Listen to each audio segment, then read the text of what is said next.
think that should work. Thanks for your patience, everyone. Yeah, I think it's running. Let me know if not, but I think we're good to go. And just for reminder, Connor, don't end the meeting at the end. Okay. I will take it over and keep it going. So Okay. go right into the poetry group. We are switching to the perpetual soup method of just keeping one stream going all day. Okay. Yeah, Or it perpetual requires a lot soup. of caffeine. Right. Okay. Well, welcome back, everyone. So last week we covered week 0, which was looking at a lot of the just basic essentials of writing a pilot. Why do we write a pilot? What is a pilot? The different time slots and formats and continuity styles.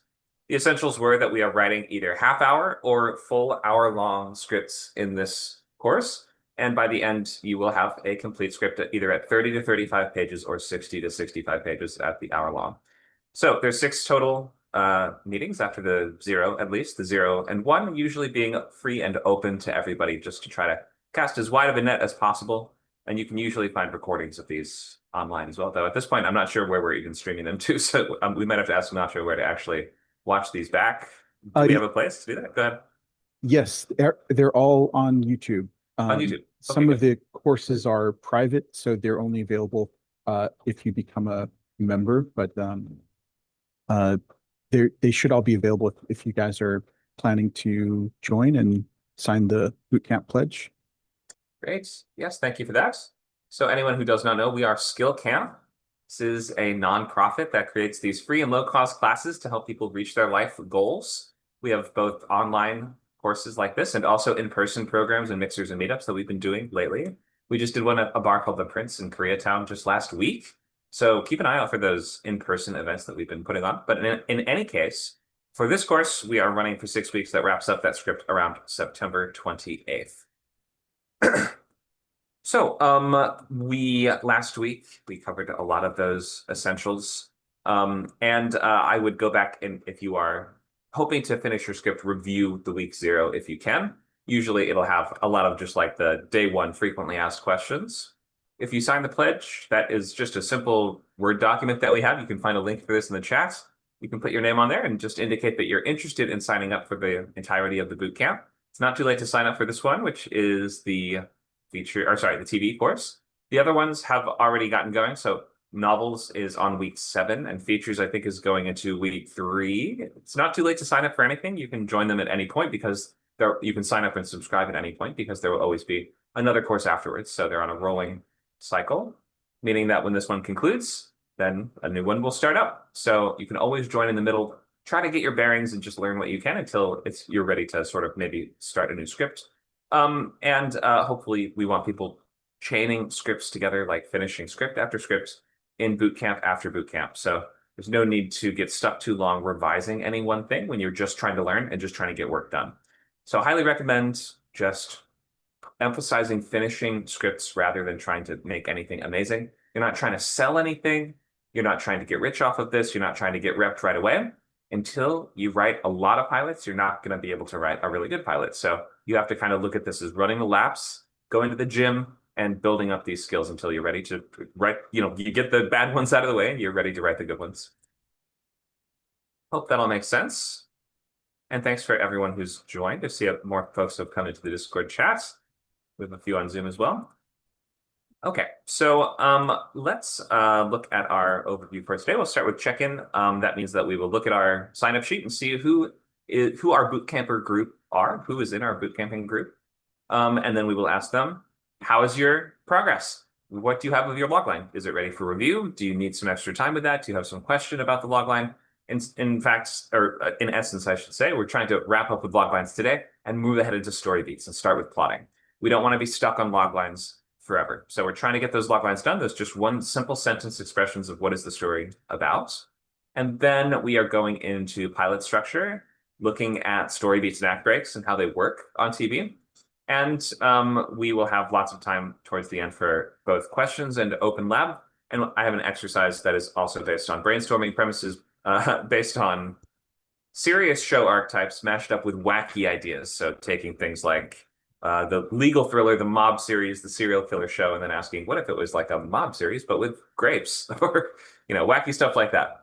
So should be a fun activity towards the end.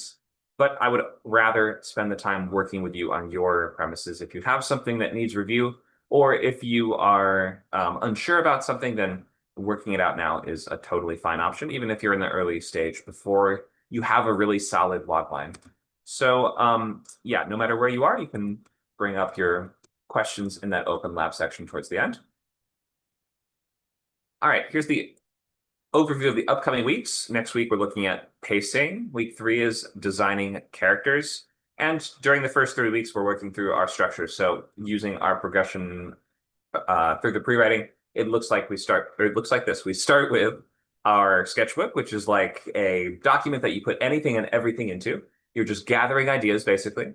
You're working up towards your story beats, which is like a list of the major scenes of your story in the rough order that they need to be in. It doesn't have to include every scene, and there can be some placeholders here and there, but like it's a plan of the major points to hit in your acts. And then we advance from there into scene cards, which is, as you can see, at the end of week 3, we wrap up with scene cards, and by then you'll have expanded those story beats into a full paragraph for every scene in the story, so you know what's going to happen on every page before you even start writing. This is a really planning-focused method where we are being architects here. We are making sure that we are building our, setting our blueprints beforehand before we even strike a single nail. So trying to spend the first half on figuring out what happens in the story, and the second half on actually writing the script. So you don't even need to download screenwriting software until the second half of the course. Okay, hope that all makes sense to everybody. You can see that we'll be wrapping up by around September 28th. And if you start following the milestones, then when we actually start pages, you'll be writing between 2 and 4 pages per day on just weekdays for just those 3 weeks of the writing portion.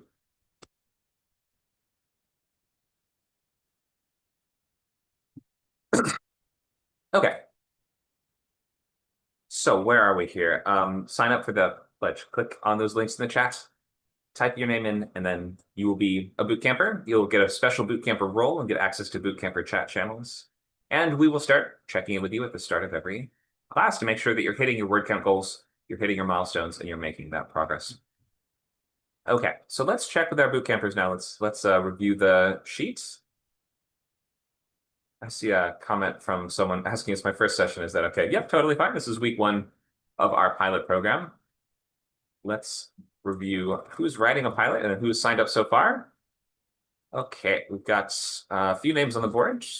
We've got Nicole, Priest, The Wheel Arts, Shakti, Luke, and Becky. Okay, so we're going to check in with each of you. We're going to ask these questions. First of all, what are you working on? How is your progress?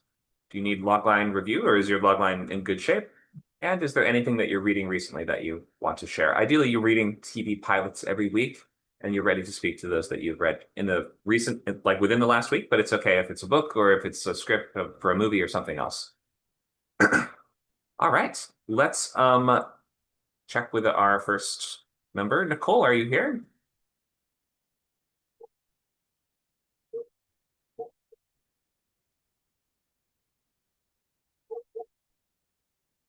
Is it no Nicole?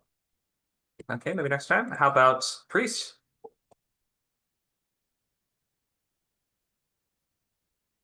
Uh, I see him in the chat.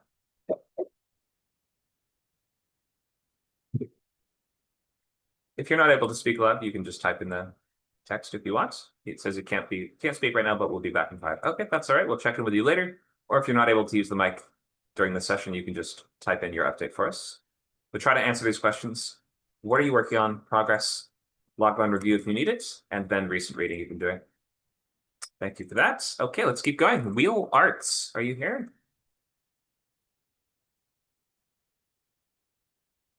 I feel like I'm calling roll in class. Oh wait, that's exactly what I'm doing, I guess. But I feel like I'm in, we always used to do this in the auditorium at my school. Okay, how about Shakti?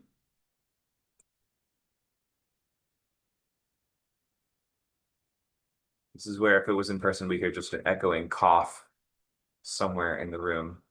Where did everybody go that signed up? Luke, are you here? I'm here. I mean, this wasn't on the schedule or anything today. I thought maybe there wasn't even a going to be a boot camp today. Oh, really? Ev- No, there's always boot camp Every in the Sunday. Yeah. every Sunday, 11 to 1. Well, I didn't see it on events and I didn't see it on the schedule.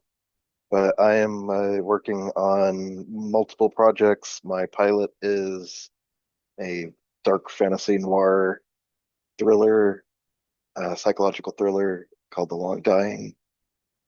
I'm in Act Two. I'm still revising some things in the outline, but I have all the sort of important things figured out, I think. It's just I have to sort of choose how I want to execute certain parts of Act Two.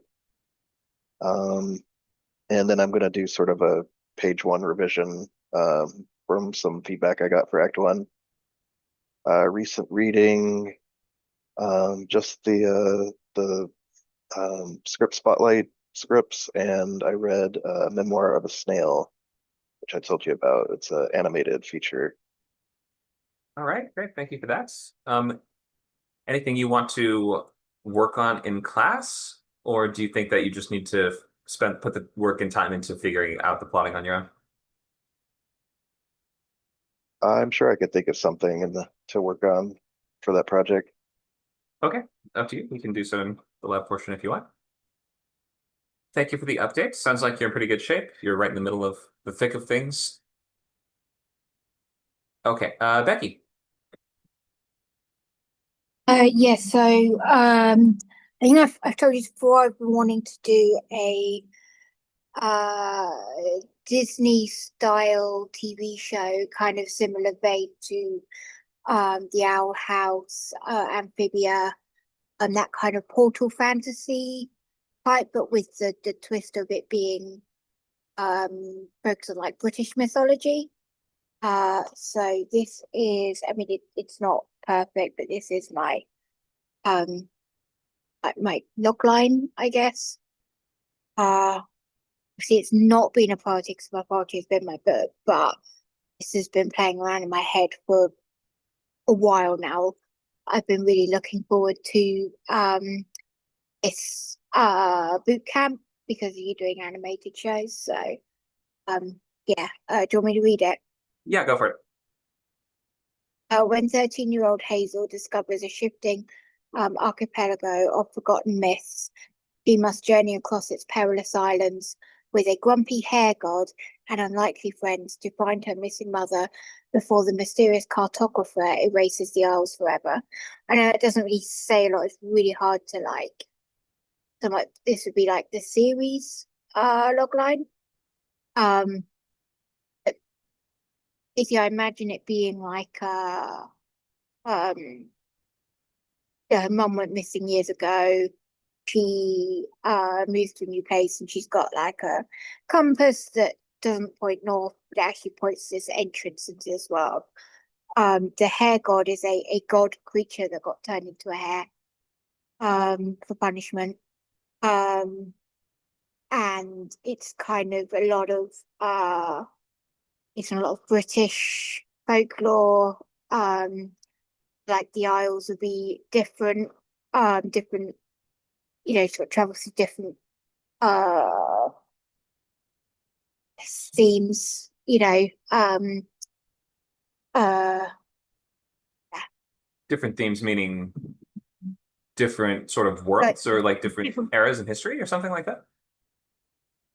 so like there'd be one island that's just all dark and it's dark all the time, and there would be things that live in the dark, the things that come and take you. There'd be another one which is a swamp, and that's where the creatures that are reminiscent of Jenny Greenteeth sit trying to snatch you. And so each episode could be going through a different not necessarily each episode individually being a completely like different setting. It's all kind of very similar, very like a Yeah, mirror just of like the British Isles. it reminds me of One Piece. Oh. Like these I'm not an anime person myself, but this is a essentially fantastical fantasy pirate type of show where there's a million different islands, and on each of the islands there's something weird going on, some weird society, some weird creature or monster that lives there, some opponent to face or some challenge to explore, kind of like that. Yeah, yeah, basically. And in what I've noticed with Disney is that the episodes tend to be 15 minutes, but they put two episodes together to make half an hour. So Right. I'm thinking of like two, each bit would be two sets of 15 minutes within the same stand, if that makes sense.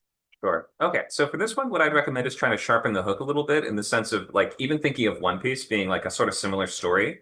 I don't really know what the main character's goal is beyond become the king of the pirates. That might be sort of like the entirety of it. But like the simple aspirational fun of we're pirates is pretty clear in the hook there.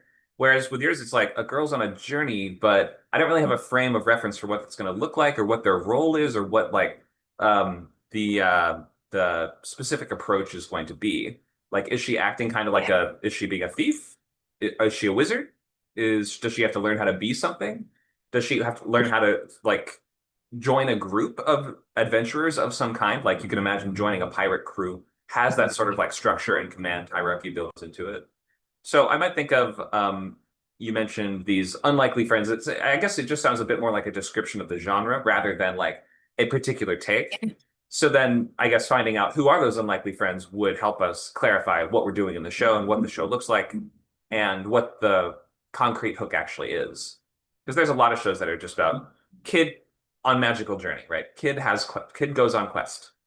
But the specifics come in when we ask, okay, but on this one, they're knights, or it's like a Viking quest, or it's a coming of age story about becoming the leader of your tribe, or we have to learn how to ride a dragon, or something that's just a little more specific. So you're on the right track. It just sounds like, and I can definitely see it, but I guess it just seems like I have seen it, I guess would be the thing. And so I would look for that sort of like point of uniqueness.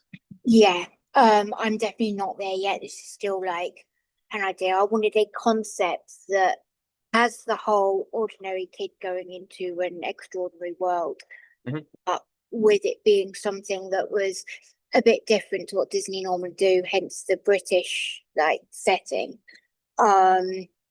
But yeah, I'm definitely not there yet specifically about the character. Like when I look at Amphibia, which is all about like friendship, growing apart, rejoining, or when her Jenny Greenteeth is a real mythological creature, Nacho, that comes out of the swamps and eats children.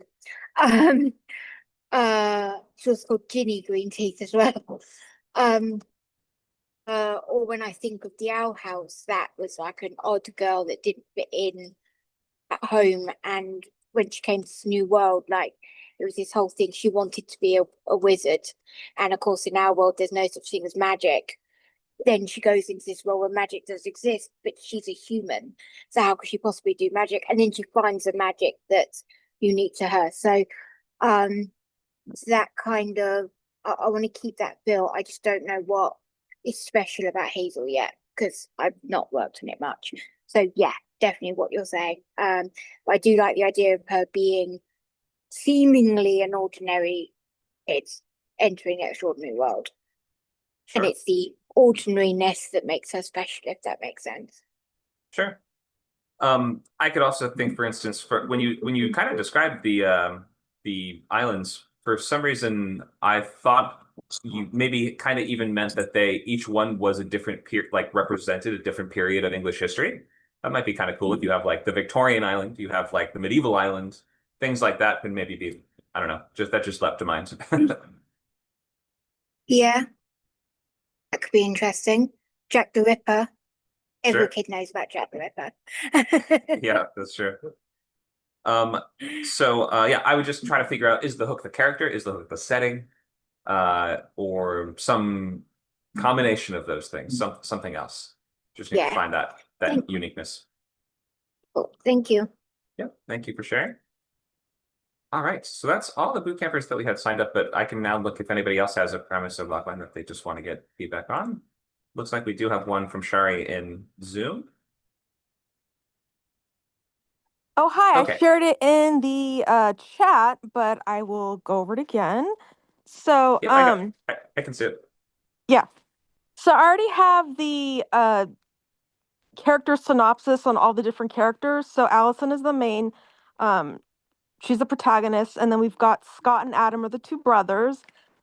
Then there is kind of an ex-girlfriend that kind of comes back into the story. Her name is Madeline, and there's going to be a lot of twists and turns. It's definitely a two-part series. It's gonna leave you kind of hanging. It's not what you expect. It's not going to be like a typical kind of romance novel. It's going to have a lot of different suspense. It's going to have a lot of different twists and turns. And I think it's also the audience is going to question human nature and moral decisions. Like, did she do the right thing? It's not just going to be about the character. It's also going to be like a lesson that the audience learns too. So they're going to also maybe even the audience themselves are more partial to Scott versus Adam, or some might be more partial to Adam versus Scott. So there's going to be, a lot of people are going to have mixed feelings about it, but I think it's going to be good because it appeals to the young audience. I would say anyone under 35, 30, 35, somewhere in there, teens, adults. Definitely it's somewhere in that demographic. And what else can I say? I do have the first chapter written. Unfortunately, it's in my notes somewhere. I'll have to either email it to someone or I can save it for next time. So like I said, this is my first time coming to this class, and actually because it was on Meetup, I did not know it was an actual boot camper series. So that's kind of cool. So I was not aware of that. But so anyways, I'm so glad I'm here. I definitely think it could be like an animated feature, but it's one of those things where it could be either animated or just made for the TV screen. I've gotten a lot of feedback from other people. They seem to like the general plot. So let's see. And if you have any questions on any of the characters, let me know, kind of their background or, anything like that. And then I can kind of elaborate more so you get like a bigger picture. You can get more of a vivid kind of experience, so you can get kind of like a full picture of what the Got it. Okay, yeah. I'll pause you right there. So thank you for sharing this. Were you looking for some feedback on this and trying to sharpen this and improve this? Sure. Like I said, I do have like chapter 1 written, chapter 2. So I don't know how, I guess what I'm getting at is this is 12 weeks, right? Or this is 6 weeks? This is 6 weeks. Yeah, this is This is writing 6 weeks. TV Okay. TV pilots, So right? what is the goal after this class? We will have a full animated feature done, or Not a feature, a pilot. So it's either a half pilot? hour or Oh, 1 okay, hour. Yeah. okay. Yeah. So then if that's the case, then I pretty much have already written chapter 1. Definitely I can fine tune it. It's probably going to be something where, like I said, I'd have to email you, or what I could do is go over it and then present it next week and then fine tune it week by week. And then, because if it's just the pilot, then that's fine if it's not the whole series. So, So I can I can ask, tell you're you a saying little bit you've about written, what goes can on. I just pause? It'd be Yeah. easiest if I just maybe ask a couple questions just Yeah, I think that would be start off. good. Okay, so to begin with, you're saying you've written chapter 1. Is this a script or is this like for a novel, would you say? Well, uh, it started out as a novel idea, but because of the way I made the dialogue, then it's leaning towards more of scripts. So what happened was I got feedback from some people and they said, "Oh, I could see this being a movie." So Okay. initially it was a novel, and then I kind of leaned towards like it was feedback that I got from another, I don't want to say screenwriters group, just a bunch of different peers, and they said, "Oh, maybe you could turn this into like a movie," or I don't really Okay. see it being a TV series, but it depends on where you want to go. So, but I've had this idea, this concept, these characters alive in my mind for years. It's just that I also write nonfiction, so I haven't had time to really like set aside and do this too. You know what I Right. mean? So, Got it. Okay. So I'll just tell you what we do here. This is a boot camp for writing TV pilots specifically, this course, this time slot that you're in now. mhm, So that would mean either half an hour, 30 mhm. pages for a half-hour script, or 60 pages for a full-hour script. Okay. It's really up to you. We run different classes for different types of writing. We have a movie writing class, feature writing class too. Right now that's on Fridays. And we also have a novel writing one that's on Saturdays. Oh, I So see. Okay. And does this one have to be animated? the theme of this course is It has to be. going to Okay. orient towards Yeah. animated. It doesn't have to be though. I just want to say that's what we talk about writing all genres, but Mhm. each course is going to just be like oriented a little bit more around one particular genre. Well, let's do this. Let's ask me questions about the novel, and then you can tell me if this would work better as a pilot, or I go into the movie and then I go into that group. Okay, Connor, sure. can Yeah. Yes, Becky. can I Becky. quickly plug the middle grade group as well? Because I think that might help. So you would need to join Discord, because I haven't managed to connect it to Zoom yet. But on Saturdays, not next week because I've got it off, but starting up again in September, on Saturdays at 6 p.m. my time, but I don't know what that'd be for you guys. I'll figure it out. I'm in Los Angeles, if that helps. I'm Pacific. Okay, yeah. so Connor, whatever time it'd be for you, 12, I think it is. I run a middle grade and YA group. So you mentioned for teen/adults. Right. Mostly it's about novels because that's what I write, but I also write scripts, and I'm Okay. open to either. And because you're not sure, but it's for the age group, that's where we can look in more in detail if you're interested in coming.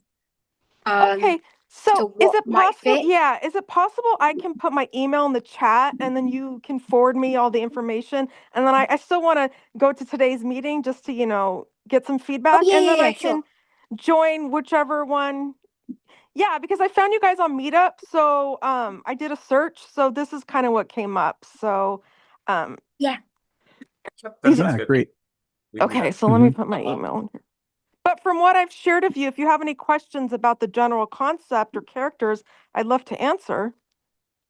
Well, I've got a million questions. We could be here Sure. all day.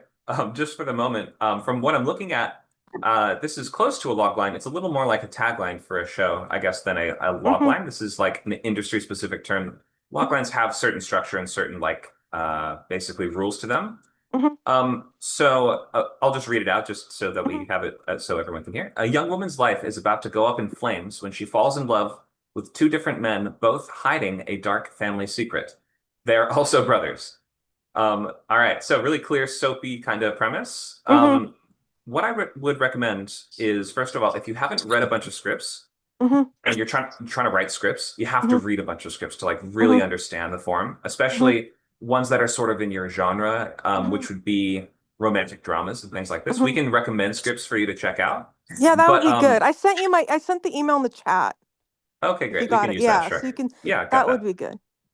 Okay, so I think your next step would be read some scripts for both pilots and features and see, first of all, just what this type of writing looks like and how it's different from novels, because it's really, really, really, really different. Okay. And if I wanted to go the novel route, because sometimes novels turn into films, you know what I mean? Like if I wanted to Sure. go more of the novel route, then maybe you could suggest some classes there, the groups that would work. Yeah, no problem. I run that on Saturdays at noon. Yeah, but if you have any questions about the characters, a little bit more about what it's going to be about, then yeah, I can answer that. And then maybe that'll give you a better idea of where to point me in terms of the right direction. Okay, just looking at the logline. So her life is about to go up in flames. So what is the dark family secret? Can I ask? I mean, can you spoil it? So that, okay. Scott, okay, so Allison meets Scott during she meets him in school and there's sort of like a lab project that they do. She doesn't like Scott at first, so she's indifferent to him, and then later on she starts warming up to him. He disappears for a while. Then she meets Adam. Later on she finds out they're brothers. So now she's tangled in kind of like a love kind of Okay. scenario, love kind of situation. And then of course there's the ex-girlfriend in that. As far as the dark family secret is concerned, it has to do something with investment in money. Oh, So I'm not okay. going to It's say not like no, one of those no, a no. It's vampire not or a anything serial like killer? gory, dark, or anything like that. It's a little bit more on Okay. the white collar crime kind of. Oh, that's not that dark in the grand scheme No, of but I things. mean, not anything. Well, no, I mean, not anything where they would go like to jail, but it's something where she has to question because she loves both of them. She's in love with both of them. She has to kind of question what to do. So she's questioning because, okay, her general personality is she's like cute, petite, shy, not really open. Scott is more like a rebel. He's like the bad boy type. And then Adam's more like this conservative type. So he's more clean cut. Scott's more rebellious, but she falls in love with both of them because she finds good qualities in both of them. So both of these men are sort of like bringing out certain sides of her that she didn't know existed. So Right. Got it. that's going to get the audience on their toes because they're going to be like, wow, we never saw Allison's character develop so much. Then when we bring the ex-girlfriend in Madeline, then that creates another dynamic because now she's in the picture and she's starting to, divert the attention away from Allison. So it's gonna be cool. And I'm bringing other characters in, but that's the general premise. And then at the end, there's a cliffhanger, so you don't know who she chooses, and then it goes into the next book. So it's kind of like a Okay. series. So then it'll be a two-part Right. series. Yeah. Got So it. I Got it. hope that Okay. answers your question. Yeah, that answers it pretty well. So just in terms of like a logline or explaining to people what the story is Mhm. about, my recommendation would be try to use the few words that you have because we can't just Mhm. go like you don't have unlimited words to use on Yeah. that. Try to spend them on what we're actually watching the character do, like what is the Mhm. challenge that she's facing.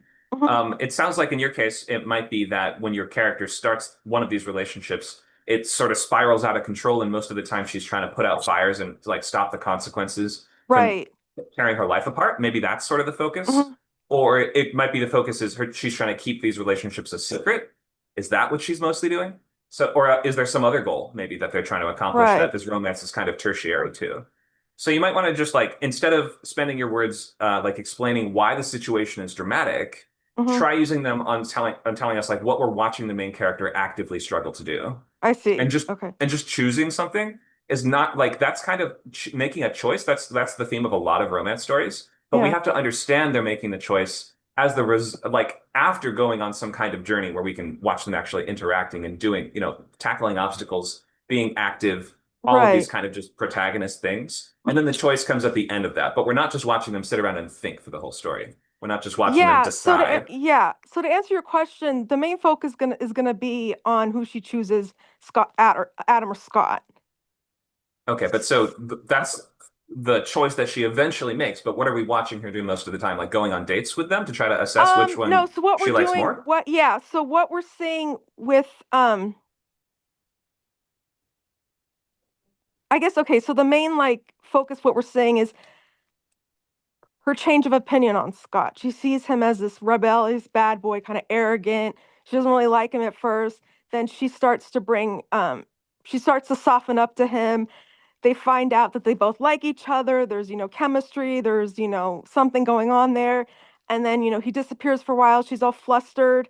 Then she meets the other guy, Adam. So it basically, to answer your question, because I know you said you didn't want me to explain it in so many different words, the real journey or the real focus or growth is really Allison's character. Scott and Adam their personalities are kind of set. It's just that her lens is different. First, she doesn't like Scott. Then she gets to know him, and then she starts liking him. Adam is kind of like this uptight, more conservative. He's, handsome, uptight, that Okay. type, kind of collegiate. And then she starts liking him. So they both have redeeming qualities. It's just that when the audience looks at that, like, to answer your question, what they're really saying, the focus is on Alice's like her character development, her progression. Okay. We see her shy in the beginning, then she kind of Got it. develops more. So yeah. So why it's interesting, it works for like maybe a script is because usually in like a movie or even in a TV series, sometimes characters will present themselves as like one-dimensional in the beginning. And then as it goes, with the series, then you start seeing other different, especially with like soap opera-y kind of that type of genre, you see the different layers of their characters start to develop. Right, right, One sure. starts to build on top of that. So yeah, the main focus is really on Allison. Um, Okay. But so yeah. you might want to think also a lot of well, so first of all, this doesn't sound like an animated show.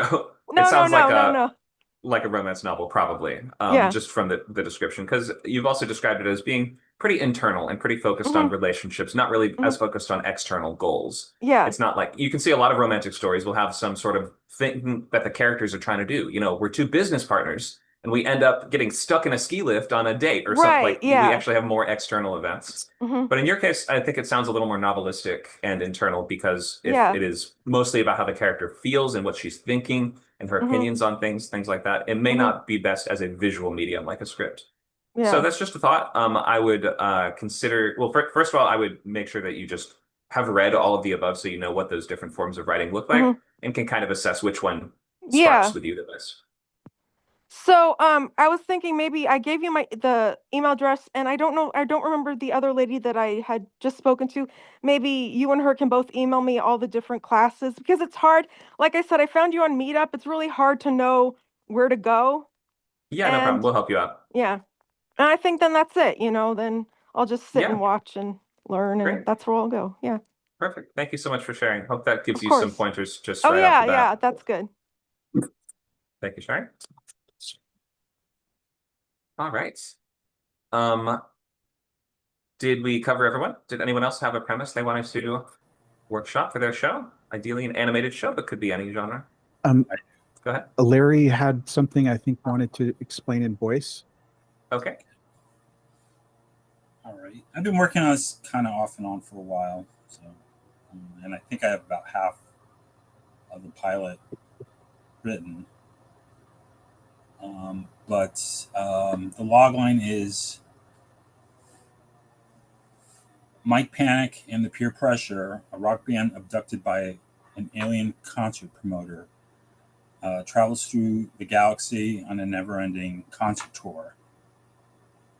And excuse me, in the first season is basically about the band discovering a young stowaway on board their tour ship, and Mike decides to take the boy back to his homeworld, and then finds out things about the kid because he's human, and it's very rare to find a human, Okay, in the great. galaxy. And it's basically I have the comps is are right,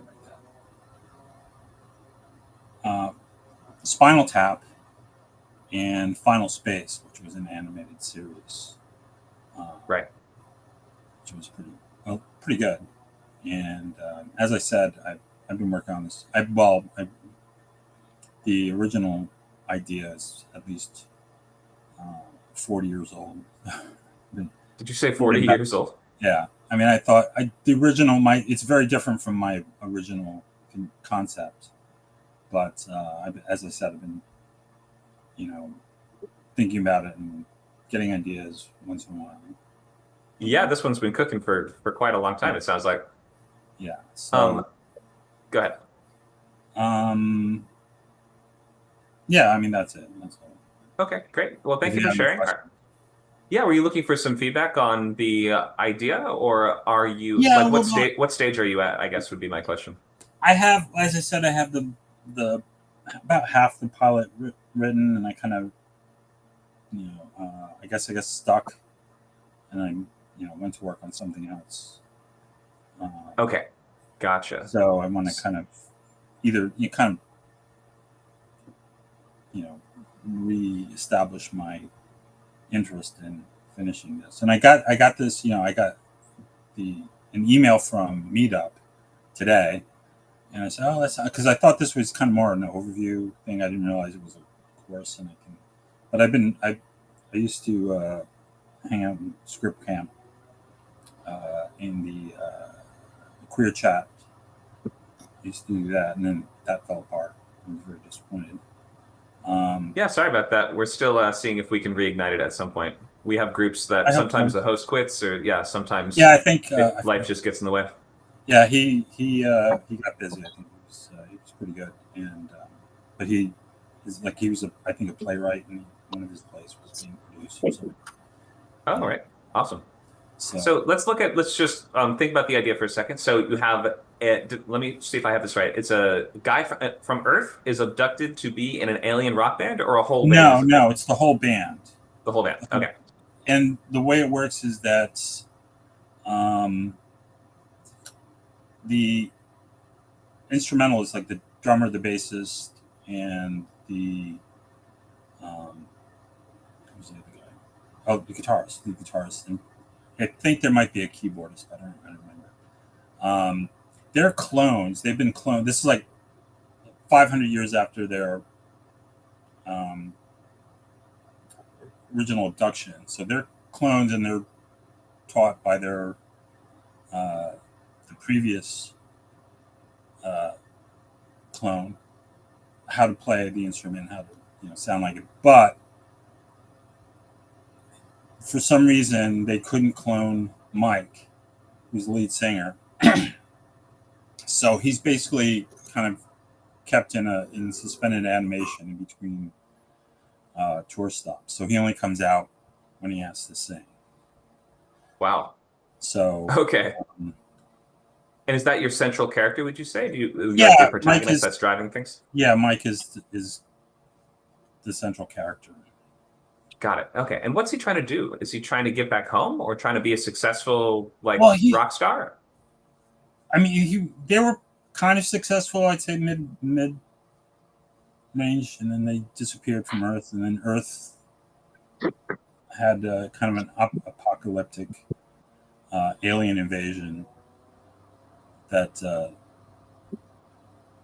basically imprisoned or enslaved, most of the population, and they were taken away. So, I mean, that's where the stowaway comes in. He's a human boy, and so it's very unusual for to find a human out in the middle of space, Right. in the galaxy. So Mike feels some sort of connection to him, so he wants to return the boy home, which leads to other stuff. He's a refugee. Basically, he's a refugee. The kid is a refugee from a war, an interstellar war, which the humans were all enslaved to fight in. So, Okay. So my questions, I guess, are around like the engine of the show, like what is keeping this thing going? And the main character's overall objective is a big part of that. So you might ask, for instance, is he trying to become the most popular rock star in the universe? Is he just trying to get by another day, like just trying to make the rent? Is he trying to does he go on some kind of journey with this kid that it has a continuity that lasts throughout the entire season? I guess I'm trying to assess what's keeping the show going. yeah, I think it's probably him. I mean, since he's kind of in and out of suspended animation, it affects his mind. So he's lost memories and stuff like that. And seeing this boy kind of triggers a few memories. So he's going to try to figure out how is he connected to this boy. It's such a wild coincidence that he's on the ship, and it turns out they share DNA. So I think that's finding out who this boy is. How does he relate to Mike? And that's probably going to drive. That's the driving force of the whole show, or just the pilot? Well, just the first season, because I think after that, I think it would be just more fun if there's going to different planets, playing shows, seeing how that works. But Right. This first season, I want it, kind of self-contained. So, it just sets up a lot of stuff. So, and then also the other thing is that the band they're kind of enslaved themselves, because they're stuck just doing this non-ending tour. So essentially they kind of have to realize that. Mike has to realize that. Realize what? That the tour will never end, and they have to break but the cycle somehow? That they're slaves, and they're cared for, and they're paid well, and all their needs are met. So it's not a terrible thing, but they're not really free to just stop doing what they're doing. Oh, okay. And so do you see the show as being about them sort of trying to find a way out of this lifestyle and trying to stop be rock stars? They're I'm not trying sure. to no longer be rock That stars. I'm not sure of. I mean, that's something that, I think would develop out of the show itself, whether or not they want to continue this. Because it's easy. I mean, it's easy for my idea is that eventually the boy whose name is David will eventually replace Mike at some point. Oh, as the lead That'll singer. allow Mike to, finish out his life. Okay. Without having to perform anymore. Okay. So it sounds like you're thinking of this more as a plot-driven series that has like a continuity that we have to follow from episode to episode. Is that how you see it? Where we have to kind of like, you have to watch them in order? Yeah, at least the first season. I think that. At least the first season. Well, the continuity format doesn't usually change in a show from season to season.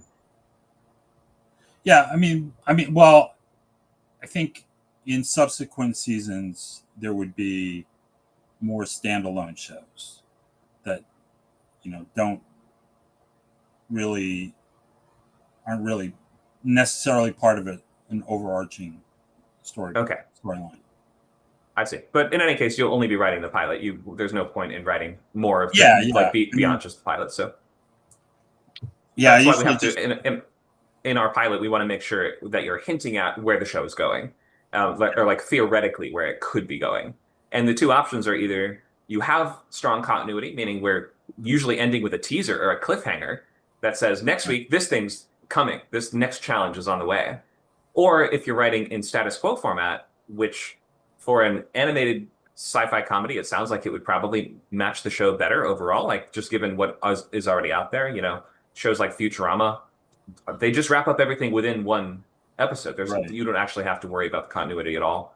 Those are more focused on telling a beginning, middle, and end story that feels like, okay, next week there will be another one of these. See you next week. So that's kind of the two different options. So I guess I would just make sure you're really clear on which one you want to go with, because very rarely will a show change up how that works from season to season. Although I do understand there are exceptions, and some animated shows, like as they go longer, will have like Adventure Time, and shows like this have started featuring longer arcs between episodes too, like multi-part episodes. But in any case, you're just writing a pilot. So in terms of phrasing what your show is about or pitching what it's about, I would frame it around one of those two things. To begin with, if you're saying it's about a guy that sort of has this, he's like a slave to an alien rock band, and when he encounters this human child, he decides, or he sort of like connects to his old life somehow, or decides, I want to be free, or I want to return back to Earth, or I want to take this kid back to Earth. Something like that would be like the direction, the trajectory of the show, and probably that would be something like how you pitch it. But if it's more like every week there's a new adventure, then you would probably pitch it more like there's this rock band that has been abducted from Earth, and here's the different members, and you would kind of explain the types of situations they would get into, rather than focusing on the storyline. So yeah, you would just have to make some choices there and decide which one you think you can pull off better, which one you think suits the show more. And ultimately, for any idea, like the longer that you cook it, it usually doesn't have spending exponentially longer working on something doesn't always lead to it being exponentially better. So I'd recommend also, if you feel yourself getting stuck on this one, try writing other stuff that you don't care about as much, or that is like not as core of an idea, like it's not something you've had for decades and decades, just to practice and just to get the structure down and just to really understand how to put the stories together. Because like you're at the part where you're just learning how to build them rather than trying to execute on the perfect one. So I hope that gives you some ideas of where to go, or some tips of where to start here. Yeah, I mean, I definitely would rather have kind of the full season story arc and do that first, which is basically, I mean, yeah, because you raised a couple questions, like maybe they should try to return to Earth instead of continuing the tour, or at least try to do it as a kind of a side quest. Yeah, I mean that's part of the the process. Yeah, characters in a story engine can have a goal that's in the distance, even if they never really get there. It just sort of tells us what they'll be working towards in every episode. Like think of Gilligan's Island, right? We have a really clear goal. We're trying to escape the islands, and everyone's agrees on that. But every episode could be almost any, like the premise could be almost anything, because you can, in an effort to escape the island, that can lead you to almost any plot you want. Right. So you could have that too. You could have, we're always trying to earn our freedom from this evil manager. We have to just earn enough money, but we never get quite enough money, so we're stuck. Like we have to keep playing shows until one day we'll be free. Or it could be like, I'm trying to get back to Earth, but these managers and these corrupt, I don't know, music companies are keeping us here. Or it could be, any number of things. But you have to maybe think of it. Are your characters oriented towards some longer term goal or not? And it's tough to split the difference. You pretty much have to say yes or no. Yeah, because as I said, the 3 or 4 of the band members are clones, so they really enjoy their life until it's time for them to retire. And Sure. but Mike is the one who has the memory issues, and he's trying to figure out what's going on for the last 500 years. But he does. I mean, he's doing what he loves, which is singing. I mean, that's probably what keeps him going, and keep on doing what he's doing. But maybe there's in the back of his mind, he wants to retire. He wants to stop. Right. So Okay. So you've got some choices to make there. Hopefully that gives you the tips that you need to keep sharpening this and keep developing it. Yeah. Thank you for sharing. All right. So we're always asking questions surrounding the engine of the show. This refers to, it's not like just a form you fill out. There's not like a series of check boxes that says this is the engine, but the engine is like an amalgamation of a bunch of different elements that sum up to feeling like this will last for the appropriate amount of time, which in most shows, you want to set it up such that it feels like it could go on forever. There is a difference between that and a limited series, which feels like it has a clear direction and point to it. Like we have one central plot line that is going to take a finite number of seasons to achieve, or even by the end of the one season, we will have achieved that sort of crux of the plot. A show like True Detective uses anthological seasons, for instance. Within animated shows, it's not very common. Animated shows are mostly status quo, and they are mostly comedic or action adventure based. They don't have to be any of those things, though we've seen lots of examples to the contrary. But just you should know what the norm is before you go into this. The engine is going to consist of who are your characters? What is their role in the world? Like, what are they supposed to do? Like, what are they generally oriented towards in any episode? And that can be almost anything. Like, for instance, Smiling Friends, I've mentioned before, is this cartoon about characters that work at some kind of company or charity that they just try to make people happy. So that can lead us to any kind of story you want, because there's always some problem somewhere.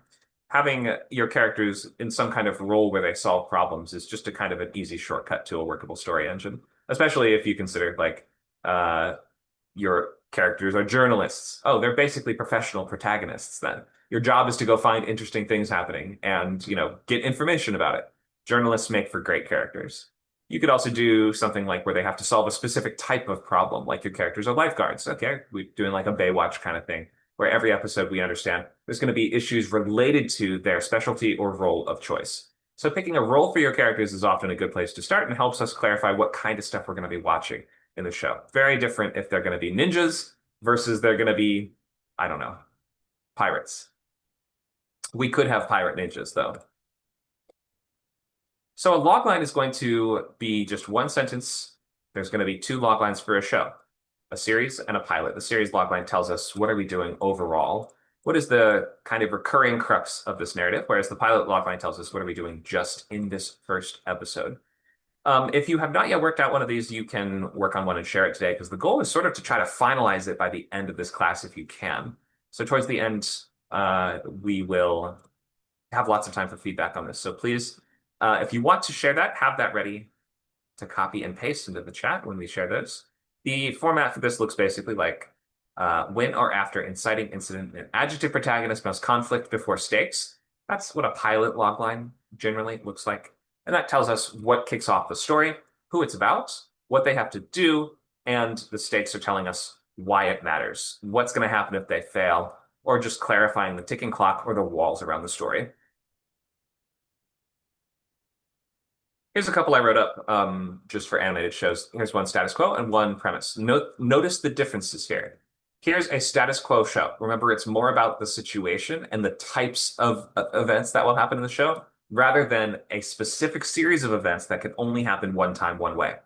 An anxious dog on a barren farm must defend his clueless owners from bizarre supernatural threats.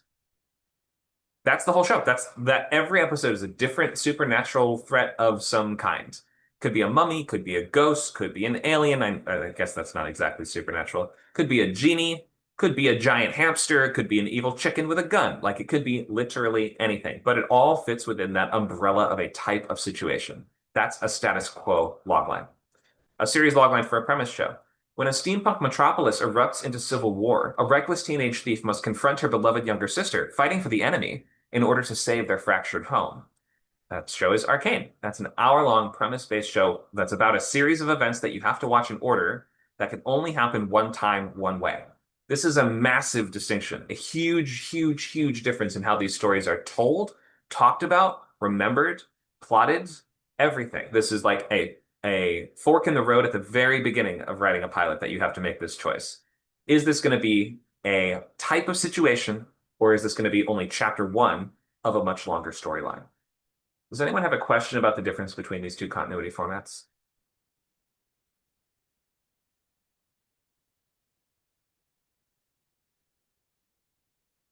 Can you do both? I don't think so. How would you do both? Maybe? Can you give an example? So, sure.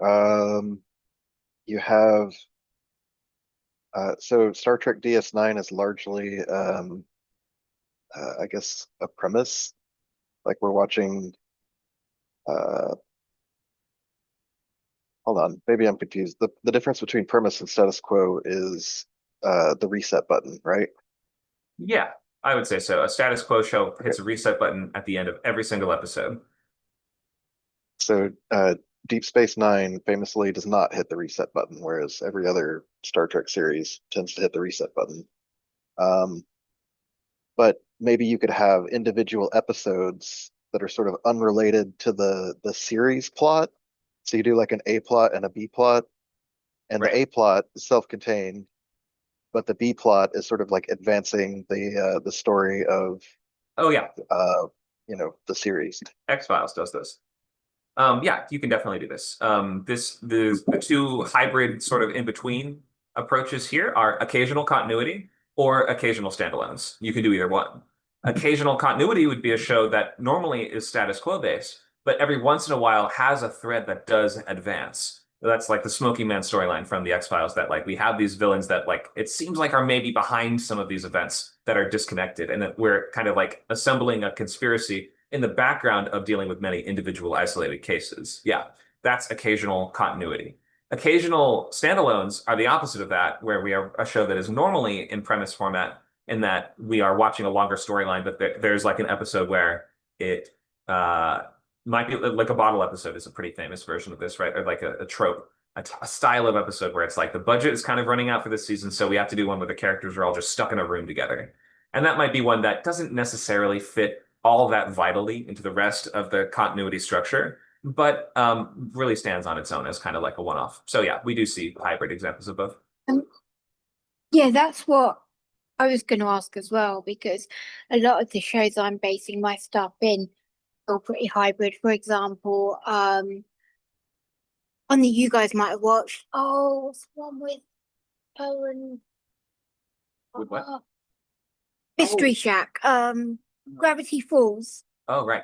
Gravity Falls. It feels like they're one-off, but actually, they're collecting the evidence for looking into the book and what it represents and uncovering the mystery. Or like, in fact, a lot of these Disney shows seem to start as being one-offs. Then you learn, no, actually, it's not one-off, it's a serial. It's not like the first season is one-offs, then it goes into serial. It's more like writers had that in mind all along. So the Owl House, she first gets this new world and it feels like it's one-offs because she's learning about aspects of the world. But then when you realize there's a serial arc, the things that she had seen come to pay off. And the same with Amphibia. You know, Amphibia has this, like, I think it's in season 3, they're going somewhere. So you have this episode where you look at a different place each time and it feels like it's a one-off. Oh, this is a different place of the Amphibia world. And then when you have the big confrontation, you actually find that every place that they went has some kind of story, some link to the final story, and it answers a lot of the questions that were raised there. So it's kind of episodic, and it can watch them out of order, but at the same time, you get more when you watch the series. Right. Like, yeah. Okay, so yeah, that is definitely a thing we see in a lot of professional TV writing. When you're writing pilots, though, you don't have all that much room to experiment that much because you have to either be clear, is there more story or no? Like, is this chapter 1 of a longer narrative or is it not? It's sort of a binary question. So you don't really get to explore or experiment too much with like later season episode structures or things like that, just in the pilot level. So yeah, that's definitely something that we do see. But I guess I think it's easiest just to think when you're learning how to write these, focus on one or the other first. I guess that also explains why they're probably more episodic at the beginning, because when you're doing your first season, you don't know if you're going to get renewed. Then Sure. I guess when the show gets popular, they then know they can do the bigger story. Yeah, that might be part of it too. I see even in I mean, the chat. X-Files did that. Right, yeah. So in the chat, I also see Anne has mentioned Adventure Time, which I think was a similar approach. First couple seasons were mostly standalone episodes until they do have longer arcs as the show goes on, but they're all very clearly labeled. So you can tell part 1, part 2, part 3. So there's no mistaking it as just part of the status quo episodes. Okay, so yeah, lots of room to experiment there. We see all different styles, but just in writing your show, you should know how it's supposed to work, how the continuity format would function in a theoretical series. You're just not going to get to write the rest of the show. So don't spend too much of your time brainstorming for things that you're not going to use and that the reader is not going to get to see. When you're trying to break in as a TV writer, you just have to write a lot of pilots and you can't get too attached to any one idea for a show. Okay, so we will take a look at structure. And we've talked a lot about seasons and continuity formats at the moment, so we can just glance at the season map. We're not going to be mostly worrying about this, though, because as I just mentioned, we're just writing the pilot. But this is, I guess, just to show that that idea of 3 acts permeates the style of writing that we're doing here. We are writing seasons that fall into 3 acts, and you can imagine if you had many seasons, that whole structure would fit into 3 acts. Every individual episode has 3 acts. Each act kind of has 3 acts because everything has a beginning, a middle, and an end, right? So it's this sort of fractal lens that we can use to examine narrative and how it fits together. It's all going to kind of look like this roller coaster. You see, whether it's the season, whether it's the episode, whether it's even a scene. On the scene-by-scene level, they also follow the similar 3-act kind of approach. We are opening in Act 1, which is the sort of normal or the stasis. We are breaking into 2 when the world flips on its head and the character is forced out of their comfort zone or to step over some kind of threshold into the central dramatic action. We are working up to the midpoint, which is some sort of twist, reveal, accomplishment, or marker of progress. We are working up through escalation towards that all is lost moment where the journey has now failed or it seems inevitable that it will fail until we hit the break into 3 where your character digs down deep and either rationalizes the sort of lesson that the world has been trying to teach them or perhaps rejects it and insists on being who they always were. And we go into the finale to sort of showcase your work. Show your work. I say the break into 3 is like the answer to the sort of math problem of your story. And the finale is all about showing your work. So we watch your character make a choice they could not have made at the beginning. And then we see the finale happen with your character applying rules, tactics, resources, or relationships that they gained over the course of the story. And we're going to land them at the end, if it's a status quo show, in some version of how things started, meaning you arrange the pieces in such a way that we're going to be able to pick them up here next week. Or if it is a sort of a status quo show that's about someone starting a new job or joining an organization or sort of like becoming introduced to this world, then it's all right if you don't drop us in the middle of that narrative, but you sort of imagine that by the end, this is the setup that we're going to pick up from next time. And then every time. All right, so we've got a bunch of different plot points on here. If you're not familiar with these already, then we have a lot of classes we've taught about this in the past, about structure and how it fits together. It's really important to master this and learn this like the back of your hand. We're not going to spend the next hour on just this today, because we did want to make sure that we are able to work with everyone to get them to that next stage of finalizing log lines and getting ready to advance into writing story beats. But of course, if you don't know what story beats are, then you're going to have a lot of trouble writing them, aren't you? So I will be open to taking questions on these. But I did, before we do that, I will just check with everyone as to their progress and see if there's any more logline work or premise just figuring out to do before we crack into that. Let's talk act breaks first. And then I will open the floor and ask who has work they're trying to finish with their log lines, or maybe you're just getting started on your log lines, but you need just a push in the right direction. Okay, so TV pilot act break. So we will talk more about the individual plot beats in a moment, but I want to hyper focus on the break into two and the break into, there we go, break into three. 3-act storytelling even persists into stories that have 5 acts. You can see here, right? The division points are the same, except when we're writing 5 acts, we're writing about 12 pages per act. When you're writing 3-act, they're about 10 pages per act. So we're either doing half hour or full hour. These act breaks are really important, though, because essentially they're the commercial breaks. It's telling us where the story is going to pause, usually at a point of high drama, tension, or a cliffhanger. And you're going to use these as propulsive sort of like launch pads to boost the audience all throughout the story in terms of propulsion and momentum, propel them with propulsion. In terms of momentum. So that means we usually want to hit the act break with a strong sense that something important is about to happen or has just happened. Now we are starting to glimpse the implications of that, but in order to see the full implications, we will have to tune back in after the commercial break is done. That's a lot to ask of someone, especially right now when they could change the channel. They could open their phone, they could go on their laptop, or they're watching this on their PS5. They could open up whatever they want, right? So it's a lot to ask that the audience keep watching after having seen 3 Hyundai commercials on Hulu. So we have to earn that from them by making sure that these act breaks are really propulsive and that they are hooky enough to make it feel worth the audience's time to return on the other side. So really use these act breaks as a tool. They're not just like an impediment to your story. They're not a stopping point that kills your momentum. In fact, you should use them to reignite your momentum and think of them as something explosive that is going to carry us over to the next act. When you're thinking of this, also try not to use the cheap reveal, which is, or the non-reveal. So the fake cliffhanger. We want to use real cliffhangers that show a glimpse of the implications. The difference being the cheap version of this that we don't like is there's a strange sound outside. Your characters throw open the door. We zoom in on their face. They go, ah, and we cut to black. And then we resume after the act break is done and we see it was just a cat. It's a little better if you show the thing on the other side of the door and then you cut to black. Like, give us a little more information first. Don't leave the reveal to be a complete mystery. Give us a hint as to what it is.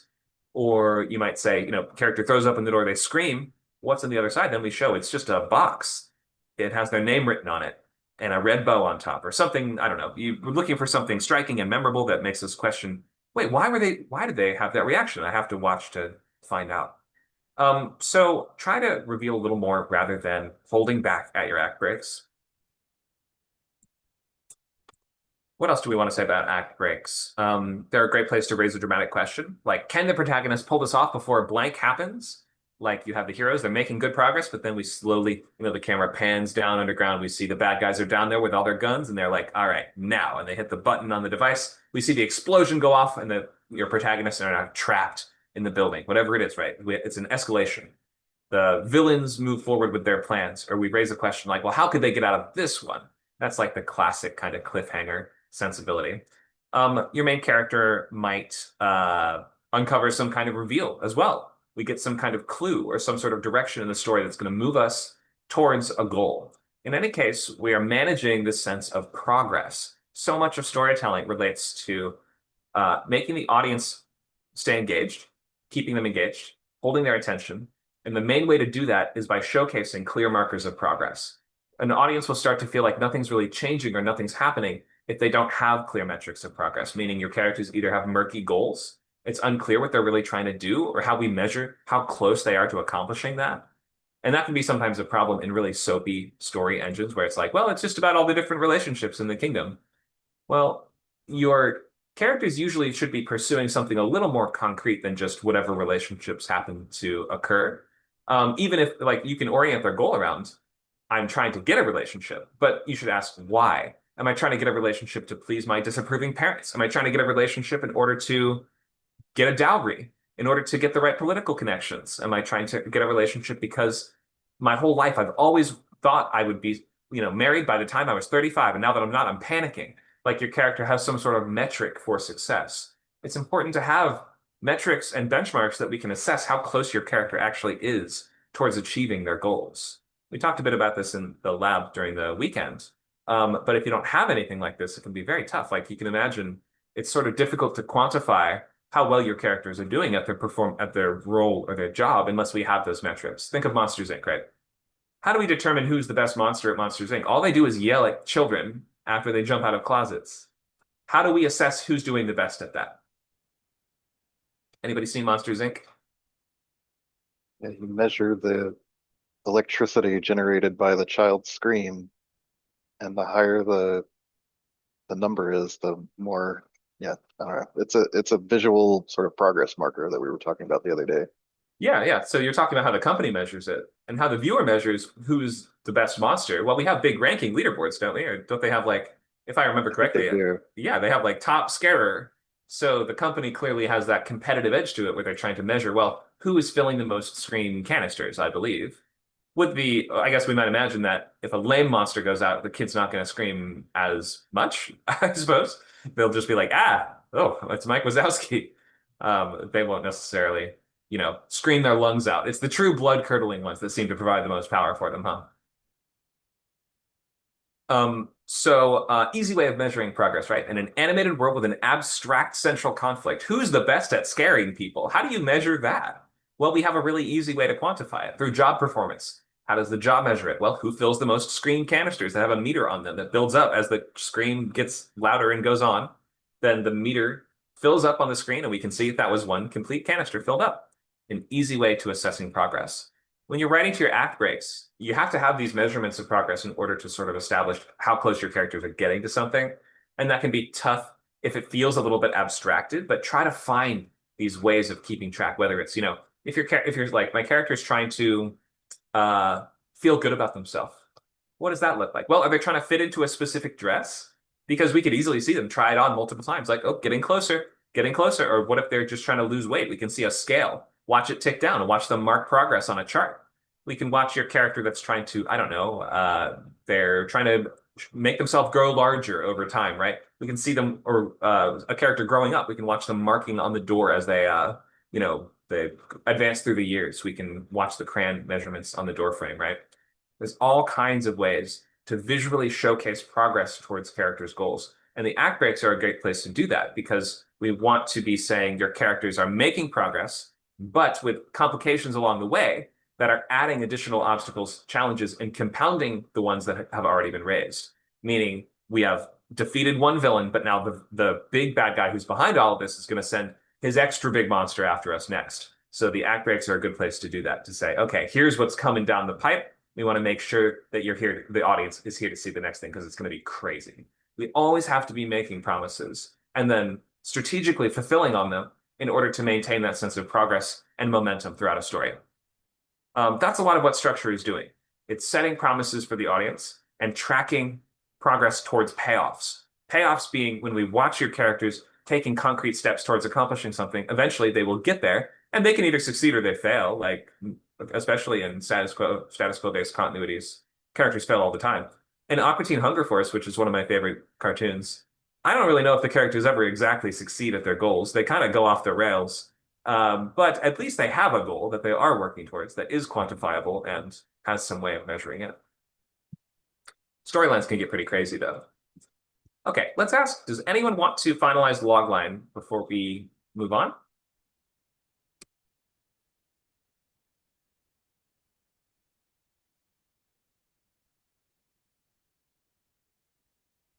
I server muted Nicole just because I was hearing some sound from her mic, but I'll unmute Nicole now if she needs to speak up.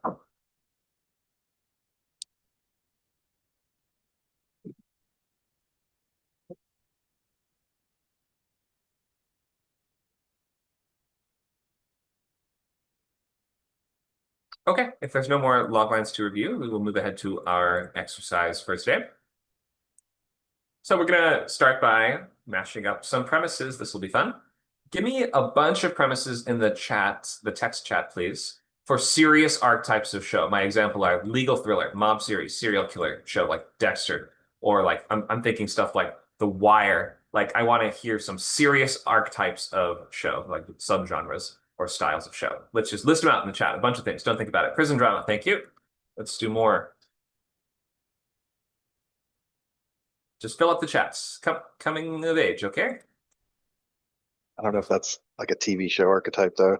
Not exactly. Okay, let's fill it up. Everybody wants to see more than just Luke. Everyone can participate. Is everyone awake?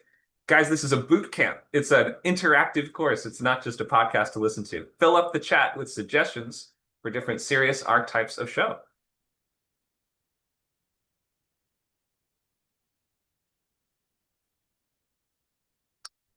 Thank you, Anne. Thank you, Megan. All right, family drama. Anti-hero, okay. Maybe say like Rise of Anti-hero. That's kind of an archetype, right? Like a Breaking Bad type. Mystery box, okay. Post-apocalypse. Great. Medical Any more? drama. Medical, good one.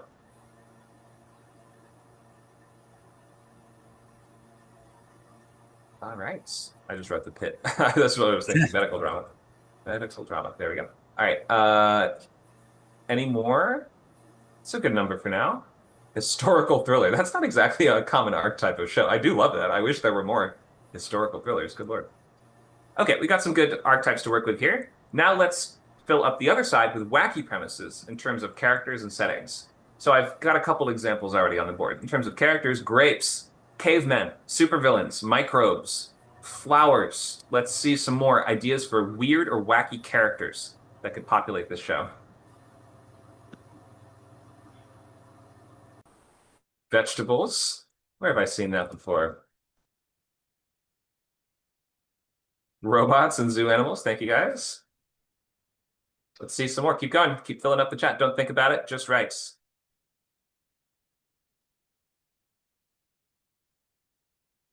Game show hosts.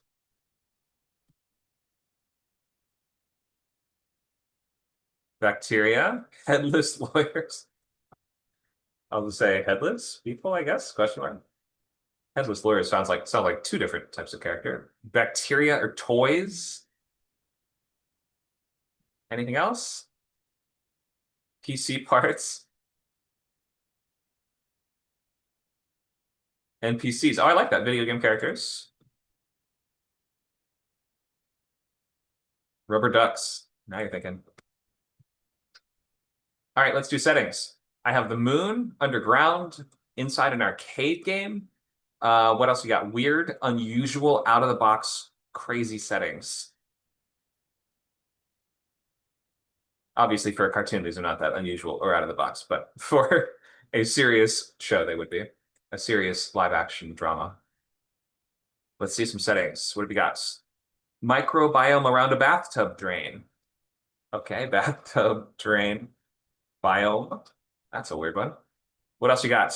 Let's see some more unusual settings. A refrigerator. Refrigerator. Great. Keep going.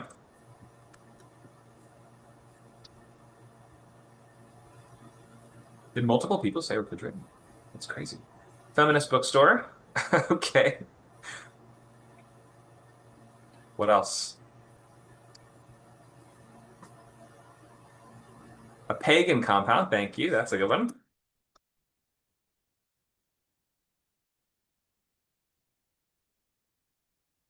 Let's see. 3 more.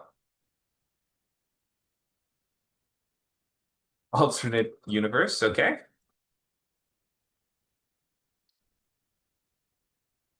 Haunted KFC and Teenage Girl's Diary. Teenage Girl's Diary is actually a interesting one. I wonder what a show that's set in a diary or like an animated show that's sort of like isn't a version of that diary might kind of look like.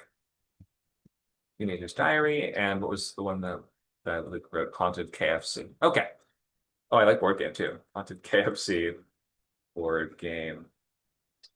Okay, great. Now we are going to take volunteers to try to think of a way that these premises could make sense by mashing up a serious concept with a wacky setting or a wacky character. So the volunteer is going to pick the archetype of story they want to do, and then either character or setting, and I'll pick the setting or character for you. So it'll be sort of riffing on the spot. It doesn't have to be perfect or even good. It can be silly and dumb. Just has to feel like it's a show. That's the goal here. Any volunteers who want to try the exercise?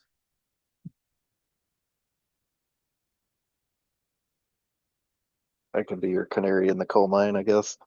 Okay, thanks for that. Let's start off by which serious archetype do you want to try? Let's do headless family drama. Oh, just the archetype, family drama. Okay, family drama. And do you want it to have a wacky setting or character? I mean, it's family, so we got to go character. Okay, so I'll pick the character for you. So you picked family drama. Let's go with ooh, look at all these good options. Game show hosts. Yeah, what do you got there? Right. A family drama about I guess they're hosting different games. Sure. What do you think? It could be sort of like Mad Men meets Succession, maybe. Like all the executives are like in the same family, but they're not executives, they're game show hosts, or some kind of host. It doesn't necessarily have to be game show, but our protagonist would at least be a game show host. But I think all of them being game show hosts would be funny. Yeah, let's try to think of a way that would work. So is it like a family business or what leaps to mind? Yeah, family business, Nepo baby.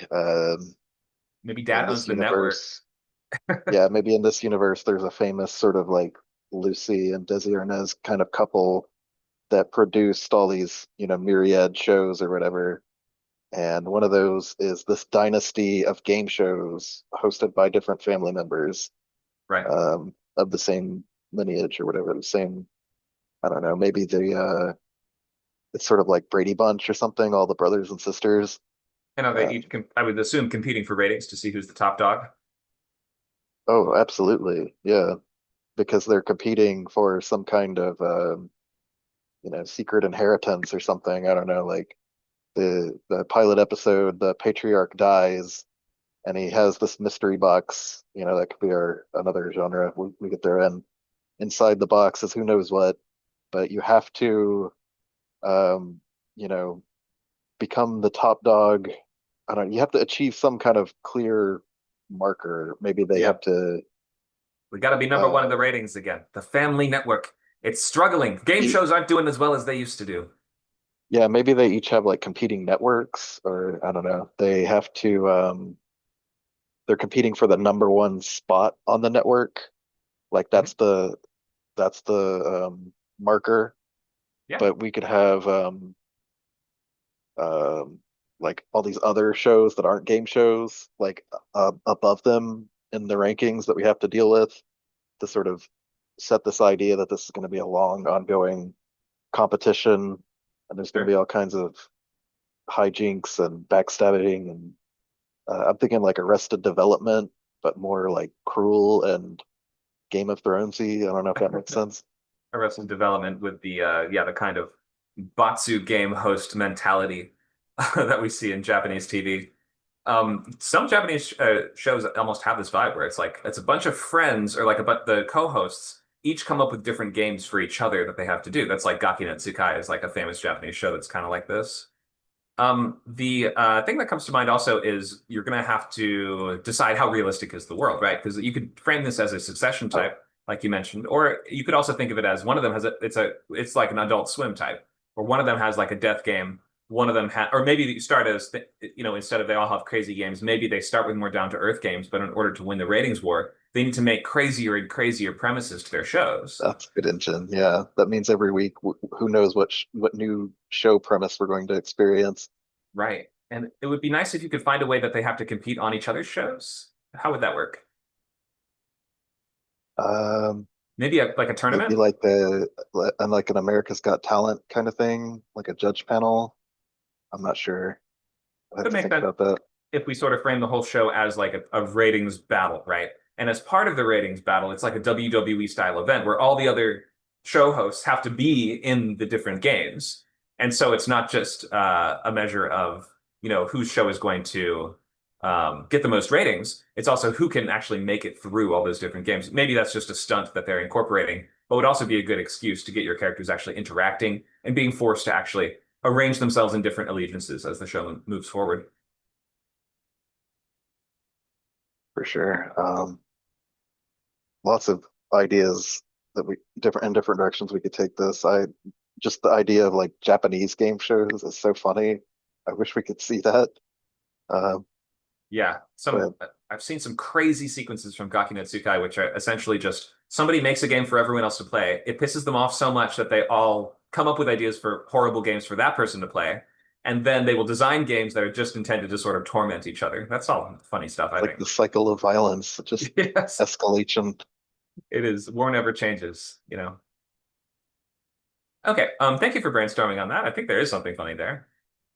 Could go a couple different ways.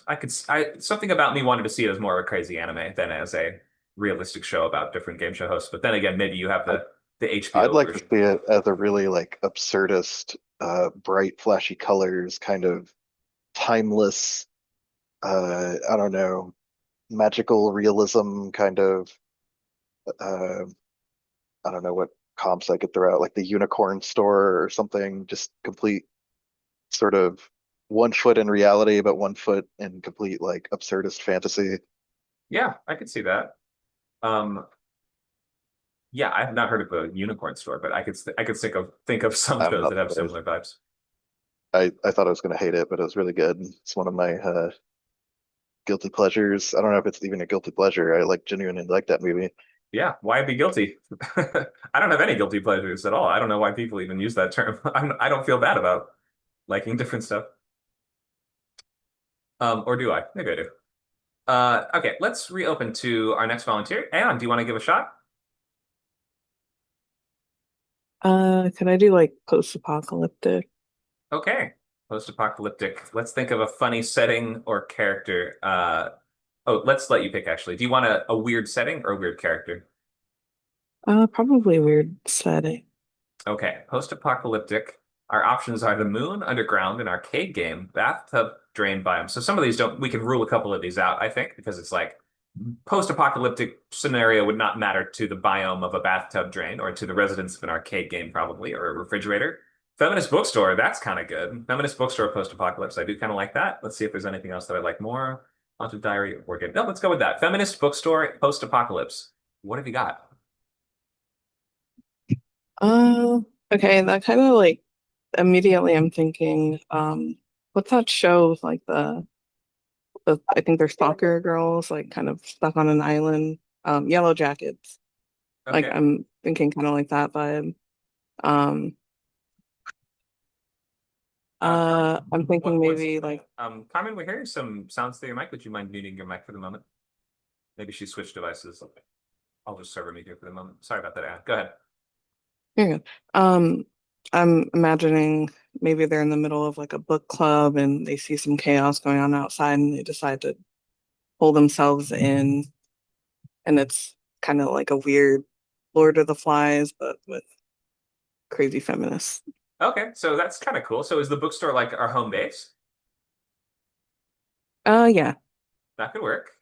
Okay, so I wonder if it was the bookstore is the setting. We can maybe think of the characters as is one of them the owner of the store, or they may be like a book club that works there, and the owner is perhaps another character there as well. What do you think? Yeah, maybe have the owner as one of the characters. And I'm kind of seeing like an immediate problem is, there's nothing you can really well, not much you could probably utilize in a bookstore, like against an apocalypse. Well, not in a I guess serious that could be tone, like an probably. immediate problem. Right. I mean, you'll have plenty of things to burn for warmth, I guess, if that's an issue. But Yeah. the premise of the show might come in something like, we are attempting to continue to run the bookstore even after the world has ended. If you want to go with a slightly sillier tone, or more, you could even think of it a more hopeful tone, something like that, right? The world has fallen apart, but this is gonna be our niche. This is our thing. This could almost be like a CW type show, right? Where it's like, we're gonna try to get this thing back up and running to recreate some semblance of normal life. Yeah, or like maybe like preserving knowledge type thing. That kind of reminds me of I think it's called The Girl with All the Gifts. I love that one. How they like at the end, they have the teacher, Yes. trying to teach the new generation. That's great. I love that. And underrated movie, by the way, and novel as well. But you could look at it as this library now would become some sort of learning center. Like maybe we have to build it up and fortify it, and that's part of the progress we're making over the show. We're balancing two different things, right? One, we're trying to Yeah. educate people and trying to spread, I imagine, hope and positivity and things like that. And two, we're trying to survive in this messed up world. So an average episode might be like a story. I really want to have a book club deconstruction of The Awakening by Kate Chopin, but there's a bunch of mutants outside, so we need to barricade the windows. And in order to do that, we're going to need plywood. So that could sort of like lead to some sequential goals for your characters, where we have some of them that are more focused on the survival element, and some that are more focused on the restoring the bookstore or whatever their mission statement is. Yeah. I think that sounds funny and amusing. Another version might be that it does centralize them nicely if you start them out as a group that was already at the store when the world ends. And that gives us a good reason for this to be like their home base as well. But you could also think of it as a feminist book club or feminist bookstore that starts after the world has already ended. So it could be the sort of thing that's like, 500 years in the future, the world is ruled by misogynists, gangs of, bald guys with machine guns and giant electric guitars, like in Mad Max, and the characters could be maybe even people that are stumbling across this literature for the first time. Maybe it could sort of be like that spark that reignites free thought in a shattered world. Any thoughts? Yeah, no, I like that idea too. Okay, cool. Any other thoughts you want to, or ideas, directions you might want to take this one? Things it makes you think about? No, I think probably the idea I like the most is like the idea of them trying to start it up like at like during the end of the world, I guess. And yeah, being kind of like that beacon of like knowledge and Yeah, it could be great, especially if you sort of frame it like maybe even the fact that it is a feminist store kind of makes it sound like it would make sort of thematic sense if it was some sort of dumb misogynist that ended the world or something like that, right? Like maybe there's some reason why this particular type of literature is important now that the bombs have fallen. yeah. Could come up somehow. Thank you for taking a swing at that one. Looks like we have one more volunteer. Megan, are you there? Yes, I am. All right. Which serious show archetype do you want to try? Mob series. Mob series. Okay. Luke, are you there? I'm here. Okay, I'll let you choose for this one. Megan, do you want a wacky character or wacky setting?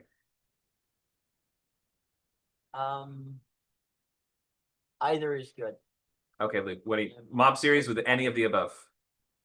Now let's do setting.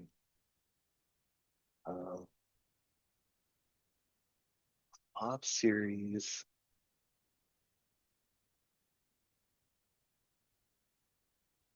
The refrigerator's kind of calling me. What about you? I think Oh, Competing. let's do that. Let's do Okay, that. Mob sorry, series in a refrigerator. all right, I've been I told Luke you outvoted. could choose. My vote was going to be Teenager's Diary, but I think that's hard mode. That Go would be for the pretty tough. refrigerator. Oh, Sorry wow. about that. Refrigerator. Okay, refrigerator. We've got mob series. Okay, I'll give you a second to think.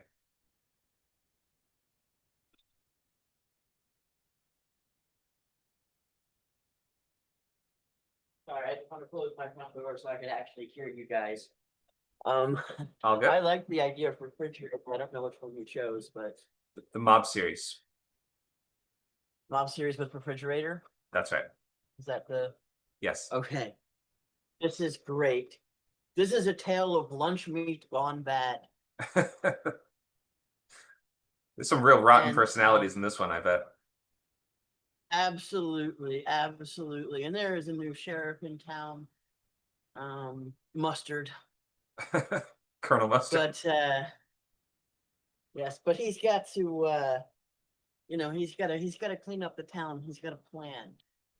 And with his wisecracking sidekick Cheese, they are going to infiltrate the lunch meat and take the bad meat down from the inside of the sandwich. Okay, so in order to have a mob series, we need some sort of hierarchical criminal organization. So you're framing lunch meat as like running the fridge, basically. Is that how you see it? Yeah, lunch meat's running the fridge. They're collecting extortion from everyone, Okay. and Mustard Well, who's the vows big to- cheese? to clean the situation up because only he has enough balls to do so, and he's going to do so with his sidekick Baby Bell, the cheesy character. Okay. I like this. Maybe even you could imagine the drawers at the bottom. Those could be like the headquarters, like the mob HQ where the big cheese lives. Maybe the meat and cheese are colluding together. Yeah. Absolutely, absolutely, and they're terrorizing the vegetable door, which is just above.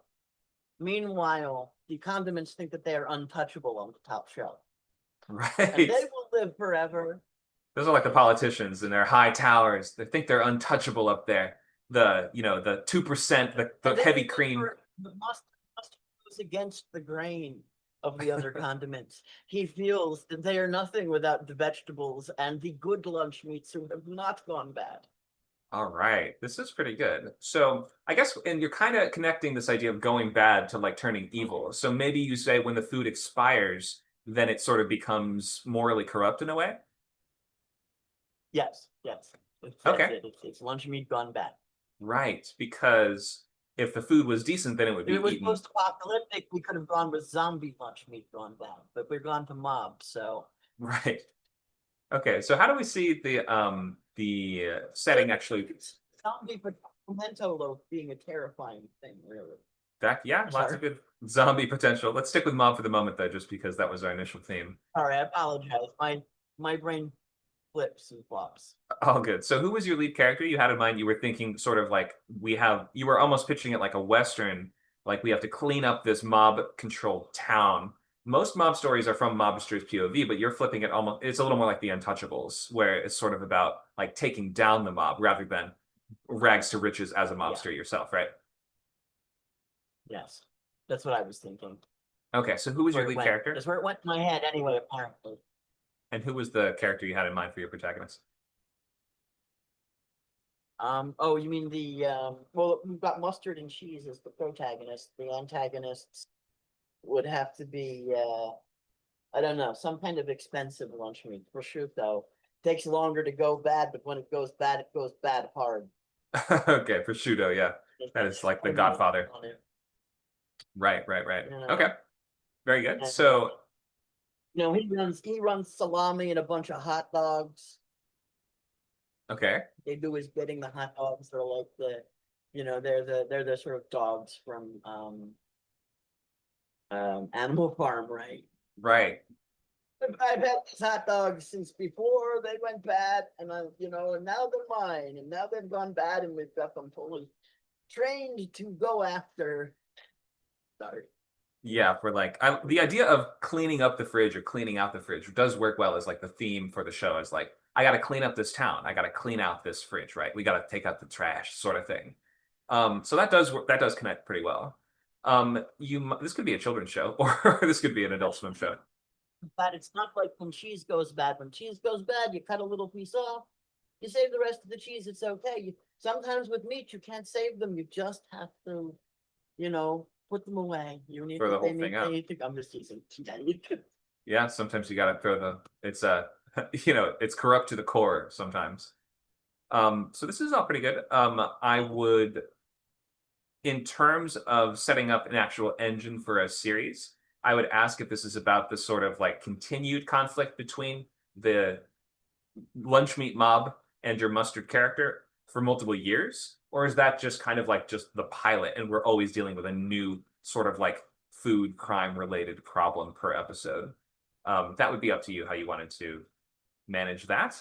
How you wanted to proceed from there. Well, it depends on how political you want to get, with it. You could have them later battling things that have,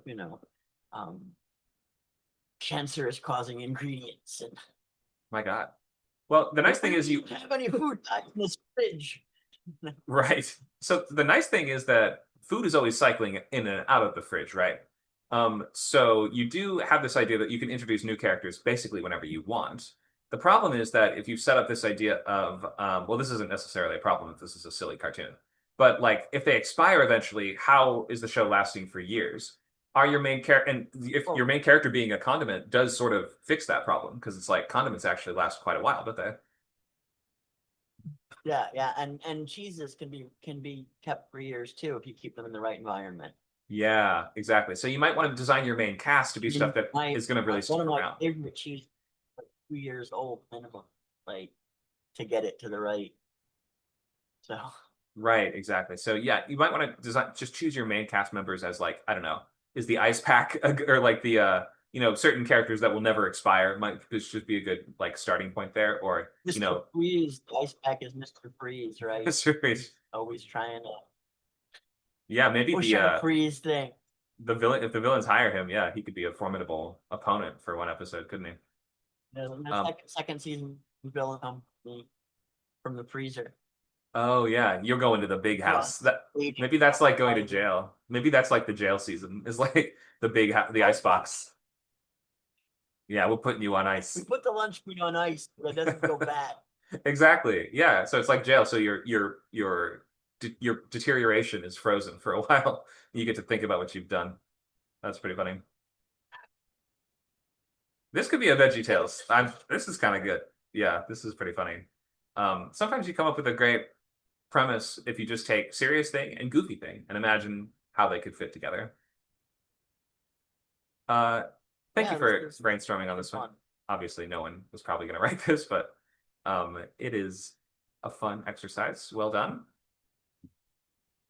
All right, so let's, we didn't think too much about structure in that one, but that's okay. I mean, it's good to just be able to take different elements and start to assemble them into a workable engine, such that it's going to sustain for multiple years, and there's going to be a lot of different episodic obstacles for your character to face, or some much larger scale problem that can only be tackled one chapter at a time. All right, so upcoming weeks, we're doing pacing next week, and we are trying to get going on our story beats. So this week you can start on story beats if you know how to do that and you have a good sense of what those are. If not, you're still getting the basics of your show together. Keep working on that until you have a finalized series and pilot logline and a good sense of how the engine is going to be working. Let's open for our last 10 minutes to just questions, topics, or any help that you guys need.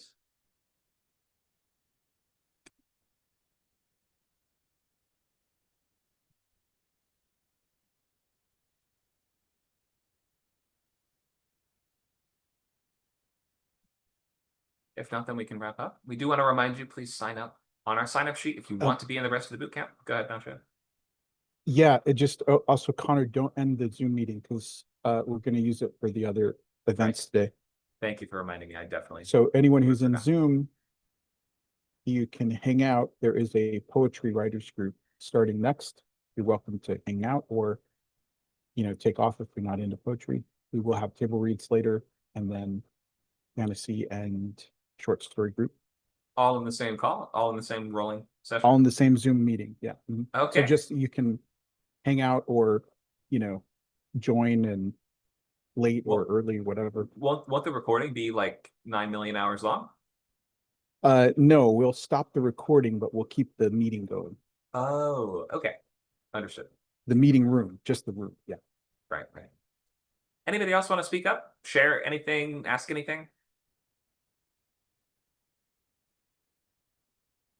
Nicole, Priest, you guys had, I think do you have log lines for your shows?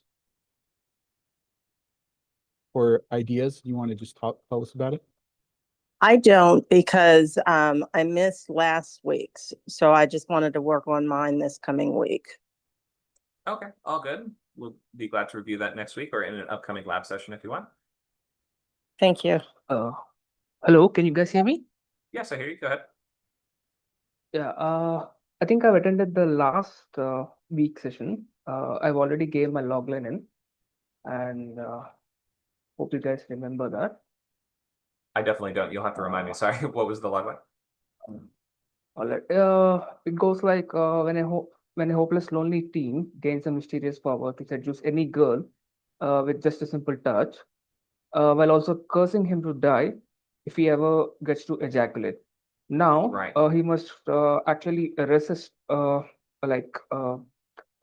every urge to stay alive, and after accidentally touching a wicked dominatrix who's hell-bent on seeing him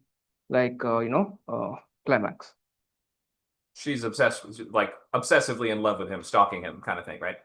Yeah, she feels some kind of a masculine energy like that she haven't felt in her entire life.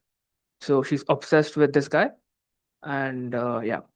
Okay, so the show is sort of about him trying to like get away from her, keep her like he's terrified that he'll Huh. die if she He- gets too close to him, sort of thing. Yeah, he's terrified in one point, and the other thing he actually learns that there is an undo for his curse, like I'm sorry, a what? uh uh uh like an undo, like what do you say, like Oh, like an antidote or a like cure? yeah, like an antidote for his curse. Sure. Okay, so he's trying to cure it. So would you say that like in every episode he makes a little progress getting closer to finding the way to curing the curse? Sure, Okay, sure, that could sure, work. sure.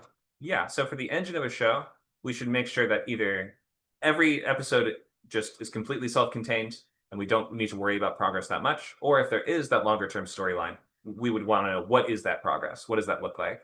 And it might be he's gathering kind of like clues or ingredients, or if there's some sort of maybe mystery he has to solve behind why the curse was placed and how to break it. Those could all be part of that progression. Right. Okay. Well, thank you for sharing. Is there any questions you have about this one? Anything you're not sure about? Not pretty much. Maybe I'll have to work on a bit on this thing, and I'll Okay. get back next week. Okay, no problem. Yeah, glad to look at what you have. Try to write 2 separate log lines, one for the series and one for the pilot, when you're ready. And then we'll be glad to check those out when you're done. Sure, thank you. All right, thanks, Chris. Okay. Anyone else? I think Carmen had one, but might be having audio issues. Okay, Carmen, do you want to speak? No, I don't have audio issues. I was just driving. I mean, I know that I frequently do have audio issues for some reason, despite having multiple devices. Anyways, that's another story. Okay, so we still talking about the animated thing? Yeah, we've got just 5 minutes left in class. We're just asking if anyone had a premise or extra You questions. signed up for the TV, for the boot camp with Ellie Blackheart Adventures. Okay. Is that a Yeah. show or? Yeah, I started doing drawings a few years ago, and I have stories written down, like titles of stories, and I've written an anthology that some of those stories in that anthology are some of the stories that would be part of the series, like selectively. Like I would have to be very selective about which ones I would flesh out into a story for the animated. So yeah. Okay. Well, that is up to you. It seems like you have a few other projects you're working on, so maybe this one is not your priority at the moment, but you would only have to pick one story, because you would only be writing the pilot. So you'd have to find your favorite, which might be tough. I know that can be difficult if you've written a bunch of good ones, how to pick just the best one. But Yeah, that would be your choice. Okay, yeah, okay, audio issues. My camera's not working very good either. I think I need a new phone. Try to do that by next. I will do it. I want to say that I will do it, but I'm gonna try to do it. Okay. Thank you. Okay, sounds good. Thank you so much. We'll see you next time. Wheel Arts or Shakti, did you have log lines ready for the shows that you were working on? Are they here? They're not in the channel, but they signed up on the form. Okay. Well, hopefully we will see them next time then. But it sounds like we're out of Mhm. leads for now, Detective. Yep. Let's get ready to wrap up with this class, and we'll have poetry starting on WordCamp just after this. Thanks for coming by, everybody. We hope to see you for next week, which will be same time slot, 11 to 1 on Sunday for the next 6 weeks for this TV pilot bootcamp session. Go ahead, Nacha. Oh yeah, just a reminder not to close the Zoom. Oh, right. Okay. So I'm going to stop this stream. I'm going to stop the recording, though. So stop recording. Yes. Okay. Okay, and then I will leave the Zoom. thank you for telling us. wait. Wait, no, don't leave yet. Don't Let me. leave. I Okay. will go in and it will. You switch It in. will kick you out. Okay. 1 second. Sounds good.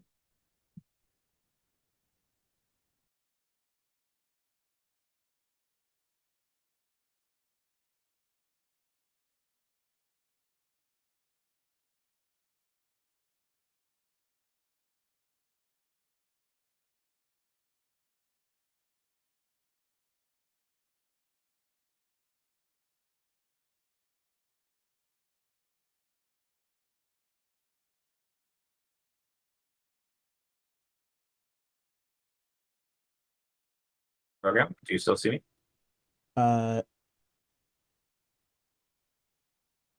Yeah, I see it says launch the app or change your camera. I don't know. Maybe that's you have I another closed. person. Right clicked. I closed all of the whole program. I'm Okay. not. It's not running on All my good. computer, so it must be someone else. All Is it a good. ghost? We're starting poetry writers group right now. So if anyone has a poem, I'm filling in for our host, IB, Wait, it's in this channel? in the same Zoom meeting, but in Discord, it's in a different channel. Oh, right. Okay. Yeah. See you guys next time. Have a good rest of your weekend. And I can find the channel.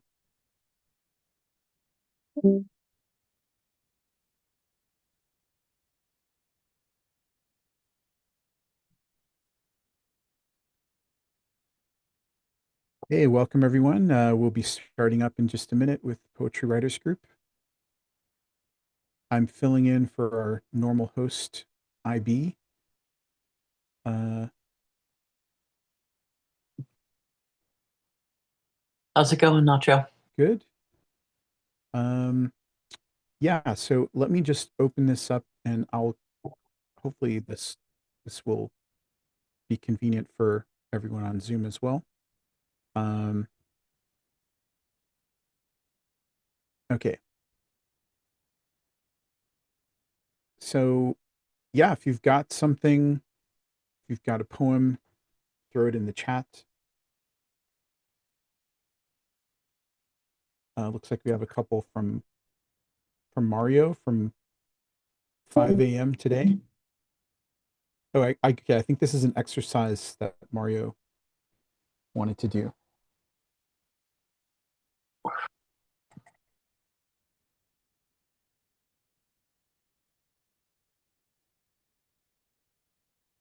Oh, that's funny. Maybe this is just a riddle. I don't know, or maybe he posted in the wrong channel. I don't know. Maybe. I don't know where he is.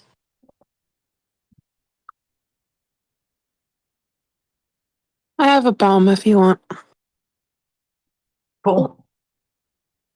More people than I thought.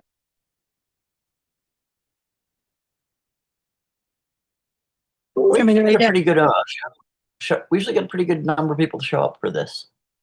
Huh. Do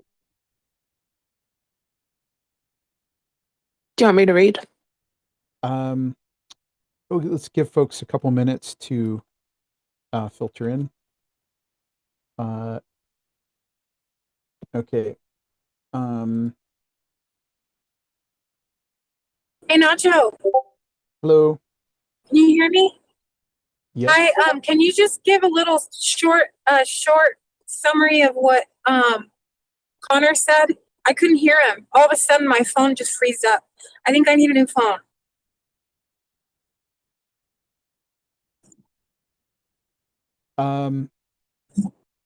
I think Connor just said that's the end of the TV writing class for today. I don't think he said anything.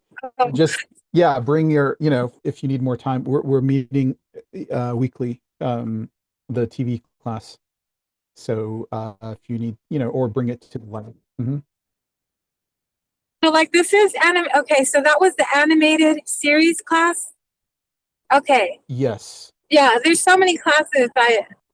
I get confused because there's so many classes. Well, it's just the TV boot camp. It doesn't have to be animated, but it's just like we give it a theme. Just so Does it? fresh. Oh, okay. Yeah, because people kind of nobody wants to just take the same kind of how to write a TV logline class over and over, right? But so we give it a theme, but it's okay if you're writing a different genre. That's no problem. Okay. Okay, I know that I need to write stuff. Okay, thank you. Sure. Okay, so let's start with Cigar Kitten's poem. Do you want to just, before you start, do you want to tell us anything about this or just jump into it? Just jump into it. Okay. Former. Betty's ex-husband passed away. He didn't take care of his diabetes. She has to help the others grieve. I wonder if the girls know how many times she fell down the stairs, how much he took. I watch her steam settle back into her shoulders. I Google my ex-husband, see if he's dead or not. Wow. Okay. I like this. The kind of how you end. Let me just throw this open. What do you guys think? Does anyone have feedback for Cigar Kitten? And Yeah, it's very somber tone to it. I think it's fantastic. I think it's well written. I think it uses just the right amount. And the only thing that I would say is you're right. I Google my ex-husband. I think you can put to see if he's dead and then just get rid of the or not. Those are my only criticisms. I Google my ex-husband to see if he's dead. That is, I think that's better word to finish on than not. Yeah. Right? I have one It has for a- the it has group when you guys are ready. Thing to it that way, but I mean, you can go with it or you can choose not to go with it. But that would be my only criticism is that if you reword that to end on dead, it might be a little stronger. That's basically it. I think it's fantastic, really fantastic. thanks, Megan. And I totally agree about the ending. You're definitely right. Sorry, relatives, were you trying to say something? Yeah, I have one for the group when you guys are ready. Okay, sure. Yeah. Anyone else have thoughts on Cigar Kitten's poem? Is the title of the poem is Former? Yes.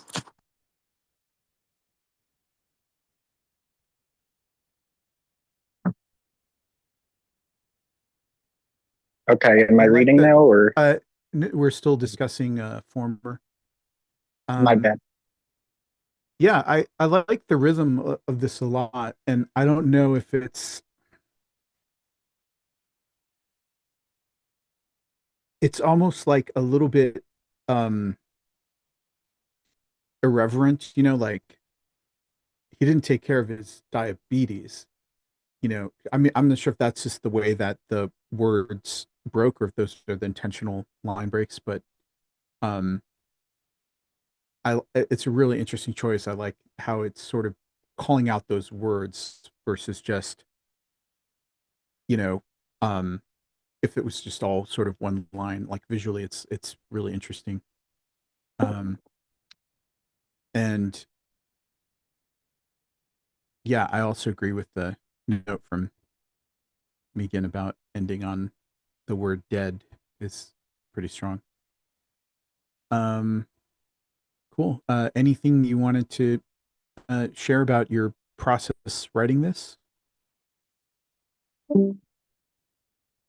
I don't, nothing helpful. This is a bit different than what I usually write. It's so much more straightforward. I feel like there's less poetic techniques in it, which is why I shared it. I wasn't sure if it worked as a poem, you know? No, it Amy works fantastically as a poem. I Amy think says, it not only does it work, it works well. Amy says, "What a cool story poem. I like the meaning in the last two lines." Anything you want to explain a little more, Amy? I thought this was really interesting, and I liked like almost the progression. It got more intense a little bit toward the end, and it could go it could be a poem, it could go into a story. I want to know more. I want to know more details. Yeah, I think it's really strong, especially with just as you were thinking of adjusting the very last line. It's like Yep. powerful. Yep. Just a whole different And also, style. yeah, and it's just like, well, what's going on with my ex? It's just feels like, oh, did the narrator's ex-husband, also abusive, Right. You could do a companion poem from another side, one of the characters' side. Yeah, thanks for sharing this one. I enjoyed reading it. Thank you. Okay, yeah, and Aurelius, you want to post your poem in the chat, and then we'll get to you after Amy. Okay. Okay, Amy, do you want to tell anything you want to tell us about this one before we start? No. Well, I did something interesting. I kind of used I tried to do each last word, and that became the first word of the next line. So I played with it. It's just trying to be something about my voice, hear my voice. Okay, so hear my voice. Listen closely and notice every sound. Sounds that echo past memories. Memories that keep coming back and forth, inside and out. Out of my eyes, tears trickle like raindrops. Raindrops that fall gently and then harder. Harder than I can stop them falling. Falling faster that I cling to every sound. Sounds I can't put into words. Words that linger like the memories. Memories from my past remain today. Today is what I hope to display. Displays of emotion from your story. A story so engaging that I can only listen to your voice mixed with mine. Okay, wow, this is really cool. Yeah, I'll just open up to everyone. Any thoughts?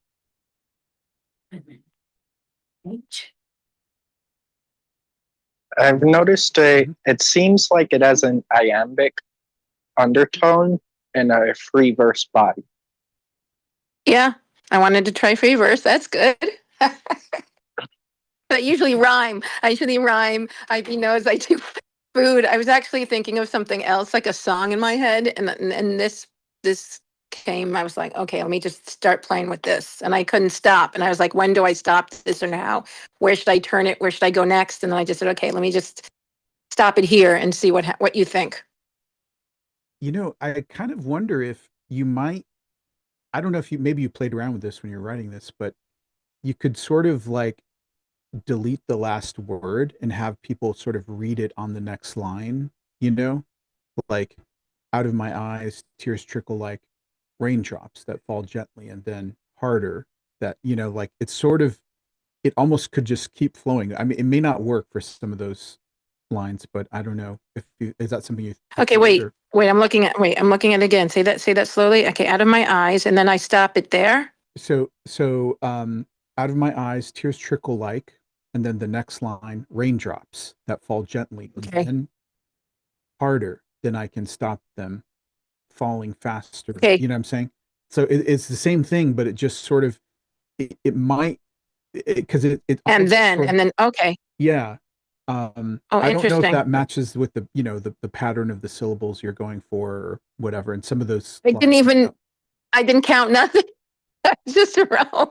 Yeah, but it feels 'Cause- like, I mean, it seems like it I don't know if that's what it wants to be like, but it like, at least reading it, you know, I kind of started hearing that or imagining that. Oh, cool. Mhm. All right. Maybe I'll take that out and just end with, Yeah, sounds I can't put it into words that linger like the memories. I mean, I don't know if that's, you know, not enough syllables or something or whatever, but sounds that echo past, and then you start with memories just on the next line. Just take out each last word and see what happens. yeah, yeah. Yeah, I got it. Okay. I- Okay. That's cool too. I'll play. I feel like sometimes I'm not, you know, trying to do like fun things. I know, you know, I want to try to do like a story poem, like we just heard, and then we heard a last week a really cool story poem. I want to try,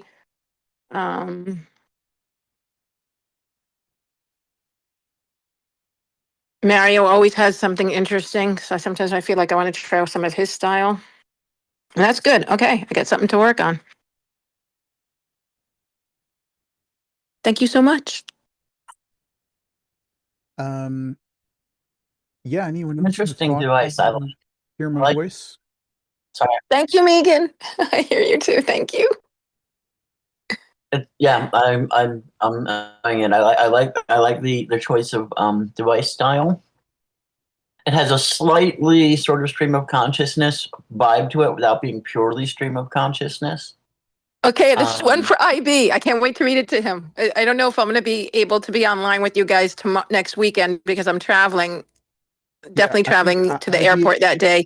IB is out this weekend, next week, and he'll be back in 2 weeks. Okay, so then I'll just leave you. I'll just probably be on chat. I won't be able to talk so much because I'll be in the car, but I'll just send you whatever I can. Okay. Sorry, Yeah, no, I have to give you credit. Sometimes you have an idea, and the idea about a style can often be a hard thing to make work without a very rigid theme behind it. And this, even though there is some theme, it's not hugely thematic, and yet it works. It because it touches on that almost stream of consciousness style as one thing leads to the other, and sort of that's how often thoughts work for certain people. Certainly my thoughts, you know, will jump around a little bit like that. So yeah, I kind of I didn't know. I mean, if you asked me when I did this was like not even, no, I don't want to tell you, five minutes ago. I was thinking all day what to write, and then this just popped in here. Well, I mean, I think you did a good job. Like I said, a lot of times when a piece of art is made purely to explore a stylistic concern, it usually will, or often, and I'm being hypercritical because I went to art school and I saw a lot of bad conceptual art where the concept and the execution don't meet up. But this took, you know, what was an experimental idea, and I think that you executed the experimental idea well, which is hard to do. So, brava. my day. I love you. You made my day, my year. Love you. I cannot thank you enough. Cannot thank you enough. I keep working. You know me. I keep plugging along. I have my good days and my not so good days. That's it. Keep plugging away. It never hurts to. This is like one of my favorite classes. I have never had anything like this before in my life since I found you guys. I please don't let this class ever go. Please, please, Awesome. please. Thanks. Anyone else have thoughts on Hear My Voice? Is this the one where she's goes on Google to find out if the ex is still alive? No, that was the last one. Okay, sorry. I was going through the mountains. I kind of disagree with everyone on this one. I think the repetition of the words is incredibly distracting. I don't think it's adding anything to the meaning of the poem. Like you could cut a bunch out, I think, and get to the meat of what is actually being said. Listen close, sounds echo past memories. I keep coming back and forth, inside out, tears trickle like raindrops, etc., etc. Oh, I'm gonna try that too. I'll take that. I'll Yeah, take it all. I think maybe I'm misunderstanding, but that's kind of what I had the same feeling, that it's maybe stronger just deleting one of those pairs, right? And then it just sort of flows. I think deleting a lot more than just one of the words. But yes, Well, I mean, I one think on each. I meant one on every line. I mean, yeah, Maybe more. even Okay. more than that. Okay. Maybe more. Because you're good at that. I think you helped us the last time. You moved some words around in a poem and made a whole difference. Oh, could you maybe explain a little more, Cigar? So you're saying sort of some of the phrases feel out of place, or Yeah, I mean, if you look at it when I read it, listen close, sound echoes past memory. I keep coming back and forth, inside out. Tears trickle like raindrops, like tears are coming out of your eyes. You don't need to tell us. Like we get that tears come out of eyes. Raindrops fall gentle, harder than I can stop. Like I think there's more that you can cut out of there. Yes, that's really good. I like that. yeah, I'm gonna play with that. I'm gonna play with it. it's like you put it in the fire in the crucible and just get the best parts out. Yeah. I'll make it different. Maybe I'll make it tighter. Yeah, great suggestion, Cigar. Yep.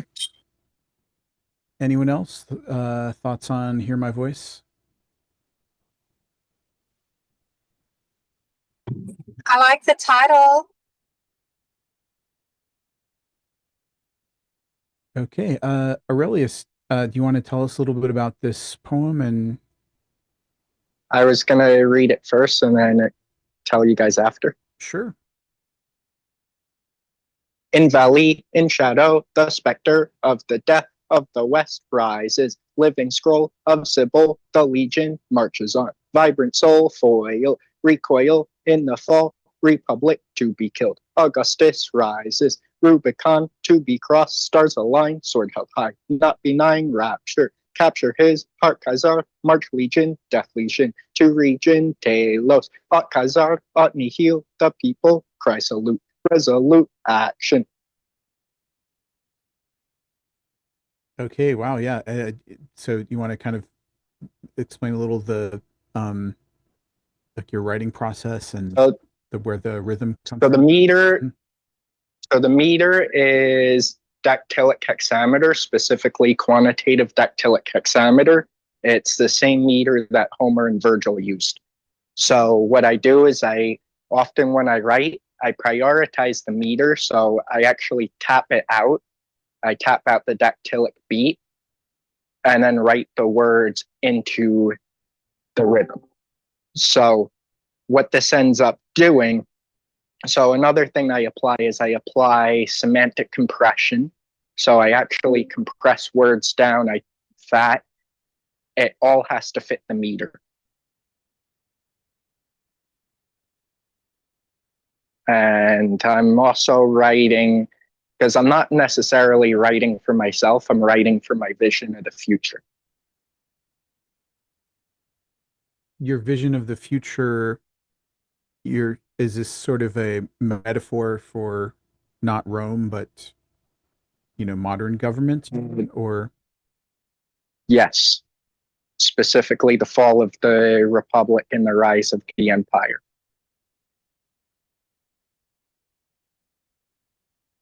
And anything you want to share about, I don't know, how you started working on this, or So specifically, I started writing poetry, I'm going to say 5 years ago. And my themes were always about, like, I've done personal stuff too, but my themes were always about death and rebirth, the cyclical nature of history, of how things always, how history rhymes, and basically my whole point of writing is I'm I'm interpreting events through the entire Western arc of history, from the fall of Troy to today.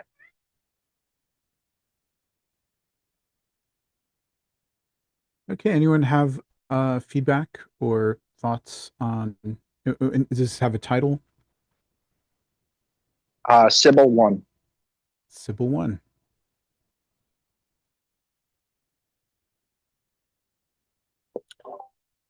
So yeah, I do. As somebody that really enjoys history, this was interesting to me.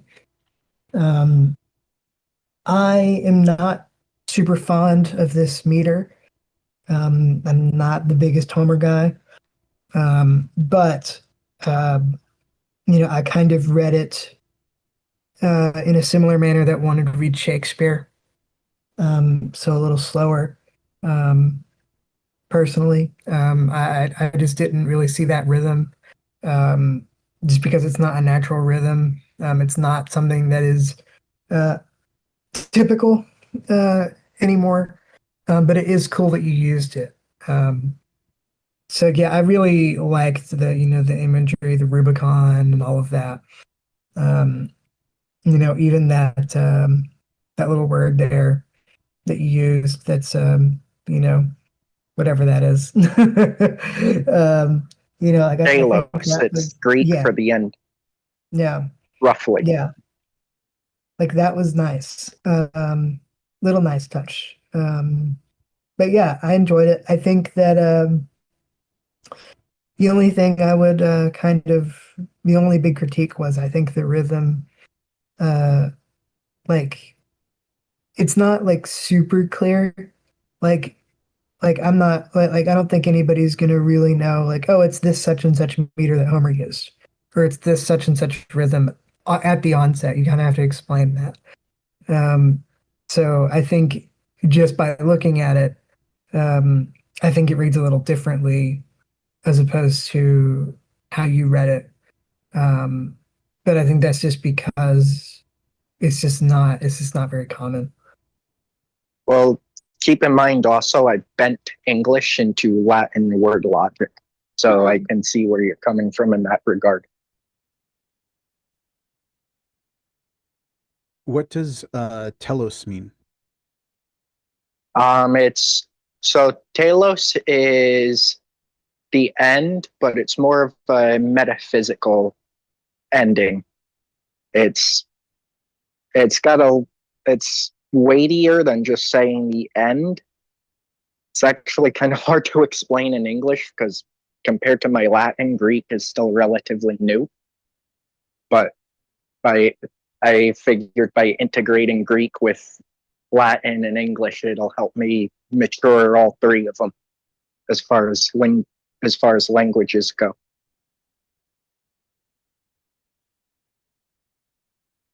Anyone else have thoughts on Aurelius's poem?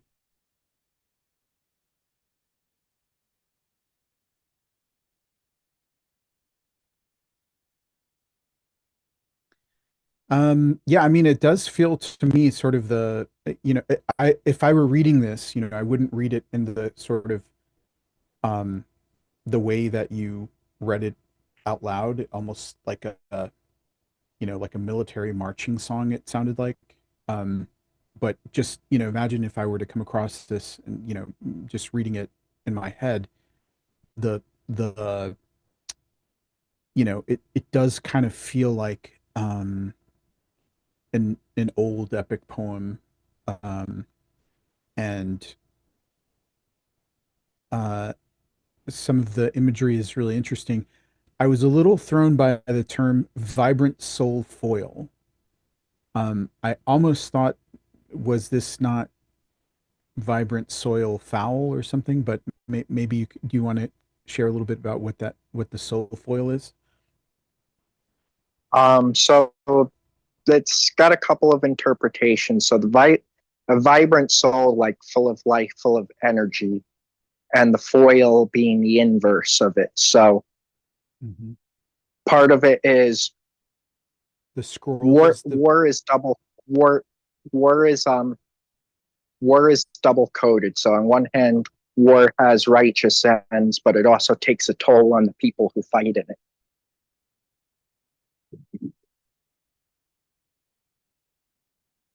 Cool. And could you maybe So share with us a little bit about what the Sybil scrolls are? Living Scroll of Sybil. Mhm. So the Sibylline, you had Sibylline scrolls in Rome, and they were basically like state-sanctioned prophecy that were locked away, and the Sibyl was only consulted in times of crisis. Think like the Oracle of Delphi, but Roman. Mm-hmm. Okay, cool. So Yeah, there's a lot of you know, deep sort of context that I guess, you may not fully appreciate if you're not as familiar with some of this history. But I think even without that, you can uh, like appreciate the you know the rhythm of the meter that you used. And I don't know, for me it's interesting to read. I'm not being very familiar with all this, but yeah, he did just throw it in the chat. Yeah, anyone else have thoughts on Aurelius's poem? I do. It does sound like a marching cadence. And I think that, well, I don't know a lot about, meters and things like this, but given the content, what I could get, I could discern like a rise and fall, type thing going on there. And I thought that was purposely done. So yeah, it kind of did wake me up a little bit today. Thank you for doing that. So whose heart is, are we urging Caesar to capture? Or maybe I'm misunderstanding that line. the heart of the people. So Caesar was the people's champion during the time of crisis. The Senate was gridlocked. He was the only one who could actually get reforms through by that point in the Republic's history. So Caesar, being a populace, is capturing this heart of the nation. But is there a reason why you use his instead of its? Why not? It fit For better me, it in was Peter. a little confusing. It seemed like his was referring to either Caesar or, the capture the heart of the sword, maybe being so yeah, for me that because Caesar's heart is also captured by the momentum of the march. It is he captures the heart of the people personified through the nation, but also his heart is captured by the very act of crossing the Rubicon. Alea jacta est. So you're calling for I guess, the people who are, I guess the soldiers that are marching or whatever, you're calling for them to capture Caesar's heart in this line as It's well not as so much. Mhm. It's not so much I'm calling for them to capture his heart, more so his heart is being captured by the very act of crossing the Rubicon. And this also has to do with, I can see where the confusion comes from, because I did collapse a lot of weight into very few words. Mm-hmm. So there are multiple ways to read it. Cool. Yeah. Anyone else have thoughts about this particular line?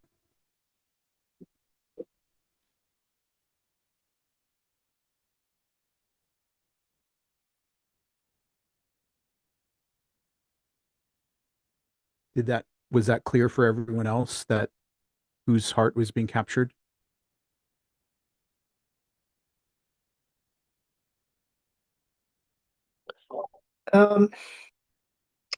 Yeah, no, not really. It kind of, I feel like that you have to really know, like, you got to really know your history, um, in order for that to kind of make sense.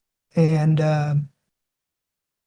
yeah, it wasn't really clear. Um, you know, the only the only reason I would have even remotely have come to that would be because I mean, I kind of figured it was someone, it was, I thought it was a commander, or I thought it was the men, or I thought it was whatever, just because it's mentioning of the Rubicon, not necessarily the people, but just the people that he, served with. Like that's what I thought it was.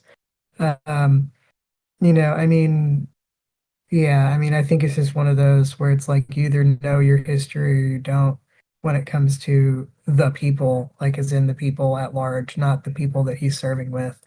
Um, so yeah, that was kind of my thought. It was a little bit murky, but I mean, it works, I guess.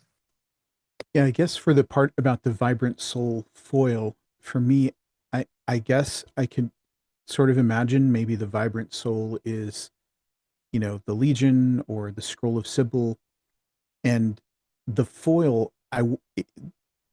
The way that it's worded here, I kind of started to wonder. So is the Legion the foil of the vibrant soul, or is the Legion, but it sounds like this is sort of, praising the Legion. So, what exactly is the foil? Well, there's a couple ways to read into that. So the so when it both zooms into the Legion, but outside from the Legion. So the foil itself is the cost of war, the death of innocence through blood. And Is that in the Scroll of Sybil, or is that in the first line? I mean, I guess I feel like maybe it might benefit from some kind of reference to whatever the foil is. the foil isn't one thing though, it's multiple layers. The foil itself is, well, if we were to go historical, because part of the reason Caesar crosses the Rubicon is because basically the Senate is like, okay, you got to return to Rome without your legions, disband them. And Caesar knew if he went back without his legions, they would have either killed him or exiled him. However, in the same breath, the Senate also allowed Pompey to keep his legions. So the foil could apply there, as well as the personal cost of the men who were there at the crossing. The vibrant soul being the legion itself, its upbeat energy, full of life, crossing their vibrant energy, their crossing, their glorious dominion, and the foil being the actual cost of that glorious dominion. I mean, you could tie it to the specter, right? The specter of the death of the West is the foil. Well, maybe? the specter is here and now. That's the shadow looming over our current age. And just a minor note, but I don't know if this even fits with your vision here, but it just kind of bumped me a lot, that line. I kind of try to keep reading it to understand, but maybe, vibrant souls foil with apostrophe S might be a little bit more clear. At least we're talking about the foil of the vibrant soul. You could do that, but then again, it's not really necessary when you apply compression. Yeah, I mean, I'm not, I guess we're sort of sharing just our feedback. It may be helpful, it may not be helpful. You know, the idea is just we're giving you our honest reactions. I understand. I appreciate it. Yeah. So it's sort of on you to kind of absorb everything and then decide, you know, what's helpful, what isn't helpful for your, you know, your vision for this piece. I appreciate it. Sure, sure. Okay, anyone else? Final comments on Aurelius? Or did you have any questions for your readers? Oh, I don't have any questions per se. Okay, let's move on to Dakota's poem. Anything you want to tell us about this before you read it? Yeah, sure. This is actually not mine. This is from an uncredited source, probably from the late 19th century. It is unclear as to specifically what date or who wrote it, but I came across it in my research for my feature, and I thought it was really fun. For those that do not know what a burgoo is a very specific type of dish. It is from Kentucky. It is basically a stew. I'm going to be reading this in the way that they would have. I do know a lot of the pronunciation for a lot of this, so bear with me. On them racing days in old Kentucky, many years ago, when sport was sport and bookies did not rule the roost as now, when the best hoss was the victor 9 times out of 10, and the bettin', except for glovers and such, was only done by men. I'd like to live that life again, when skies was fair and blue, and I hanker often in my dreams for Price McGrath's burgoo. And Price McGrath was a very rich trainer, owner, manager who was the owner of the first Kentucky Derby winner. Okay, cool. And burgoo is a kind of food? It's a stew. Stew. Okay. Yeah. It's a stew. Yeah. Okay, cool. And anyone have thoughts on this one?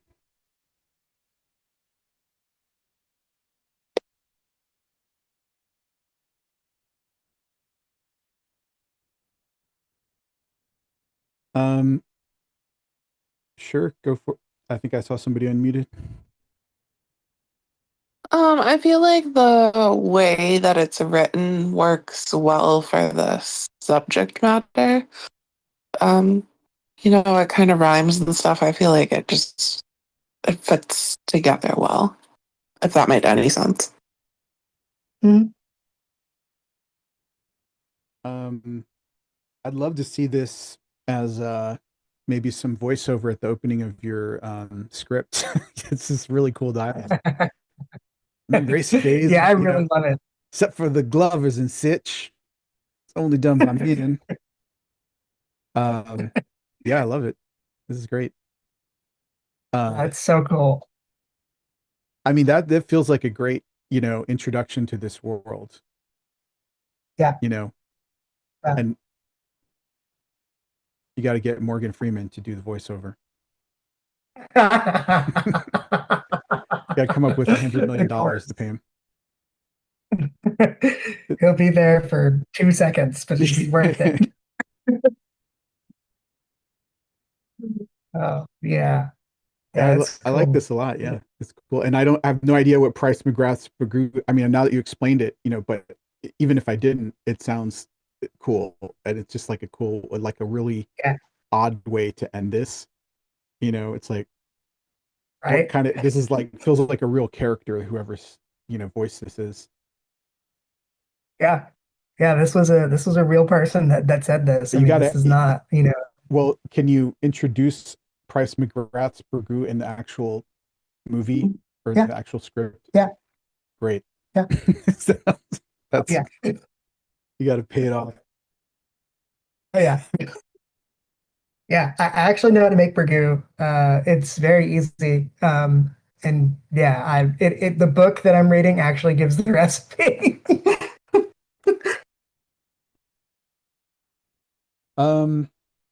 Cool. Anyone else have thoughts on this one?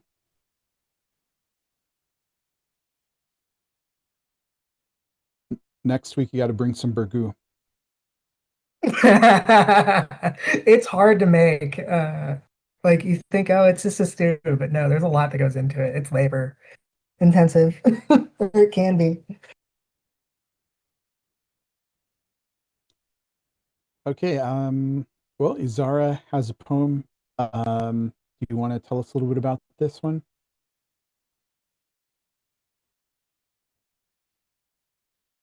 Oh, yeah. Okay. Is my microphone okay? I haven't sounds good. come to this group before. Cool, thank you. So, yeah, so I wrote this one like relatively recently. Like my approach to poetry is a bit strange. I tend to just like have a moment where I feel like I want to write it, and then I write it in about I write the whole thing in usually about like 5 or 10 minutes, and then I kind of some of them I come back to and like chop around a bit. I think I chopped around this one once. But yeah, a lot of my poetry I just leave as is. I'm not particularly perfectionistic about it, but I'm kind of interested in trying to maybe cultivate poetry a bit more rather than just it being just a load of stuff on a page. Particularly at the moment, I've just been trying to experiment a bit more of my form because I tend to write a lot in just 4-line stanzas, and I just think it's a bit boring. So yeah, I initially wrote this all in 4-line stanzas, and then I just a few days ago I chopped it around to make it a little bit more interesting in terms of how it's structured.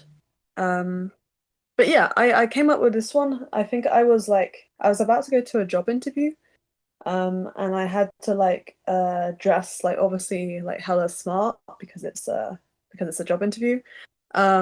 And I hate doing that. I hate I hate wearing like formal clothing.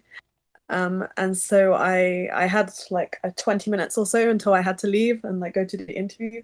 And I just wrote this whilst I was like getting changed quickly. And yeah, it was just a lot of my feelings at the time, I guess. So do I just read it out now? Yes. Go for Yeah. it. Oh, does this have a title? No, I don't like I don't tend to title a lot of my poetry anymore because I do title them, but just as like just the titles don't really mean anything. They're just so that if someone wants to like say something to me about it, like they can like easily refer to it. But like the titles of my poems don't really mean anything. So this one I haven't published on anywhere yet, so I haven't given it like a title for people to sort of refer to it with. So yeah. Okay. Okay. So I'll start.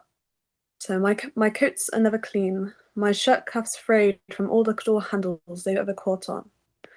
Dress skirts creased, jeans finned at the knees and stained from all the people I've ever knelt for. Holes spattered along fabric that should be too thick to yield, that should only serve to hold me in one place, at one angle. But it couldn't hold me then any more than it can now. I paint my outfits with the earth, with the drinks I gulp and the meals I relish and the hands that touch me, like I paint my birth suit, vibrant with sin, sun-kissed, legs home to purple blotches I never noticed properly and face flushed red, in anger, in shame, intoxicated by the whole spectrum of life. So yeah. Okay, awesome. Thank you, Zara. Anyone have some thoughts or feedback?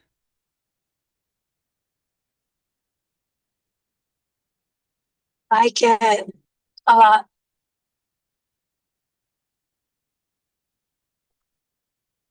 thank you. I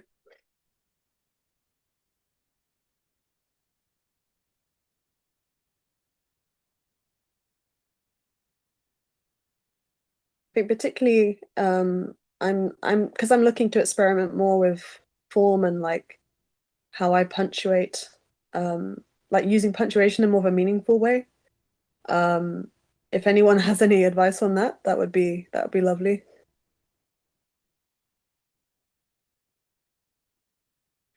For me, I feel like the opening is really intriguing. So, and the last part of this is, you know, like it really, for me, that's where it kind of comes alive. Um, uh, I had a little trouble following the part about the whole spattered along fabric. It should be too thick to yield. That should only serve to hold me in one place at one angle. It felt like there's a lot of emotion here, but I'm not quite following what it's.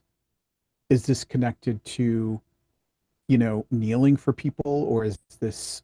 Um, it feels like it's building up to something huge here. With, you know, couldn't hold me then. Um, is it that is, I guess is it the clothes that are holding the narrator? So I think so my idea with it was my thoughts were initially with clothing and like how a lot of my clothes are very old, so they've sort of become damaged with me living. And I think to me, clothing it symbolizes civilized society and like how civilized society requires you to act in a more tame way, like not like an animal, you know. When like I personally value like the more animal like roots of human behavior as well as all of the civilized restrictions as well. Like they can all be like interesting and beautiful in their own way. So like clothing like to me represents that sort of uh restriction we put on ourselves to limit the way we live in order to live in civilized society. And so the first kind of half of the poem is more talking about the clothing and like the restrictions, and then the second half is more embracing the fact that we, in order to live freely and fully, we have to also indulge in freeing ourselves from these restrictions as well. So like the whole spattered along fabric is basically just talking about all my old clothes that have become so damaged from the way that me moving and like, you know, just everything that I do with myself. And Oh, I yeah, see. just So you're kind of saying they should be too thick. They should only serve to hold me, but they can't hold me, or they couldn't hold me. yeah, so it's like yeah, it's like, you know, how jeans are designed to generally like, well, obviously there's ripped jeans now, but like generally your jeans are thick material. They're supposed to cover you, but then, you know, you're like, I don't know, sitting cross-legged or like running around too much, and then the crotch of it like rips open, stuff like that. Um, and yeah, it's just kind of like the impossibility of human beings to wear a pair of jeans forever and them to not fall apart. Because the only way that would happen is if you just like, Right. sat down and just sat around and did nothing all the time.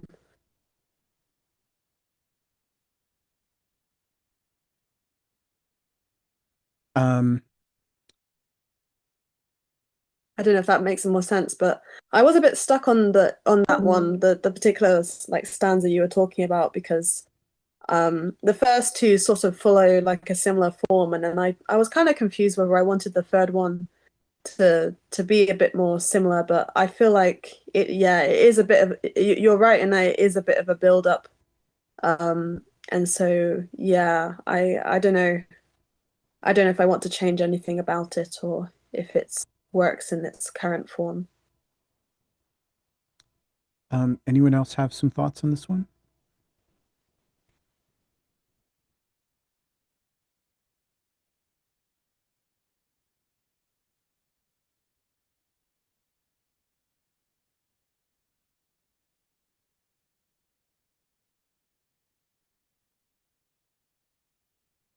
Um, yeah, so I like I said, sort of your, I like the build, you know, towards the end, and it just sort of it, you know, uh, like the you said you're looking to kind of break things up with interesting sort of, punctuation. I mean, for me, it's nicely broken up.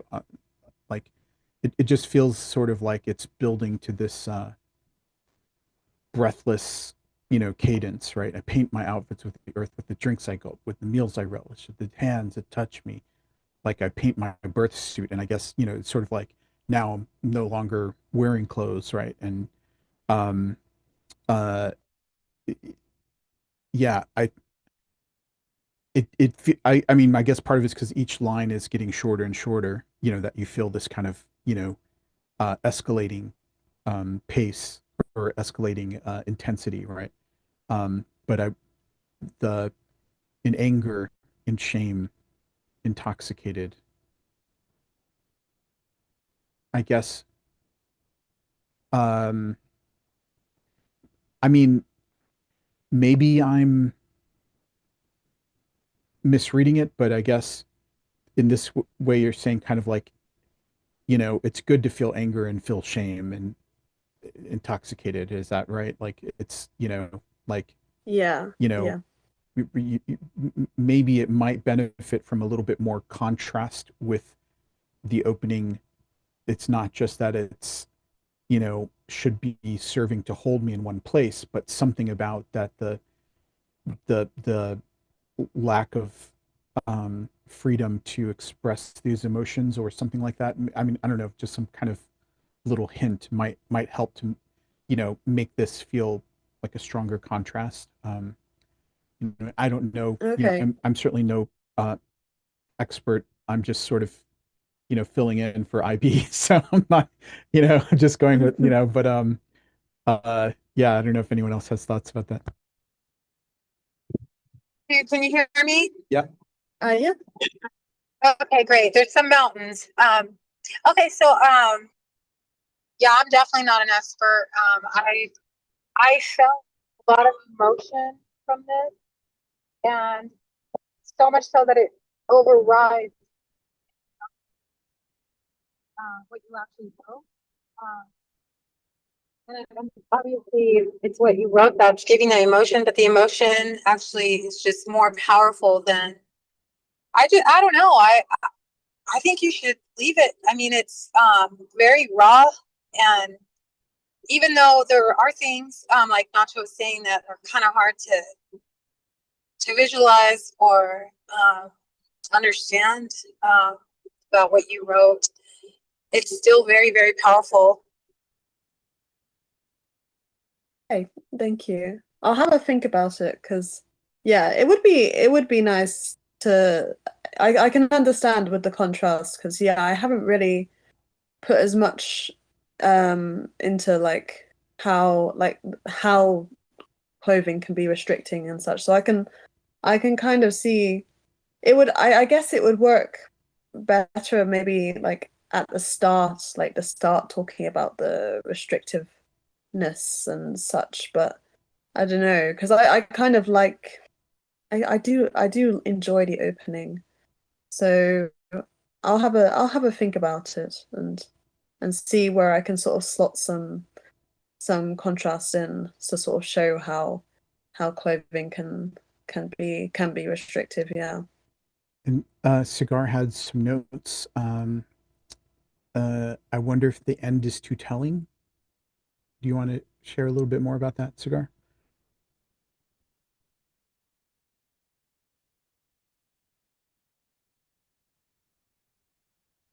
I guess I want the poem to leave me feeling intoxicated with life instead of being told that's the feeling. Yeah, that makes sense. I think that is a bit of a concern I've had myself with not just this poem, but I think other stuff I've written as well, is like because I don't really write like none of my poetry is particularly literary, like academic kind of like I don't know how else to describe it. Like it is very sort of layman terms kind of is because it's just it's my thought process basically. It's a bit just coming it's too raw, I guess, to be that complicated. But it does lead to like this problem of sometimes it's maybe a bit too like on the nose. Um So yeah, I can have a look at that as well at the ending and see if I can find a different way to word it. I think 'Cause, if you clarify some of the other stuff, like the section about yielding or whatever, the restrictive clothing, that might resolve you not needing to say intoxicated by life at the end, you know? Mm. Yeah, okay. No, that's good. Thank you. I will have to have a Yeah, think about also, it. I mean, I guess I wonder if it might be when you say the whole spectrum of life, I wonder if there's a more sort of I don't know, contradictory way to say that, or like a more vivid imagery, you know, because you're sort of saying like the, you know, all the good and the bad, like just all of it, you know, the ugly and the pretty, and you know, and I maybe there's some word, you know, that might, because the whole spectrum of life, it's sort of like, to me that sounds sort of very you know, a bit cerebral, and I don't know if there's some, you know, sort of like visceral word that you could use, that it's not just, you know, hey, I'm intoxicated by life, but it's like, you know, by the, I don't know, the something and the something, or you know what I'm saying, like some kind of, you know, real vivid um nouns you might use here. Okay. Yeah, no, I understand what you're saying. Mm-hmm. Yeah. I can't come up with anything off the top of my head. I'd have to sit down. Yeah, but Like yeah, because I like a lot yeah. of what's going on here. I really, yeah, enjoyed this. Yeah, thank I do you. need to start the table reads, and I would invite everyone to join us. We're going to be reading through some screenplays in our sister server. Let me just make a little link here for everybody. But any final questions for your readers, Izara? No, I think I've had enough feedback. Thank you very much. It was really handy. Okay, awesome. Yeah, if you guys are around, you can drop by and read a part or just listen in. Or if you have a script of your own, you're welcome to submit. See you around.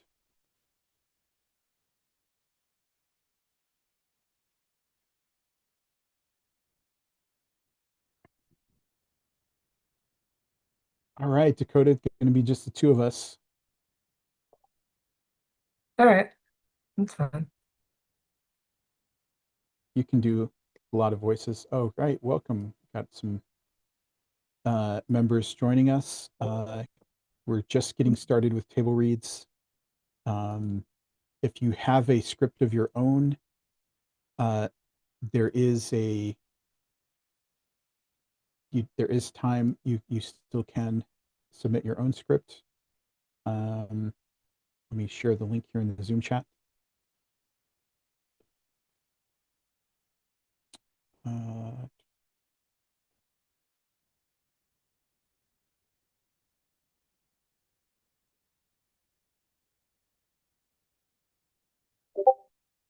There we go.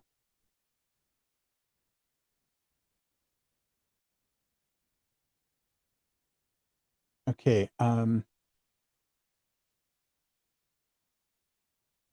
right. Welcome, Phantom and Warrant. I'm just going to post here the links in case any of you had a script that you wanted to submit today.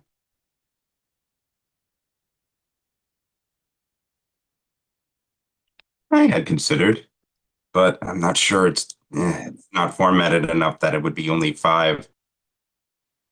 Well, just do however many pages it is. You can do anything. It could be 10 pages or 100 pages. Got plenty of coins, Stan. I know, it's very beta stage. I want to save That's it for okay. when it's like better. Okay. Or if you want to do just a little, you know, excerpt, you know, 10 pages or something, or but we'll see who submits first.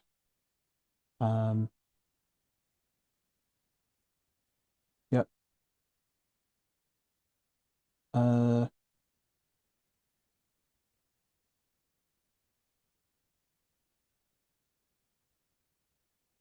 okay, last chance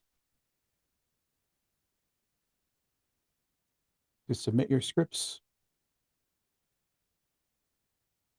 And give me just a second here.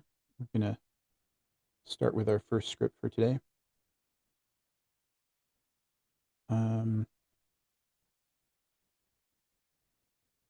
And let me just ask, Phantom and Warrant, are either of you up for reading parts? Would you be up for reading a part today? Hi guys, it's Warrant. Sorry, I'm very new to the group, so I'm not sure what to expect or what my expectations were. So I'm just gonna, I don't know if I'm even prepared for this Oh meeting, no, but I'm nothing. just You gonna don't sit back need to and prepare anything. observe. It's okay. Thank Yeah, you. it's okay. You can just listen in. You're welcome to. Basically, how this works is we read through some scripts, and then, you know, after each script, there's a feedback period, and so we give feedback, and you know, and that's it. So yeah, you're welcome to just hang out, and you know, if you decide you'd like to read a part, just, you know, type something in the Zoom chat, and I'll know. Thank you. Sure. All right, we're gonna start with our first script for today, which is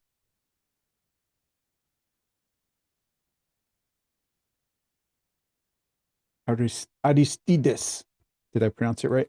Aristides. Aristides. Yeah, it's I'm trying. close.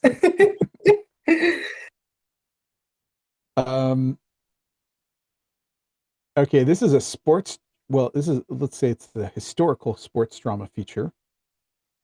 Comps are secretariat. How come only 4 pages? You don't have, you got,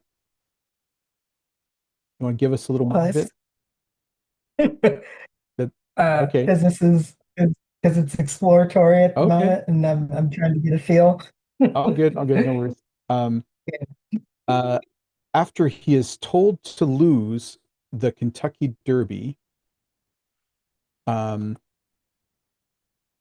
he's told to lose the first Kentucky Derby by his abusive manager, a black jockey must ride the worst horse in America to victory to get out of his exploitative contract. Wow. Okay, this logline's been places. It's gone through the journey, and okay, cool. Yeah, I like it. And this is a possible opening scene. Focuses on visualization of the race. I'm really trying to get the feel for writing racing scenes, and decided to practice here. This is mostly exploratory. Anything you want to add to that, Dakota, in terms of like the feedback you're looking for, or anything you struggled with? The thing I kind of struggled with is the mostly, and there's not a whole lot of dialogue here, but Ansel in particular, he is probably the hardest character to get right because there's not a lot of record. There's not a lot of, you know, I know what he sounded like, and that's about it. So suggestions on how to deal with kind of that would be great. You know, like his dialogue was hard to kind of figure out.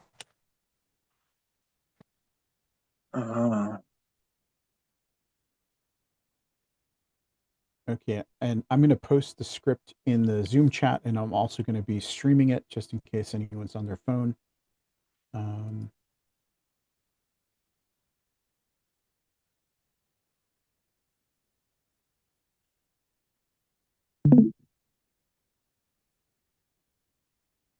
Hello? Hello. Yes. Did you have some questions? No, I'm just here to really. I didn't read the script that was presented. I didn't read anything yet. I'm just here just to build with other screenwriters and just, you know, that's Oh, about it. that's all good. Yeah, we're all just reading it for the first time right now. So Oh, we're okay. gonna read it out loud and then we're gonna discuss afterwards. Okay. Yeah. And for some reason it's not opening. And how many pages is the screenplay? 4 pages. Oh, it's not bad. Just a little skit.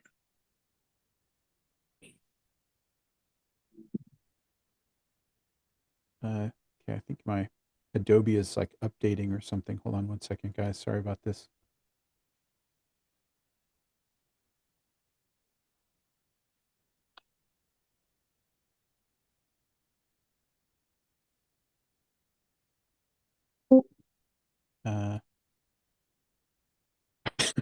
Adobe is like,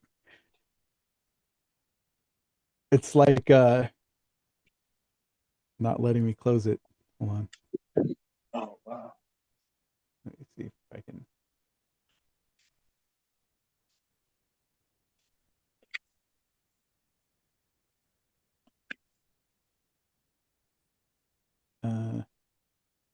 Have to force it closed.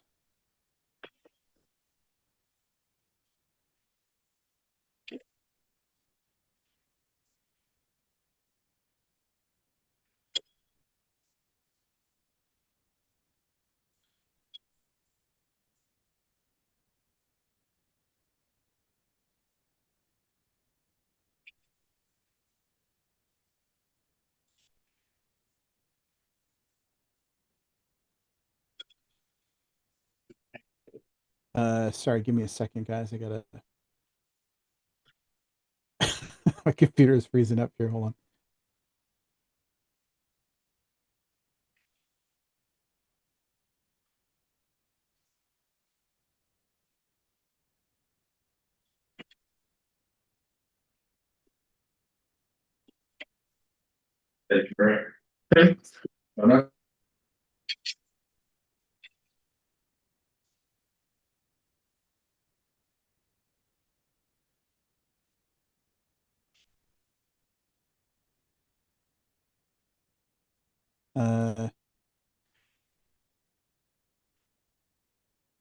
Can everyone still hear me? I can hear you. Okay, cool. Yep. One second.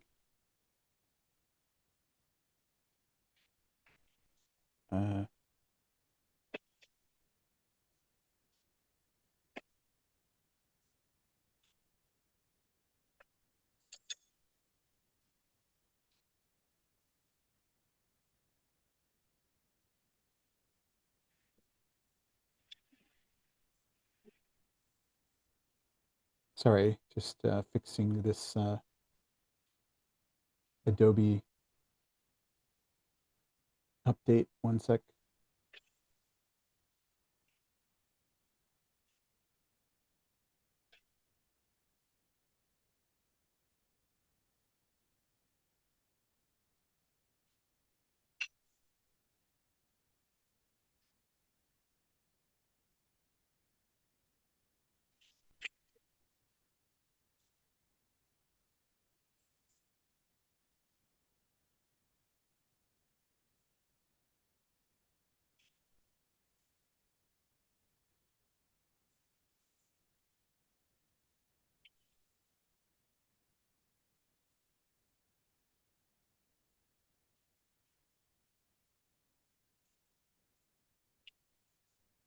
Okay. All right. I think now we're ready. Let me just share the script.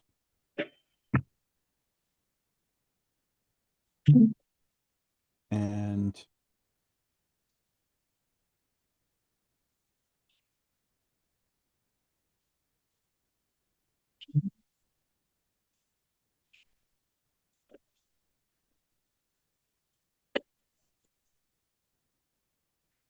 okay, can everyone on Zoom and Discord see the script okay? I can't see it yet. Um, Can you send the link to for me to download? I see it now. yeah, I'll also include the PDF. One sec. Um,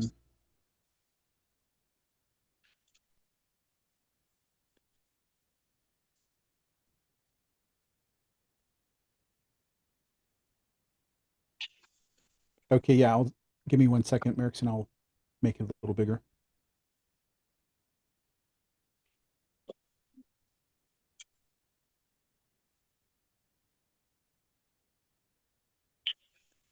Okay. Okay, I posted it in the Zoom chat. And just make sure this is, yeah. And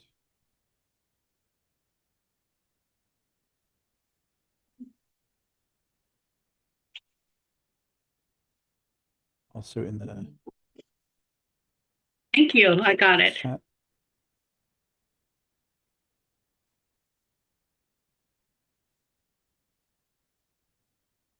Okay. Got it. Thank you. All right. Okay, so we've got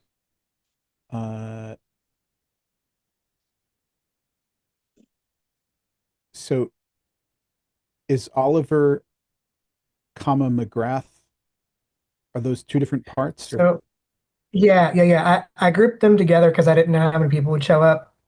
So okay. yeah. Okay. Yeah. Let's So see. those two, so Oliver McGrath can be played by the same person. Okay, got it. All right. Let's see. Phantom, are you up for reading a part today? Yeah. Okay. You want to read Ansel? I can't really see it. Let me see. Cancel. Oh, I see it. I don't have the whole. I guess when it comes up, I can read it when I see it. Yeah, you can see it on the chat, on the video. Also, I posted the whole script in the PDF in the Zoom meeting chat. Yeah. Okay, let's see. Dan S., could you read Oliver? Okay. Okay, great. Monica, could you read McGrath? Gotcha. Merrickson, could you read Bobby? Okay. Sophie, could you read Malcolm? Okay, thanks. And Dan S., did I already give you a part? You can always give me another. Let's see. Holloway, could you read Kelson? Yep. Okay. Perfect. All right. So let's go ahead and get started. Sorry for the delay with the technical stuff. I just had the Acrobat started updating in the middle. Okay. Exterior, Lexington Association track, day. It's dawn. The mist from the earlier rain shower gives way to fog as it rolls over a muddy circular racetrack. A petite but elegant grandstand is crowded with aristocratic women and bourbon baron men.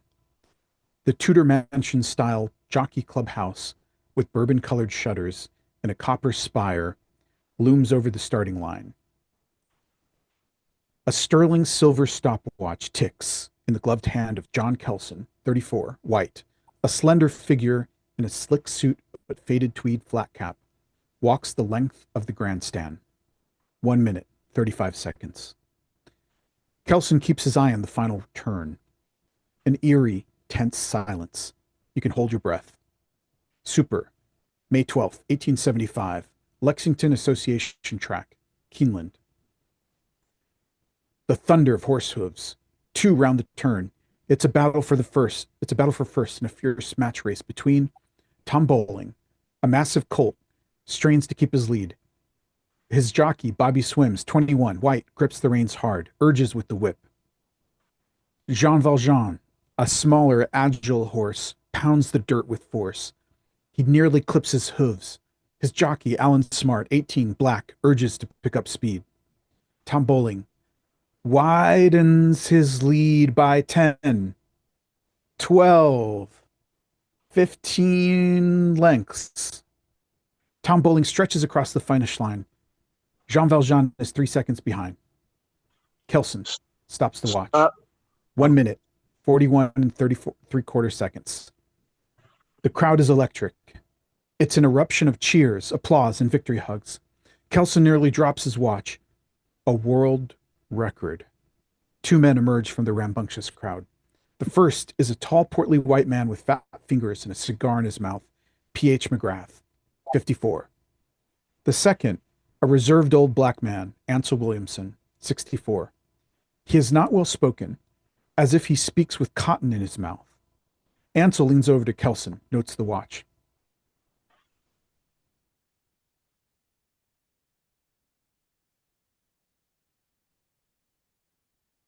Phantom, I think you're. Ansel or Yes. A record. I'm sorry. That was. Yes, Ansel, it certainly is. Kelson pockets his stopwatch, fetches his pad and paper from his pocket.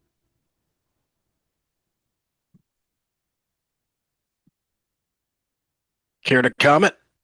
Ansel gestures to the track, points to Tom Bowling. Bobby eases him over to the railing. The horse, dwarves, everyone.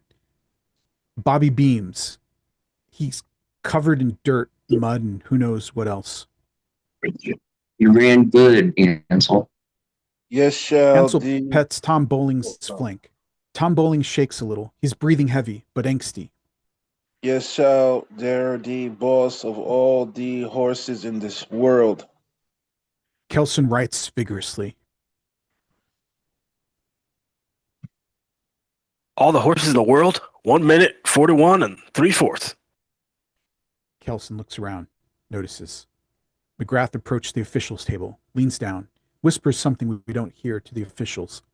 3 cantankerous old white men. McGrath smiles, walks over to Kelson, Ansel, and Bobby. McGrath possesses a heavy Irish accent. Run him again. Let's see what we can do. You sure? Gave us the go-ahead, so go ahead, Bobby. Come on. Bobby salutes and kicks Tom Bowling into gear again. Kelson restarts his watch. Ansel moves through the crowd towards exit and backstretch. McGrath settles in a seat far too small for him. Kelson catches Ansel's direction for a moment, but resumes watching his stopwatch. Exterior backstretch stables, day. A long barn full of horse stalls, hay, and the unmistakable wood chip smell. Ansel enters, whistles an old folk song. He passes mostly empty stalls. Aristides, a small red colt in the last stall, thrashes and kicks Malcolm, 10, a stable boy, down to the floor. Ansel rushes to the horse, grabs the reins. What you do? Just tried to put the saddle on him. You hurt? No. Go take a break, son. He's up next anyway. Malcolm stands, brushes himself off. Ansel settles Aristides to calm. Shh, hush, you idiot. He's just trying to help you now. Be civil now. That horse ain't civil a day in his life, Uncle Ant. Ansel turns, smiles. There stands Oliver Lewis, 19, in green and gold silks. He walks over to Aristides, grabs the reins, mounts his horse. Now run your race and don't bite nobody. Aristides nips Ansel's hand. I don't have to listen to you, Oliver. Oliver chuckles, leads Aristides out of the stables. Exterior, Lexington Association track, backstretch, day. Tom Bowling zooms past the backstretch stables that are just outside the track. No one else is behind him or in front. Oliver walks Aristides to post.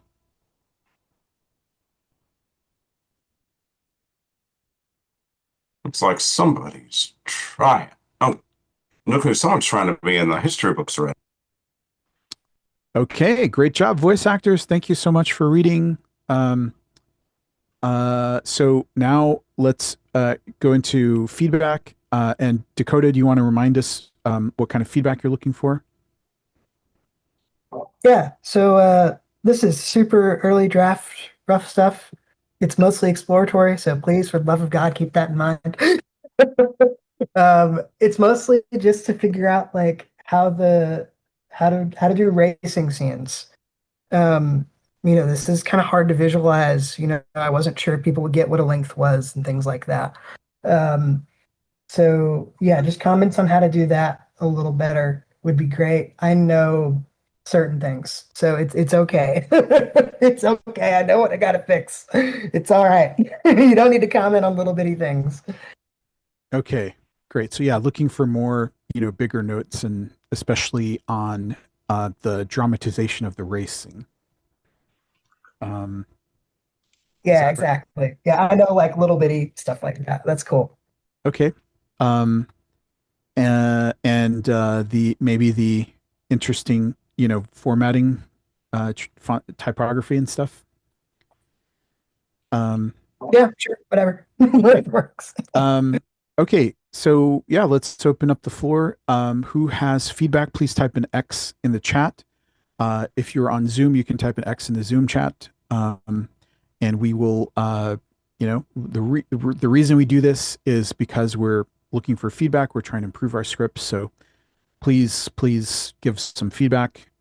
It's okay if you're not an expert. Maybe you haven't, written a million scripts, but, we've all watched movies. We all, have a sense of, what's, stories. So hopefully everyone has some feedback. If your mic isn't working, you can type your feedback in the chat. And let's start with Monica. Yeah, so I've got really only two notes.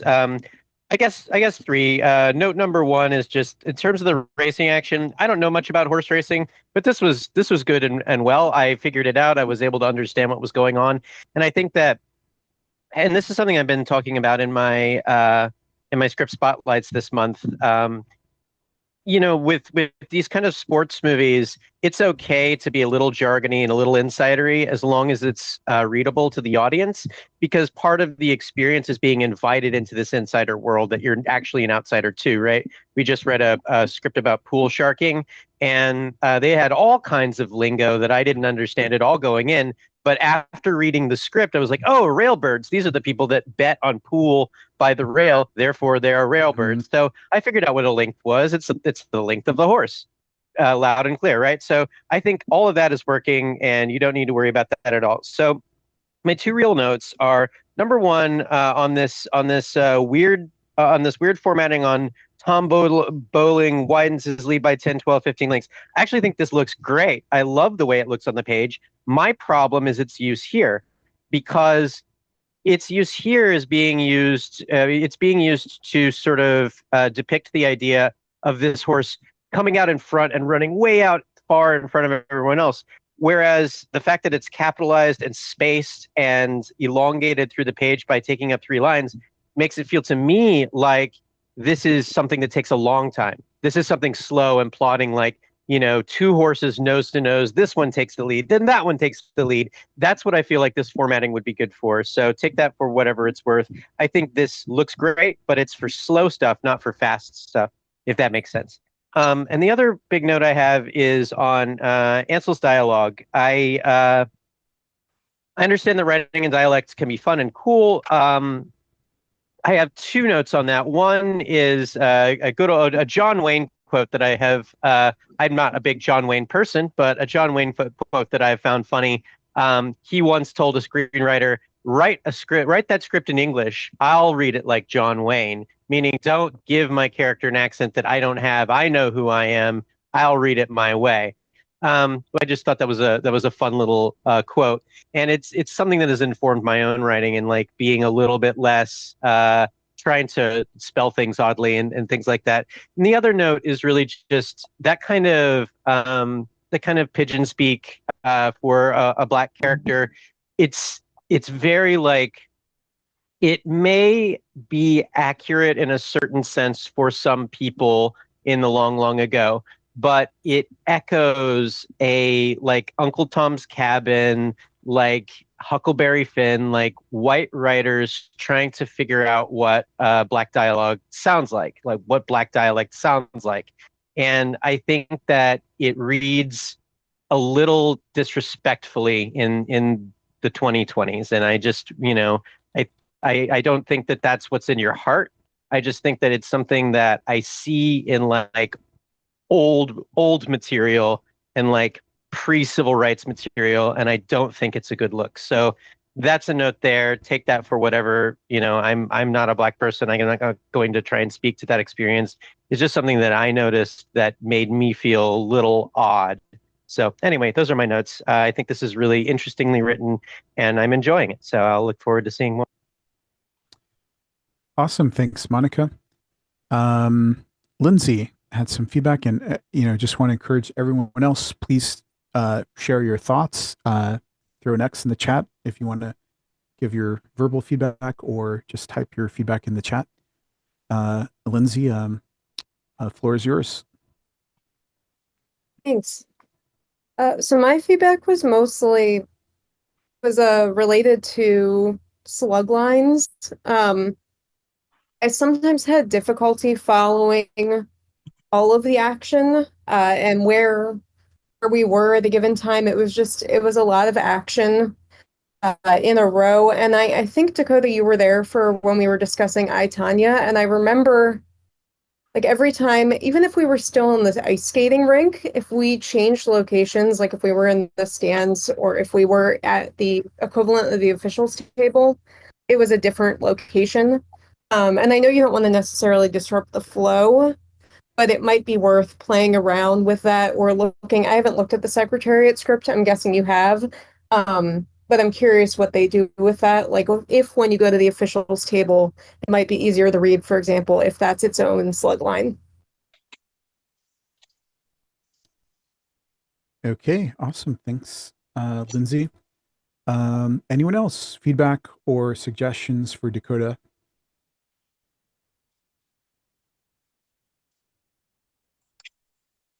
I don't really have any suggestions.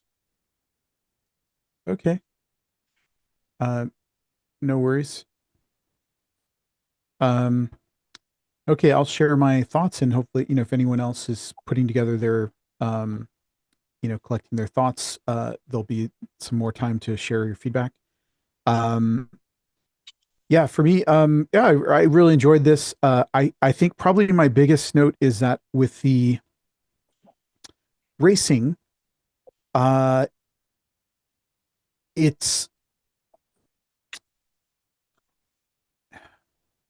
like your approach to this and kind of what you're doing with the typography, and the sort of, we start out with this big colt straining to keep his lead. I mean, the names of the horses are a little confusing because they sound like people names, but I think that my main note here is that we don't get enough of a sense of Tom Bowling struggling or losing to root for him. Basically he's straining to keep his lead. The smaller horse is pounding the dirt with force. Both the jockeys are trying to pick up speed, and Tom Bowling immediately widens his lead 10, 12, 15 lengths. And, Jean Valjean is 3 seconds behind.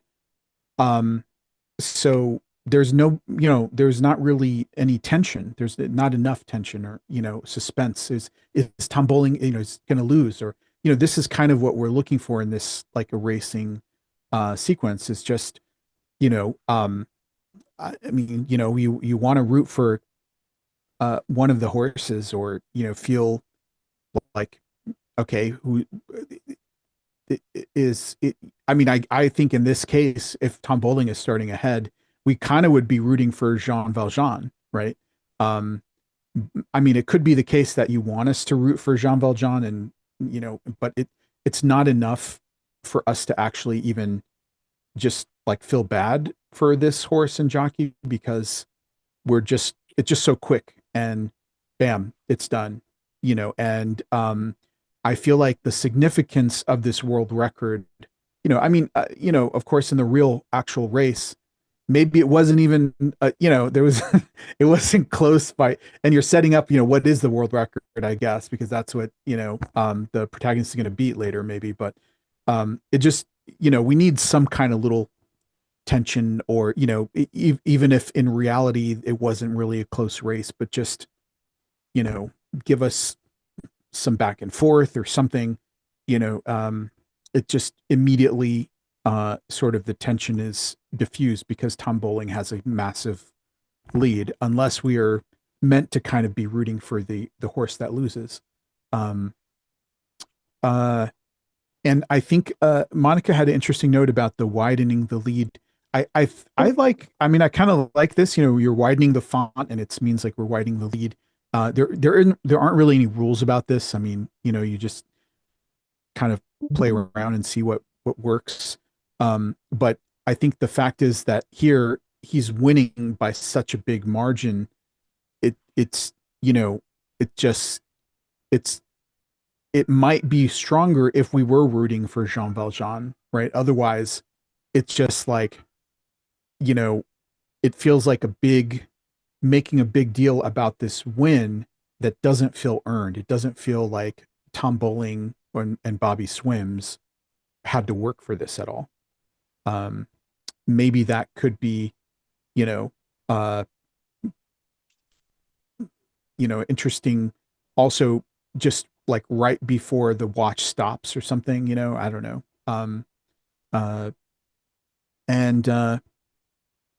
Yeah, I agree. Also, I would tone down the dialectical spellings. I think we can get it, and also I think for an actor, it's like, you want to have fun kind of interpreting the role. And if it's, extremely sort of spelled out, like it's kind of like it's, it sort of feels like limiting to the actor, right? And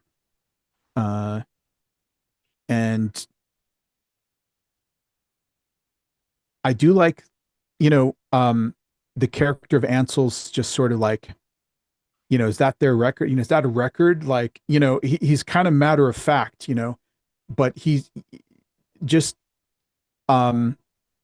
it's interesting that all these, rich white owners are still like, seem to be, I don't know, looking for Ansel's. Wait, okay, maybe I'm misunderstanding. Is Kelson asking Ansel's opinion here? Ansel's comment? Anyways, it just for maybe I'm misinterpreting it, but it seemed like it's interesting that they're, these rich white owners are looking for like Ansel seems to be like the expert, right? Because Kelson is writing down vigorously whatever Ansel says, so it's like he's like the master, and that's pretty cool. I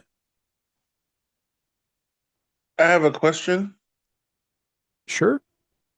Is the screenplay, is this just 4 pages you have, or is the screenplay already done? So this is exploratory opening. So I'm still kind of in the outlining and the scene card phase. So I haven't actually written the full thing yet. I wanted to just kind of get an opening to get a feel for everything first. Okay. That way I wouldn't necessarily be writing in the dark about a lot of stuff. Yeah, so hopefully that helps. Yeah.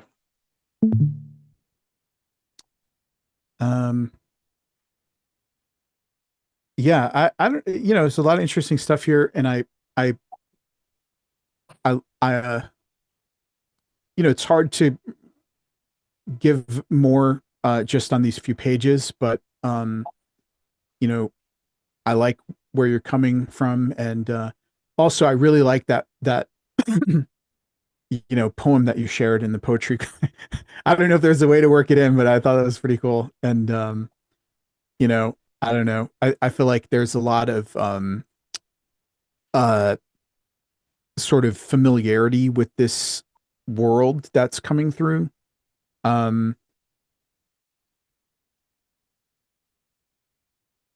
Yes. I think there's, some minor stuff like just could be tightened a little bit, but that's, not with the purpose of this, exploratory writing. So I'm not really even going to comment on any of that.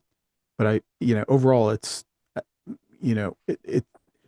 this could be a strong way to start if we have some kind of, suspense over the outcome of the race, I think.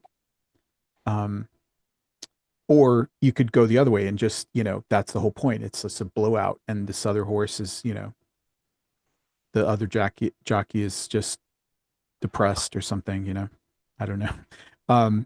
But yeah, so anyone else feedback? Holloway, you typed some stuff in the chat. Do you want to explain a little more?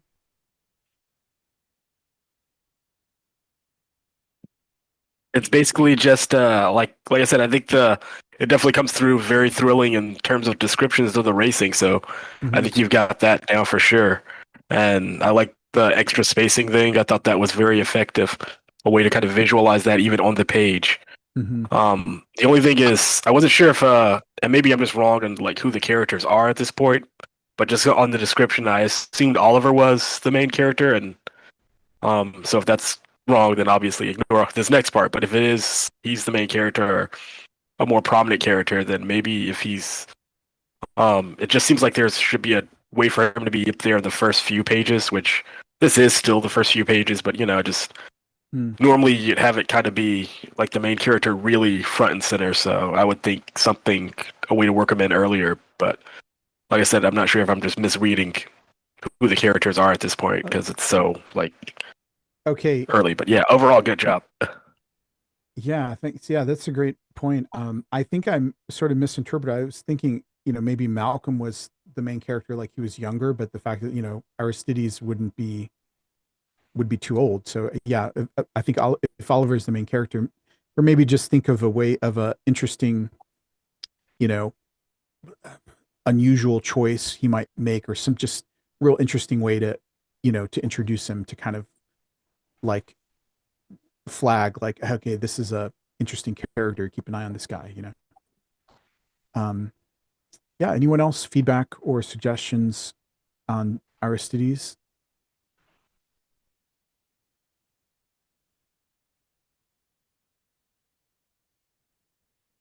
Okay. Dakota, did you have any questions for your readers? Yeah. So the thing I'm kind of like really trying to do here is because Aristides is a horse and horses don't talk,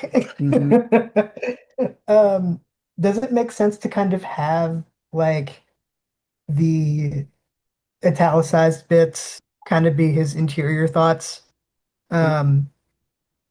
Would you guys think of that little bit where Aristides is sort of like talking through with the italics and the action line? What do you guys think?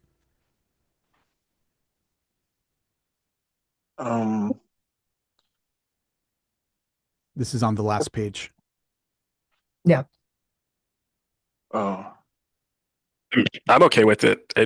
I understood what it's going for and everything, and I know he's not a human, but I feel like that's fine. This I really makes me feel like there's go ahead. Oh, it just makes me feel like there's like a children's movie version, like a 1980s Disney Channel movie version of this, where the horse is the narrator. But I don't think it's bad. Oh, At all. I wow, think it works. that's interesting. That's an interesting take on this. Racing in the rain. Sure, you. Almost like bubbles. I wasn't sure if you needed it. His actions might speak exactly what he would say without that line. yeah. Yeah, that's true. Or maybe I like it. I like what you're doing a lot, but I just wonder is he really saying, I don't have to listen to you, Oliver, or is he saying, I'll bite who I want? You know what I mean? Like, is he a little more sassy, Yeah. He was a sassy little. Yeah. So, Yeah, I mean, you could is maybe good. have fun with it. I like it. I mean, I don't know. Okay. All right. Any other questions, Dakota? Yeah. So The only other question I have is you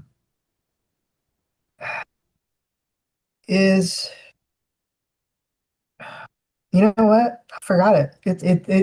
It's honestly not important because I mean it's not, you know, it's not important. So, you know, it's okay. All good. I'm tired. No, we're good. Okay.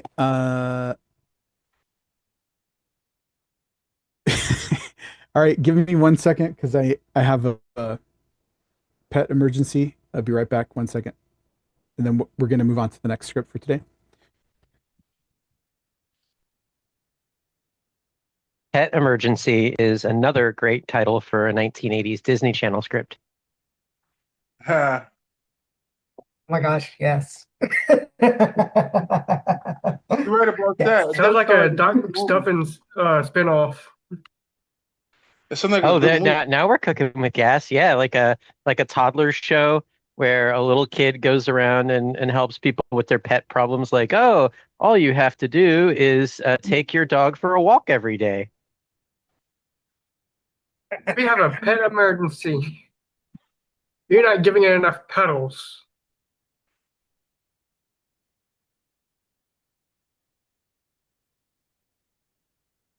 Maybe like Actually, no, go on. Now I was saying like a Dalmatian or some kind of dog, like a Dalmatian dog that he responds to emergencies and stuff like that, or some of that sort. Like he's a rescue dog or something like that, but cartoon wise, I don't know. I'm just brainstorming here. Apologize. Oh no, that's what it's all about. I love doing that kind of thing. I mean, when I did I used to facilitate a horror group, and one of our like big things that we would always do is grab a title and make a pitch for that title. And I always thought that was so much fun to just throw around ideas and try and figure out how to make stories out of something on a marquee. Okay. Yeah. And like the idea of a little kids show that sort of teaches little kids the basics of pet care. It's actually a really cool idea because little kids love pets, but they don't really quite know not to like pull the cat's tail because I mean they're 3, they don't get it. And so yeah, by having a show that's like, hey, don't pull the cat's tail, pet the cat's head instead. My sister could have used that because when we were really little, she would take my goldfish out of the tank to pet it. Oh wow. Goldfish don't need cuddles. Goldfish just need food. That's another episode. Man, we can crank these out. These could be like 10-minute episodes. Yeah. Just need some little collectibles to collect in each episode, and we got the formula down. Okay, our next script is called Blood Cells by Monica. This is a horror women in prison feature. Comps are Dusk Till Dawn and Caged Heat. Oh wow. Trapped in a prison administered by vampires, a grieving inmate slays her way to freedom. I like that she's slaying her way. That's a really nice logline there. Okay, Monica, any casting requests? No, I don't know that I have any like special casting requests. Just a couple of notes. It's an exploitation film, so there's like a lot of objectionable stuff. You will survive to see another day, I promise. There are a couple of racial slurs, and by a couple I mean exactly 2 in exactly 1 line, very late in the script. If I need to own the nasty words that I wrote and read that character, I will. And one of the things that I would like notes on is the 2 lead characters. One is Black and one is Muslim. Neither of those are things that I am, and so if I have done deep disservice, I would really like to hear that before I start querying around with the script or like entering it in contests, because I would like to, you know, my goal was cool representation for two groups of people that don't necessarily get to have a lot of heroes, and I wanted to make some cool heroes. So yeah, if I've failed in that task, please do tell me, and I'll go through and fix things. But yeah, I hope you enjoy it. I hope the script speaks for itself, and I've had so much fun writing it, and I will have so much fun getting to the end of it. We're stopping on page 86. There's 86? one thing left to do, and that is a giant 86. There's a giant final battle that I've written a lot of it, but it's not good, and I need to go back and redo it. So we're not going to get the final battle, unfortunately, but everything else we've got, and hopefully the script is good, and I'm hoping that my characters pop off the page and everything is wonderful. So yeah, enjoy. Okay, awesome. Let me just ask, Sophie, are you up for reading a part? Sure. Okay, great. Story Junkie, Trinity, are you up for reading a part? Oh, we lost Story Junkie. Lindsay, are you up for reading? Yes. Okay, great. Merrickson, you up for reading a part?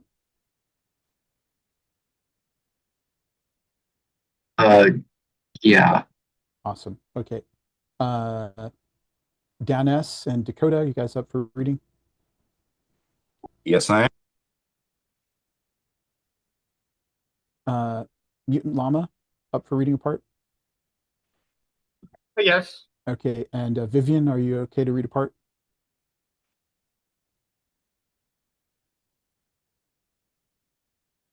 Okay. Okay, I'm going to give some of these are smaller roles. We're going to have to double up a bit. Yeah, don't forget your script coins, Dakota.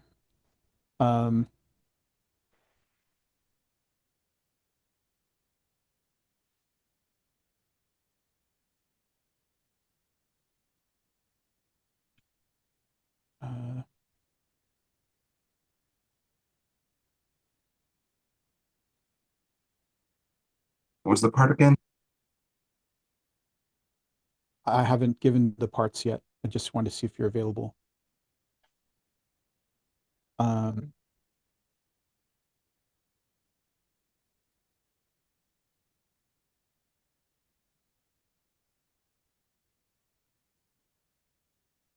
what's the full amount pages that you can submit to be read? 130 pages is the max. Oh wow, okay. Oh, Phantom, did you want to read a part again? Yeah, at least I'll do one part.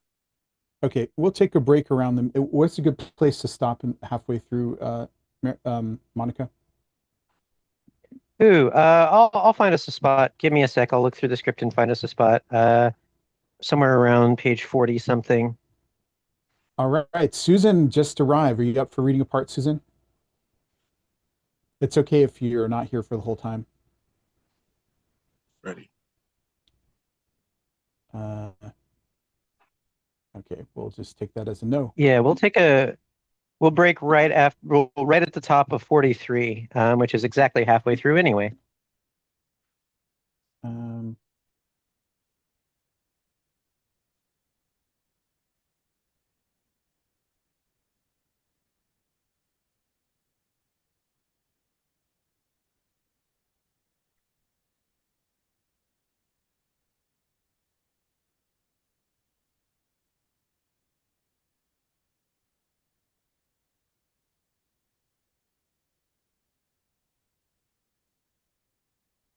Okay,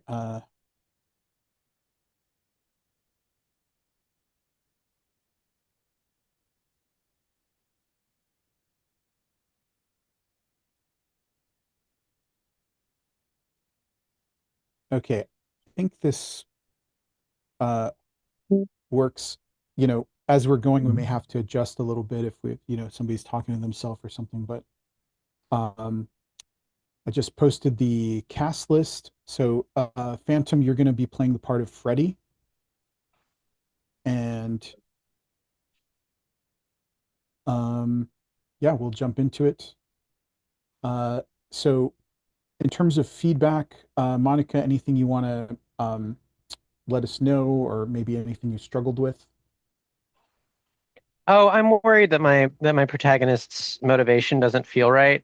So if if my protagonist's motivation doesn't feel right, do tell me. I'm gonna make her a little stronger in the second pass. But yeah, I'm worried about that. And otherwise, I really just want to know what hits people, because I think the notes that I need are often the notes that I haven't thought about. So yeah. Okay. All right. How is this on the stream? Is everyone able to read it okay? Is it big enough? Yeah, I can read it. Okay. Sorry, what was the page we're stopping on again? Sorry, Monica. No, sorry. Vivian wants to read a part as well. I asked, I didn't hear anything. All right, let me. It was in the chat. Okay. Yeah. All right. How about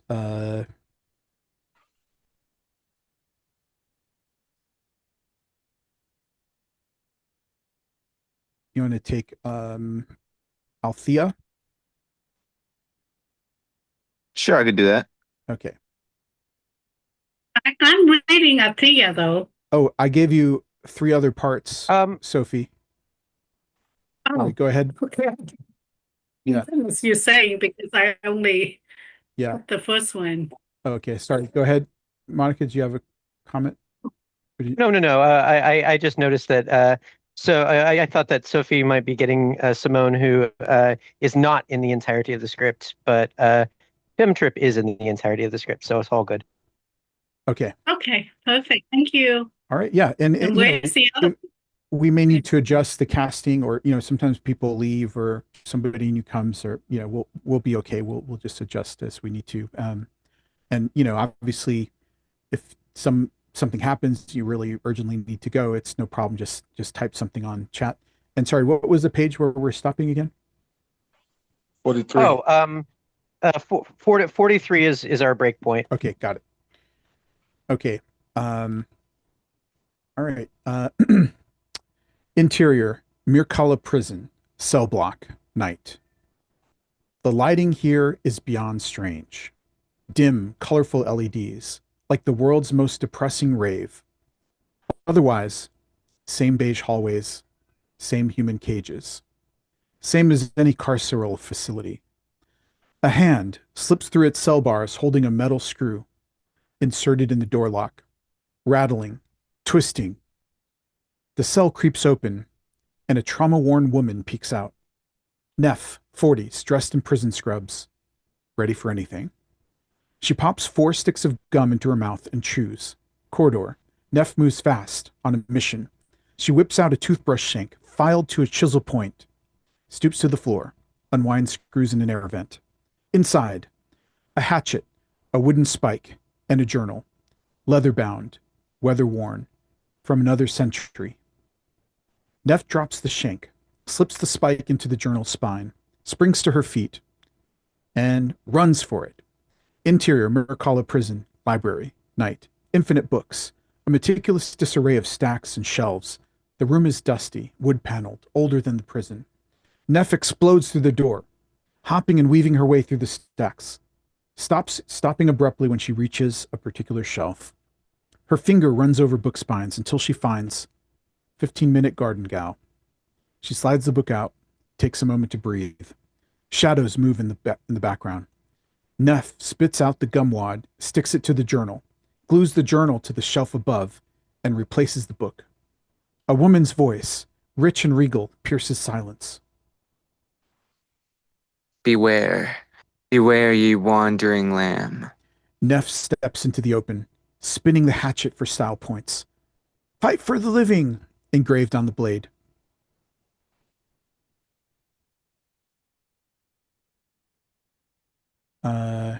We don't actually have anyone cast as Neff. Forgot Neff. I forgot Neff. I can do it, or someone else can do it. Go for it. Ain't lost shit, Queen Althea. I'm here to praise Jesus and hack off your bloodsucker. Laughter. Several voices all around. And the rest of you. Nocturnal eyes flash as 5 figures emerge from darkness. Dr. Mel, F, 20s, white, mid-20th century medical garb. Tisk M40s, South Asian, crisply pressed police uniform. Triplets, 30s, Latina, matching red velvet formal wear. Mask trip, corded with muscle. Femme trip with her oversized hair bow. MB trip, tatted and pierced head to toe. They surround Neff, circle like sharks. Neff slashes the air with her hatchet. First shitbag takes a step, gets a vasectomy / pushectomy.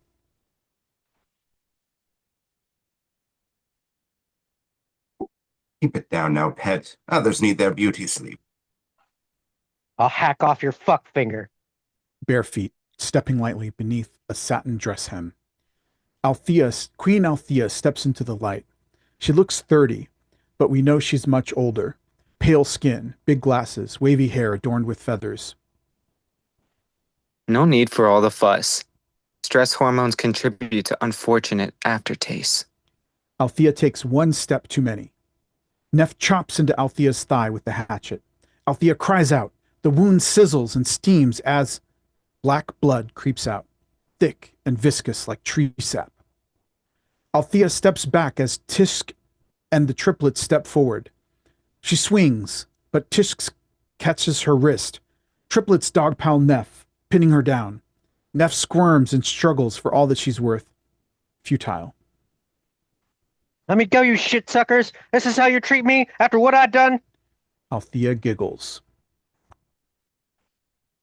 She gets one little taste and decides she's the queen. I suppose I can give you one more for your loyalty. Althea puts her wounded leg in Neff's face, offering blood. Go on now. Drink. Embrace your innermost goddess. Black blood drips on Neff's lips. She spits it out. You dickbags think you can do this forever? Somebody will sniff you out, and when they do, they'll come through here with Buddhas and Bibles and blowtorches, and they'll stake you in the skank hole, you miserable cunt. Althea flexes her jaw, mouth gaping wide like a snake's, her fangs unsheathed, long as lollipops, sharp as shuriken. She bites down on Neff's neck, screams, recoils. Steam pours out of Althea's mouth. Neff smirks. New tattoo? Neff turns aside, revealing the word saved on her neck, freshly inked, flanked by 2 fang marks. Althea's face returns to its human proportions. She retches, spits, works her jaw. Few pleasures so sweet as watching an uppity ingrate die. Althea nods. Dr. Mel rips Neff's shirt off, revealing her black sports bra and green prison tats. Eat well. Avoid the ink. No way, fuck dumpster. If I'm going like this, you're fucking taking me. Eat me, bitch. Eat me. The vampires titter with patronizing laughter. Jaws gape, fangs appear, and they bite, chewing, drinking, slurping. Neff howls and chokes as blood spatters and spurts, raining down Althea's face. Althea revels in it, catching blood drops on her tongue. Show title: Blood Cells. Cue Riot Girl music and roll the credits. Prelap, water running. Interior, Southwood Prison, showers, stay. A different prison with different lighting. Same beige walls, but a different shade of beige. A row of shower booths stand empty, but steam belches from one. Mischievous giggling within. In the booth, 2 naked black women kiss under the rusting spout. Simone, 30s, toned arms, long braids. Jay, 30s, hair bobbed, heavily tattooed. Rose briars wrapped around her arms. No gods, no masters on her back. There's a deep familiarity in the way they touch. They know where hands should wander. They know how lips should meet. We know they're in love. Interior, Southwood Prison, staff corridor, day. Another beige hallway, but this one has blue doors. Althea struts in, barefoot naturally. She has a briefcase and business bitch blazer. Shower booth. Simone nibbles her way down Jay's neck. Jay shivers, moans, runs her hand between Simone's thighs. We know what happens next. Warden's office. The bald warden, M50s, sits at a cheap, cluttered desk, surrounded by yellowing certificates. Efficiency superstar, Warden of the Week. Nutritionator. Knock, knock. The door swings open, and Althea enters. Staff corridor. As Tishk and Dr. Mel wait in front of the warden's office, a guard, F-30s, marches toward them with great purpose. The guard is Arab, athletic, and does not suffer fools. She wears a tight blue hijab and spotless white uniform. Her name is Layla. Dr. Mel shamelessly eyes Layla up and down. Not appreciated. My name's Melanie. What is yours?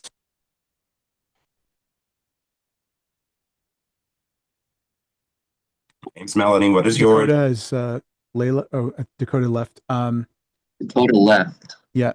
Anyone want to read the part of Layla?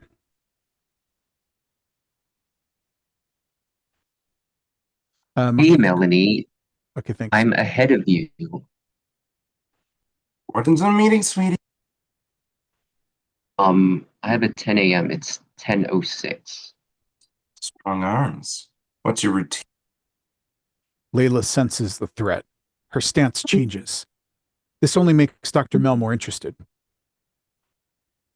Roddy. Showers.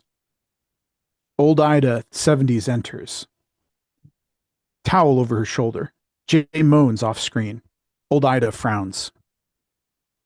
Trying to get clean in here. Childish laughter from Simone and Jay. In the booth, Simone bites Jay. Stop. We'll keep it down, Ida. Jay goes back to work with her fingers. Simone inhales sharply. Outside. Oh, peace and quiet. Killed a man. Simone cries out in pleasure. Old Ida plugs her ears. Warden's office.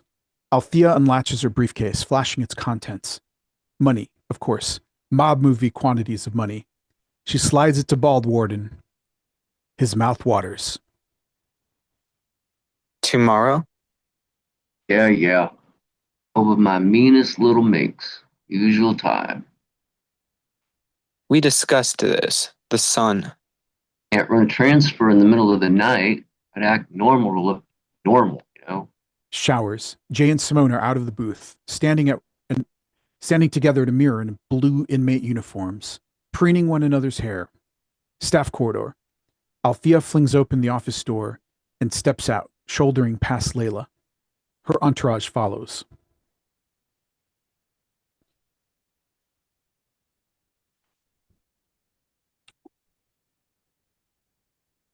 Dr. Mel. Bye for now, Bye for now. Layla ignores Dr. Mel and steps into Warden's office. Bald Warden hates her, and they both know it. Layla? Close that door, eh? What brings you? I'll do Layla for this scene because they talk to each other here, but I don't think they ever talk to each other again. Our 10 a.m. Here to talk about the mole we found in. Oh, Christ's sake. Not now. Back to your post. We're short-staffed. Yes, sir. And I'll be there lickety-split. But we made this appointment 2 weeks ago, and I have several health and safety concerns that... Hey, maybe in Derpa Flurpistan, not now means go on ahead, but here in the new S of A, it means leave me alone and take your ass wherever it's supposed to be. Yes, sir. She turns on her heel and walks out. Close that door. Jay's cell. Jay and Simone sit on the concrete floor. Simone has her shirt off while Jay tattoos her shoulder. In Simone's lap, a piano keyboard drawn on thick cardboard. Simone plays the keys by singing the notes she presses. Buck's in Jay's cell again. Skitter, skitter. Simone's voice is sweeter than sunlight.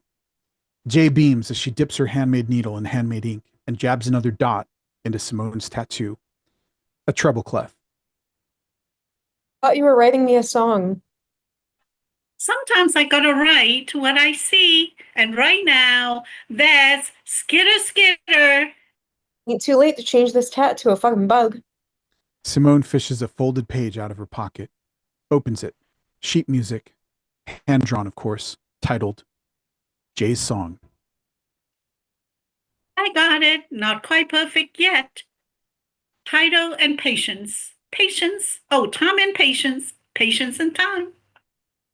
Don't know about patience, but time I do have. Simone hits a chord. Time, baby. Oh God, go back to Skither Skither. 3 figures appear in the doorway, shadows at first. Nazi Nancy, 50s, tatted up with all the fascist bullshit. Hermler, 40s, scarred from infinite knife fights. Sonia, 20s, silent, bald, and pissed at the world.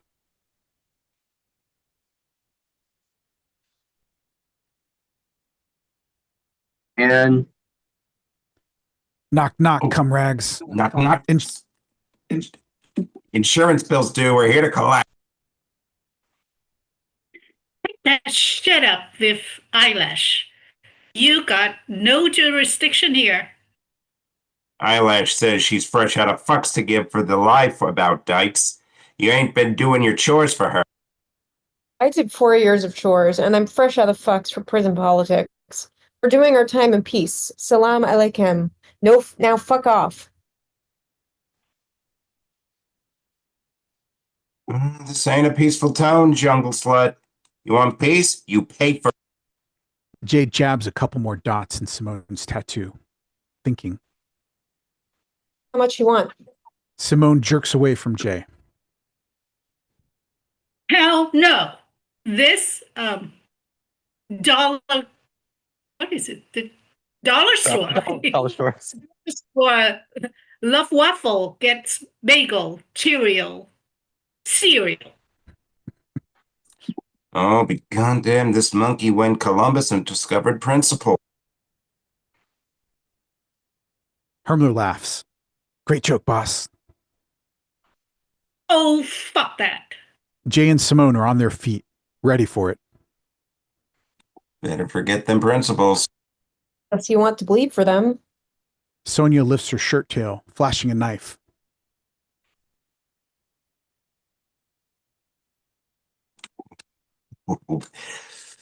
What the heck is that going me? on here?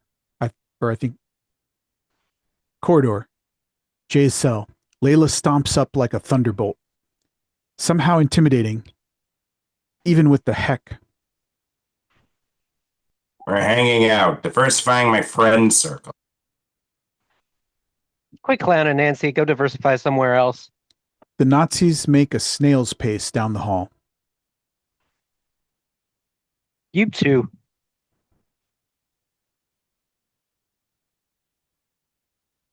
What would I do? Whose cell is this? Come on. Whose cell? Jay's cell. Radio. Scoot, scoot. Nazi laughter off screen. Simone snatches up her cardboard piano and storms out. Layla clocks Jay's tattoo gear. Miss Jennings. This is contraband. You know that. Really? That's where we're going? In the open. I have eyeballs.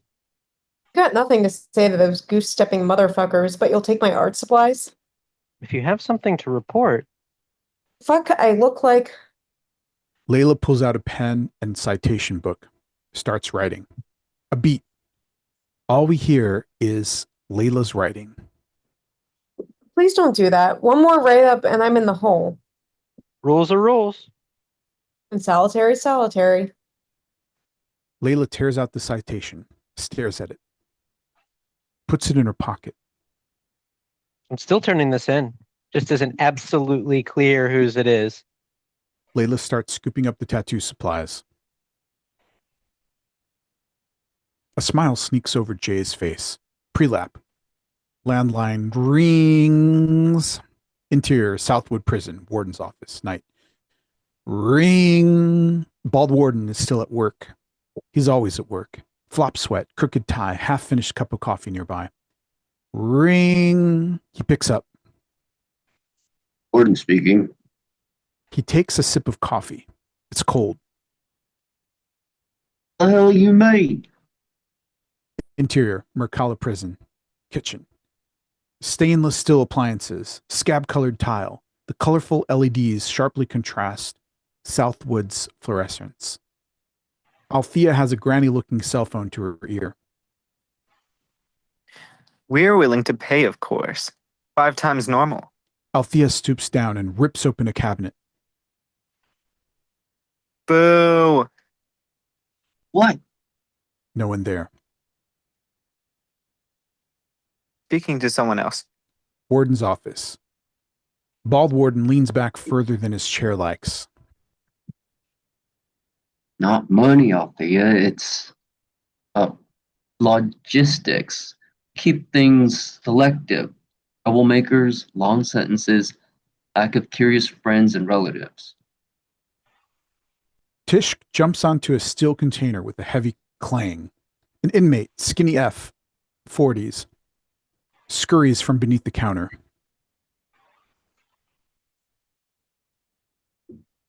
Hid and sought. What are you doing over there? The rest of the vampires scramble to catch Skinny. Nothing important. Well, I got a lot of important work to do. So if you can't be serious. No, sir, no, sir. We are quite serious. She's estranged from her family. No spouse, no children. Who would miss her? Co-workers, for one. They told me she's more Girl Scout than Thin Mints. Party pooper, tattletale. Sounds exhausting. Skinny screeches as MB Trip drags her by her hair. Pipe down. Queen's on the phone. I don't know how much power you think I have, but banishing a whole person that's not even in the system. Anyone who comes in contact with the system is in it. Guards, visitors, wardens, all get arrested at higher rates than the populace. The vampires devour Skinny. Help me! Seriously, what in the holy ever-loving hell are you doing over there? Warden, you sell us human flesh. I seriously doubt you want to know what we do with it. Warden's office. Another sip of cold coffee. 10 times usual. Don't want to peep from you for a goddamn year. Kitchen. Pleasure doing business. Althea tears open another cabinet. A terrified inmate cowers within. Exterior, Southwood Prison. Parking lot, sunrise. Layla exits her compact car just as a prison bus rolls up. She throws the bus a suspicious look. Shuffles prayer beads, mumbling scient pieties. Jay's cell. Old Ida snores on the bottom bunk. Jay snoozes up top. We hear the jackboots marching before we see the posse. Femtrip and several Southwood guards, armed and armored. Jay bolts upright as the posse unlocks her cell. Whoa, shit. Hey, Jennings? Deer in headlight. Congratulations. They approved your transfer. Transfer? One of the guards jingles a set of handcuffs. Warden's office. Bald Warden looks tired. Layla looks pissed. Scheduled for weeks. Check the bulletin board. All the dang board says is minimum security transfer. Sounds like a van, not a whole busload. And it certainly didn't say anything about me riding along. Layla, game's at 4 out. Bases loaded, and I'm putting you up. You gonna step up to that plate? Layla takes off her badge. Human life isn't a game, and I'm not playing, sir. She starts to walk out. Desperation washes over Bald Warden. Wait. I'm sorry, all right? Admit I've been less than sensitive to your culture and less than responsive to your efforts to make this place better every time you set foot in it. I respect the hell out of you, so... She's listening, mostly out of politeness. How's this? Put it in your 2 weeks and cash in vacation for all of it. I'll even throw in hazard pay and glowing recommendation. Just work this transfer. We need you.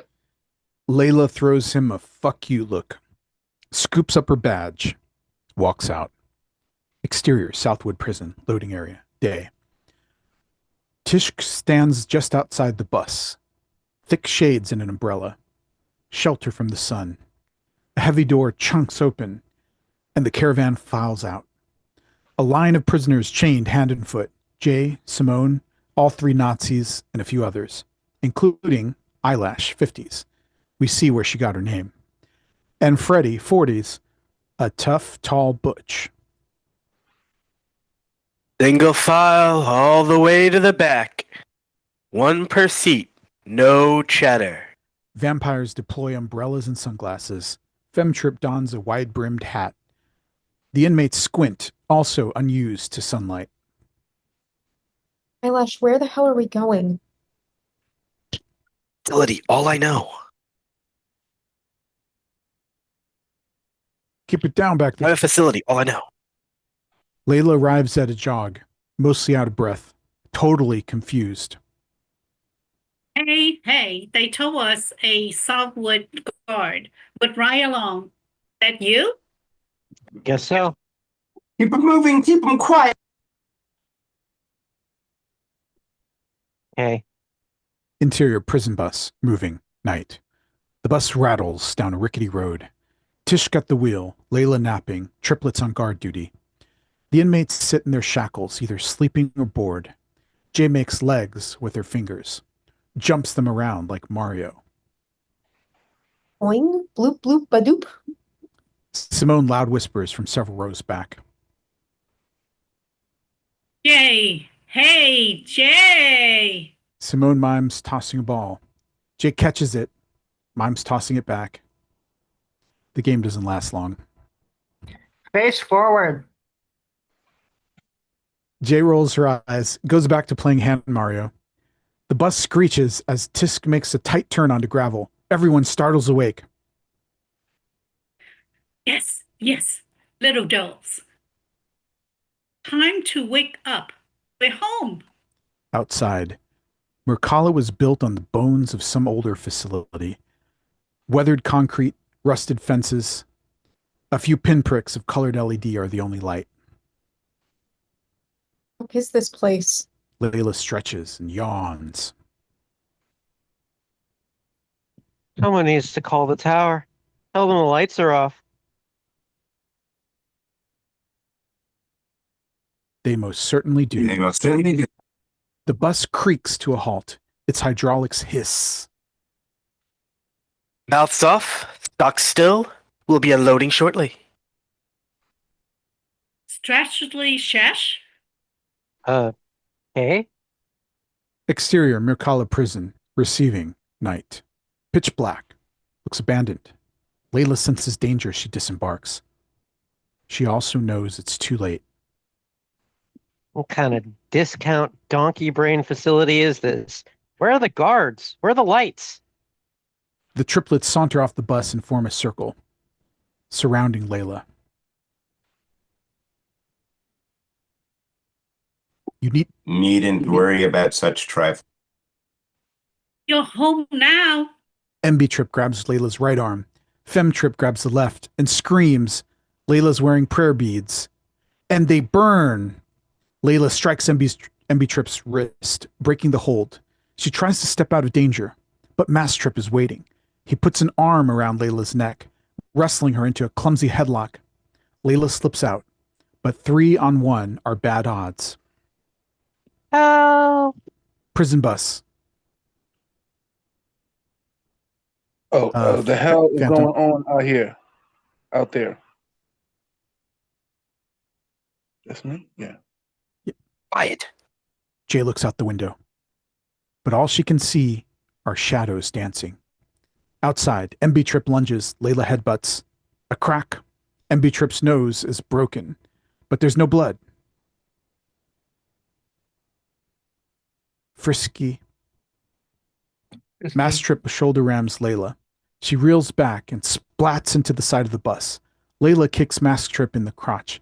It hurts, but not nearly as much as it should. MB Trip's nose slops back into place of its own accord. Fem Trip and MB Trip charge at Layla. She uses the momentum against them. A kick, strike, and spin has both assailants on the ground. Karate skills on full display. She's wearing out. MB Trip leaps to her feet. Mass Trip cracks his neck. Fem Trip gapes her mouth, displaying her fangs. Layla screams. Easier for all of us if you relax. If you relax. Oh, sorry. Layla takes her combat stance. The triplets charge. A flurry of strikes from Layla. MB Trip reels back and falls. Fem Trip smacks into the bus. Mass Trip takes 1, 2, 3, 4 blows. Then Mass Trip bear hugs Layla. She fights back, but MB Trip grabs Layla's legs. Get off, get off! Fem Trip comes from behind. Layla flails for dear life. Her wrist strikes Fem Trip. The prayer beads sear Fem Trip's cheek. She screams. How you doing? Get her down, get her down. Fem Trip composes herself, gapes her mouth, and bites down. Layla cries out as blood dribbles down her neck. Fem Trip bites harder, holds tight, and Layla goes limp. Fade to black. Interior, Mirkala Prison. Intake, night. Tisk marches the inmates into a colorfully lit hallway. We're back in the surreal, rave-like glow of Mirkala. Jay looks around nervously, expecting ambush at any moment. They reach the end of the hall, go through a door, and into rec room. A bewildering sight for Jay and the prisoners. Large sofa, comfy chairs, tall tables with bar stools, wine, refreshment trays, a welcome home banner. Althea and Dr. Mel pop out of hiding places with a surprise. The vampires draw out and deploy keys, unlocking the wrists and ankles of the confused inmates. What's this? Thy reception, of course. Adia Gray, Warden. Althea offers her hand to Eyelash, who shakes it with great suspicion. Jay flexes her wrists and looks to the other inmates. They look right back at her. No one knows what to do. Poor darlings, so unused to civilized treatment. Please avail yourselves. The cabaret is enigmatic and lusty. The Riesling is frivolous. Mirkala may be a prison, but it is also thy home, and in this home, health is paramount. Eat, drink, and be well. Nazi Nancy walks up to the table, grabs a glass of wine, and guzzles it.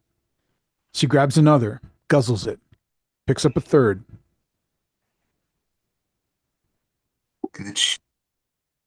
The rest of the inmates follow suit, rushing the table for wine and refreshments.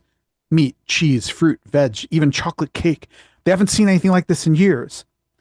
Dr. Mel rolls in a cart with needles and blood vials.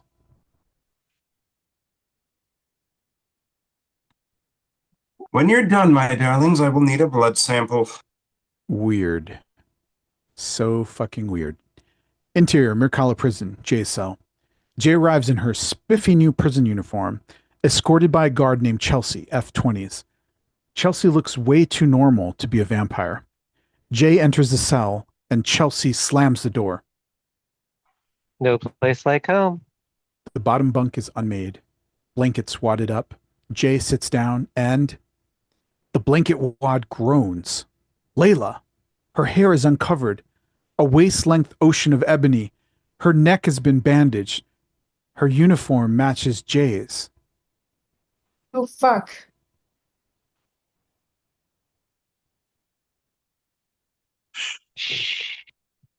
I thought they killed you.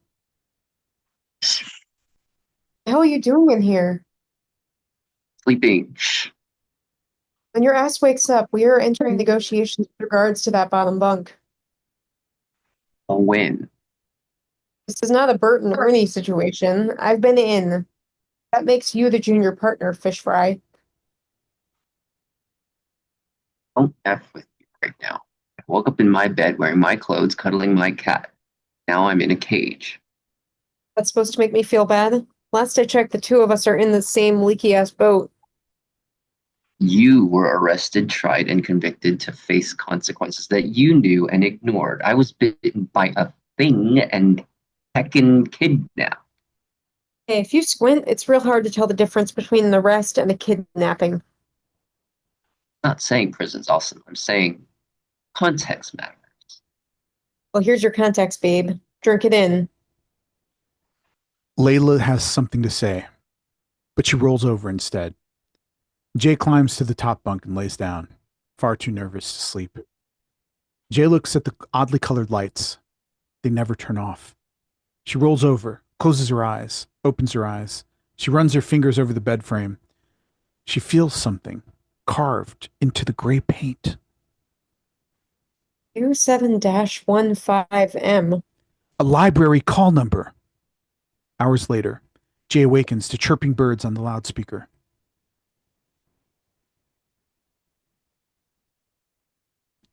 It's time to rise and shine for a glorious day. Inmates have 10 minutes to report to the cafeteria.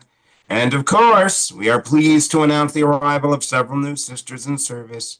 Legacy inmates, I'm sure, teach them the necessary coping skills. Rip. Layla is tearing a piece off her blanket. The hell are you doing? Holding on to normalcy? Ain't giving you my blanket when normal makes you cold as fuck. Layla wraps her hair in the blanket piece. Instant hijab. Jay pops out of bed, heads for the door. I don't know why you want to hold on to ancient sexist bullshit anyway. I'm living my faith in a society that hates it. It's not the same thing as embracing male authority. Have fun with your walking paradox shit. Oh, and stay out of people's way. They're just waiting for an excuse to poke holes in a cop. Jay leaves. Layla runs her hands over her body, feeling the hypothetical stab wounds. She moves to the sink and opens the tap. Shh. On a security monitor, we watch Layla wash for prayer. I don't believe we've considered the implications of inviting this fanatic into our den. Security lounge, serving as both a security station with camera feeds and a break room with comfortable seating plus minibar. Althea pours a blood sample into her martini glass. The rest of the vampires recline in overstuffed chairs. She can be monitored. She burned me already. With beads we've confiscated. On the monitor, Layla uses her towel as a prayer rug, recites her morning prayers. The vampires make faces and turn away. To them, watching someone pray is like watching them vomit. Althea mixes a dash of vodka with the blood, stirs, sips. You anemic is how I imagine it. Anemic needs more vodka. I love anemics. Althea adds vodka, stirs again. Acquired taste. My queen, as a security matter, we should not keep this woman. Let Mel drain her and be done with it.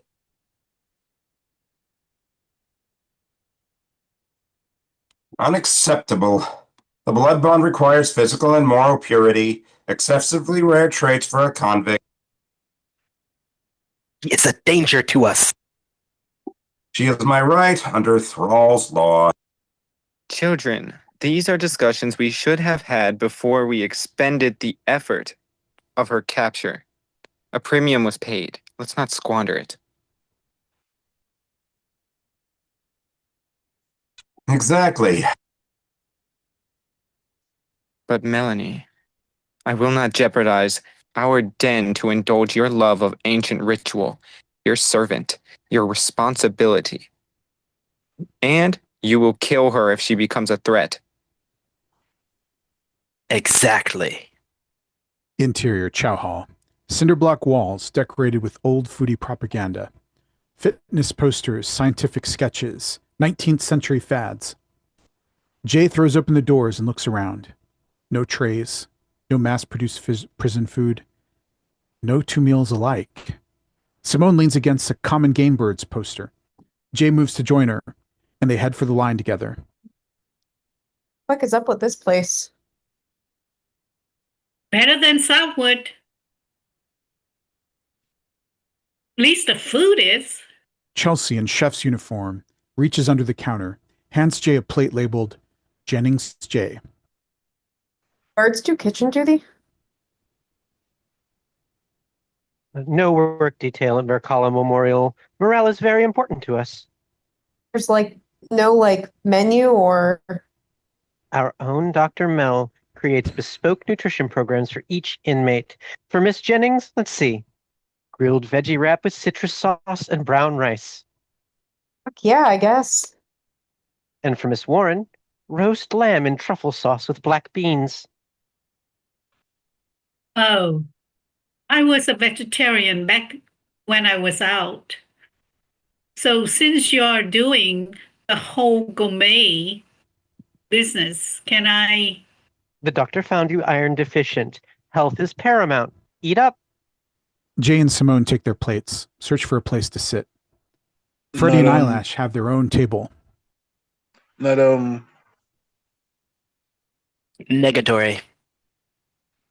Come on, new place, new slate. You pissed off those Nazi cunts, and drama is not on our to-do list. New place, new slate. Eyelash takes a bite of what looks like mouse on a stick. You're putting us in the cold. Bro. Better wear a jacket. Now make horny light switch and fuck off. Jay and Simone find their own table. Only ass world in here. Fuck them. Eyelash can keep doing dirt for women and Orioles. We are in our non-violent years.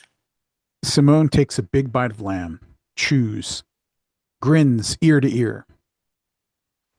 Don't know what they did to this ship, but nothing tastes this good. Ooh, what is that smell? Truffles, I guess. Tastes better than it smells. Jay takes a bite of a wrap, bland. I got a vegetarian eating like the Sun King, and me with citrus shit. Simone giggles, holds out a bite of lamb. Try it. No thanks. The doors creep open, and Layla enters too. Piggy. A chorus of insults, pig noises, and table thumping ensues. Baconating bitch. Don't. The cacophony continues while Layla fetches her plate.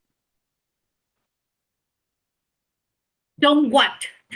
It's been the law since Moses came off the mountain. Cops don't last in prison. Layla searches for a place to sit. No luck. She makes eye contact with Jay, who breaks it instantly. Layla approaches Jay and Simone's table. We got enough problems as is. Simone's chair legs screech as she stands up. We're done here. Come on, Jay. Corridor, full of boisterous inmates going somewhere. Like a high school between classes, Jay and Simone walk hand in hand, giggling flirtatiously. Just a little kiss. That truffle breath is going to require some serious disinfectant. Nazi Nancy and Sonia speed walk up the corridor. Hermler waits on the opposite side with two goons. Oblivious, Simone goes for another kiss. Jay pushes her away playfully. Then, Judgment Day, come bucket. Hermler and the goons tackle Jay in a flurry of fists. Simone dashes to the rescue, swinging, but Jay isn't the target. Nancy and Sonia come from behind. Sonia's knife catches the light. The Nazis are on her before Simone registers their presence. Nazi's knife is first. A toothbrush turned bad. Blood soaks Simone's shirt. Fuck, no! Inmates flood into the corridor to watch the action. Layla dashes to help. Freddie grabs her. You want to be next, Chorizo?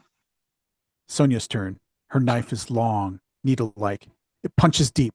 Simone goes pale. Jay struggles and screams. Hermler grabs Jay's head and points it at the action.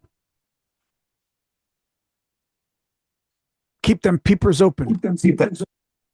The Nazis stab and stab and stab and stab. Blood spatter paints the wall. Simone ragdolls into a pool of liquid red. A piece of paper flutters out of her pocket. Stop this insanity! Althea and the triplets arrive at a sprint. The goons release Jay and back away, hands up. Nazi Nancy gives one more stab for good measure. Althea's tone is more kindergarten teacher than warden. We cannot be expected to babysit your petty squabbles. This facility operates on the assumption that its inmates are civilized. Queen Althea, we are due for another triathlon, perhaps. Yes, yes. Have them for your games. I'm sure it'll boost morale. Simone burbles, groans, convulses. Fuck's sake, help her! Althea moves to Simone, staring at her like a kid looks at roadkill. She has lost a lot of blood. Althea bends down, licks the crimson pool, lets it dribble down her chin. Waste not, want not. Althea lifts Simone's dying body off the floor, gapes her vampiric jaw, bites her neck, slurps. A moment of convulsion and moist chewing. Althea discards Simone like a peanut shell and walks away. Simone's death rattle mingles with Jay's anguished cries. Everyone else is dead silent. Cell block. Layla heads down the hall, back to her cell. As she walks, she unfolds the blood-soaked page. We see the familiar hand-drawn notes of Jay's song. Layla pockets the page as she arrives at Jay and Layla's cell, where Jay is curled into a ball on the bottom bunk. She lies motionless, frozen with despair. Hey. No response.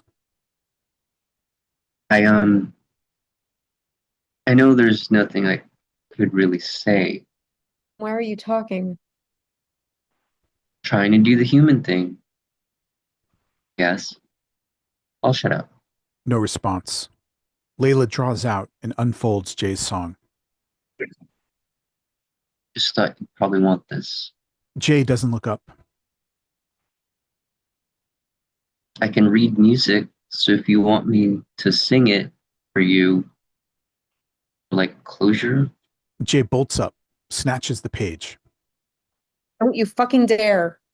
Layla freezes for a beat. Her eyes go to the floor. Jay lays back down, looks at the page, sees the blood stains, clutches it so tight that the page crumples, holds it to her heart and lets the floodgates open, sobbing into her last piece of Simone. Layla swipes her torn blanket off the bed, drapes it over Jay. Then Layla climbs onto the top bunk and tries to sleep. It'll be a long night. Hours later, thunk. Ow. Jay startles awake to find Layla, flat on ass and rubbing a bruised elbow. Layla stands back up, prepares herself, and jumps, rebounding off the wall, landing on the top bunk. Morning. Jay grunts in reply. Layla drops back to the floor, prepares herself, jumps, rebounds off the wall, smacks her knee on the top bunk, and crashes down. Ernest. Can you kung fu quietly? There's no time to skimp on my training, Miss Jennings. Locked in the box, waiting to die? Seems like the perfect time to me. Layla jumps, rebounds off the wall, lands on the top bunk, drops back to the floor. I understand the temptation to allow your grief to speak for you, but I'm surviving this. And so should you. Hasn't even been a whole day. Forget the grief part. I ain't past the shock part. Miss Jennings. Jay, don't talk like a cop. You saw those creatures and you know what they are. If you want time to grieve, there's exactly one method. Kill them. Break out of the box. Jay stands up, stretches, steps toward the door. You do that. I'm gonna get a book about space pirates or some shit and wait my fucking turn. Miss Jennings. Jay, for fuck's sake. Jay, What? I know you don't like me right now, but I'm on your side. Believe that. I'm not on the side. All I'm doing is waiting around to see if there's an afterlife. Believe that. Jay walks out. Layla watches her for a beat. Prepares, jumps, rebounds off the wall. Jay enters and her eyes go big. The size, the smell, the lovingly crafted chaos. A space like no other. Well met, fellow traveler. It takes a moment for Jay to locate her, hanging upside down from a particularly tall shelf, apparently reading some dictionary-sized volume. Jay starts trembling. Is this it? Althea gives a good-natured chuckle. You've nothing to be afraid of, my dear, for this is a place of wonder. Cool. Did you have something particular in mind? What languages do you speak? English is plenty. Another chuckle from Althea. Time was... Many Americans spoke many languages, but time passes. So is there a computer where I can look things up or... Ah, you may notice that my organization project is ongoing. Althea dismounts the bookcase with spider-like precision, gestures at a massive wooden chest of drawers. Our card catalog is here. It's roughly 34% complete. Althea slides out one of the drawers, running her fingers over hundreds of card edges within. So 65% are... Waiting for your discovery. You got something with space pirates? Cell block. Layla exits her cell, towel over her shoulder. Sweat stained from a good workout. Someone whistles, as if calling a dog. Another whistle echoes from somewhere deeper in the prison. Layla looks around for the source, none apparent. She proceeds with as much caution as she can. Corridor. Layla looks around nervously. She heads to the showers. Freddie and Eyelash stand in an unassuming corner, watching Layla from behind a newspaper. Print media, alive and well in prison. Layla enters the shower room. Freddie and Eyelash follow. Showers. An open room. Bare concrete, bare spigots, big drains. Layla sighs. No modesty here. She spots a rack of cubbies, moves to them, deposits her towel, looks around, and peels off her hijab. Well, take it off, girl. Yeah. Freddie and Eyelash slink up to Layla. The threat is clear.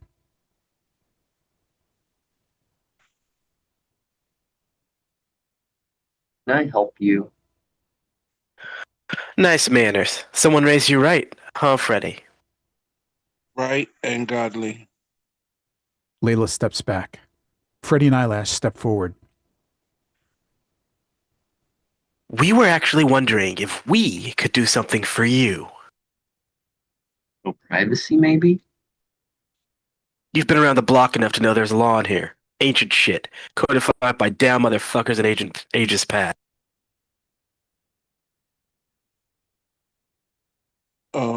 Status PIG says if a cop shout and you up on this side of the bar, stick the bitch 40 times. Layla steps back. They step forward. Lucky for you, the state assigns everyone an advocate. Who's lucky? Better believe you are. Starting now, you're gonna owe us attorney fees. In case you hadn't noticed, there's no commissary here. I don't have anything you guys can take. I see a towel, I see clothes, I see a blanket, and I see the idle hands that should be engaged in the Lord's work. Like you said, I've been around the block. Rather take my chances than do your dirt. I'm pro say things. For what? Means she's her own lawyer. Fuck if she is. Freddy smashes a fist into Layla's eye. Layla recovers quickly. Karate stance. Fully adrenalized. You saw what happened to Simone. Think the damn Nazis are going to protect your Mohammedan ass? Who said I need it? Layla's foot meets Freddy's knee with a crunch. Freddy drops. Eyelash makes a few pitiful swings. Layla weaves, blocks, and comes back with a punch combo. Eyelash drops. But Freddy is back on her feet.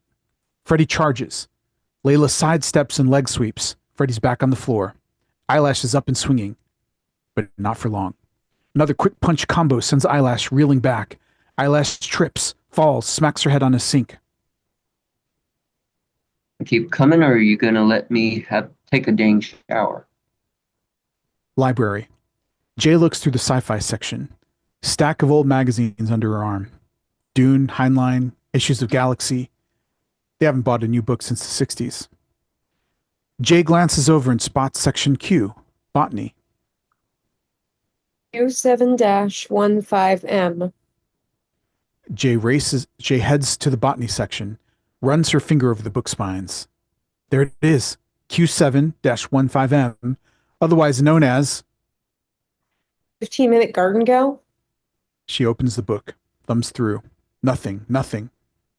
Look up, emphatically penciled in the margin. Jay checks the ceiling, shuffles books on the shelf above, shakes her head, puts Garden Gal back where it belongs. But there's an obstruction. Stuck to the shelf above with chewing gum, Neff's journal. Old, weathered, obviously special. Jay opens it. The first page, handwritten in fading charcoal. Autumn 1698. From dungeons dark, thy lowly author pens to the knowledge gleaned by insidious peril, inflicted upon the orders of Baroness Grey and her cruel scion Althea. Jay stuffs the journal under her shirt, exits the aisle brandishing her sci-fi magazines. Picking these out. Jay and Layla's cell. Layla practices the choreographed movements of a kata. Black eye, purple knuckles, searing expression. Jay enters, magazines in hand. Layla steps aside with an emphatic punch to the air. Jay spots the damage immediately. Hey, I know it ain't my business, but watch out starting shit. People who win one fight don't always win two, you know? Layla steps the length of the cell with a kick elbow kick, then speaks in a sulky teenage tone. And now you care?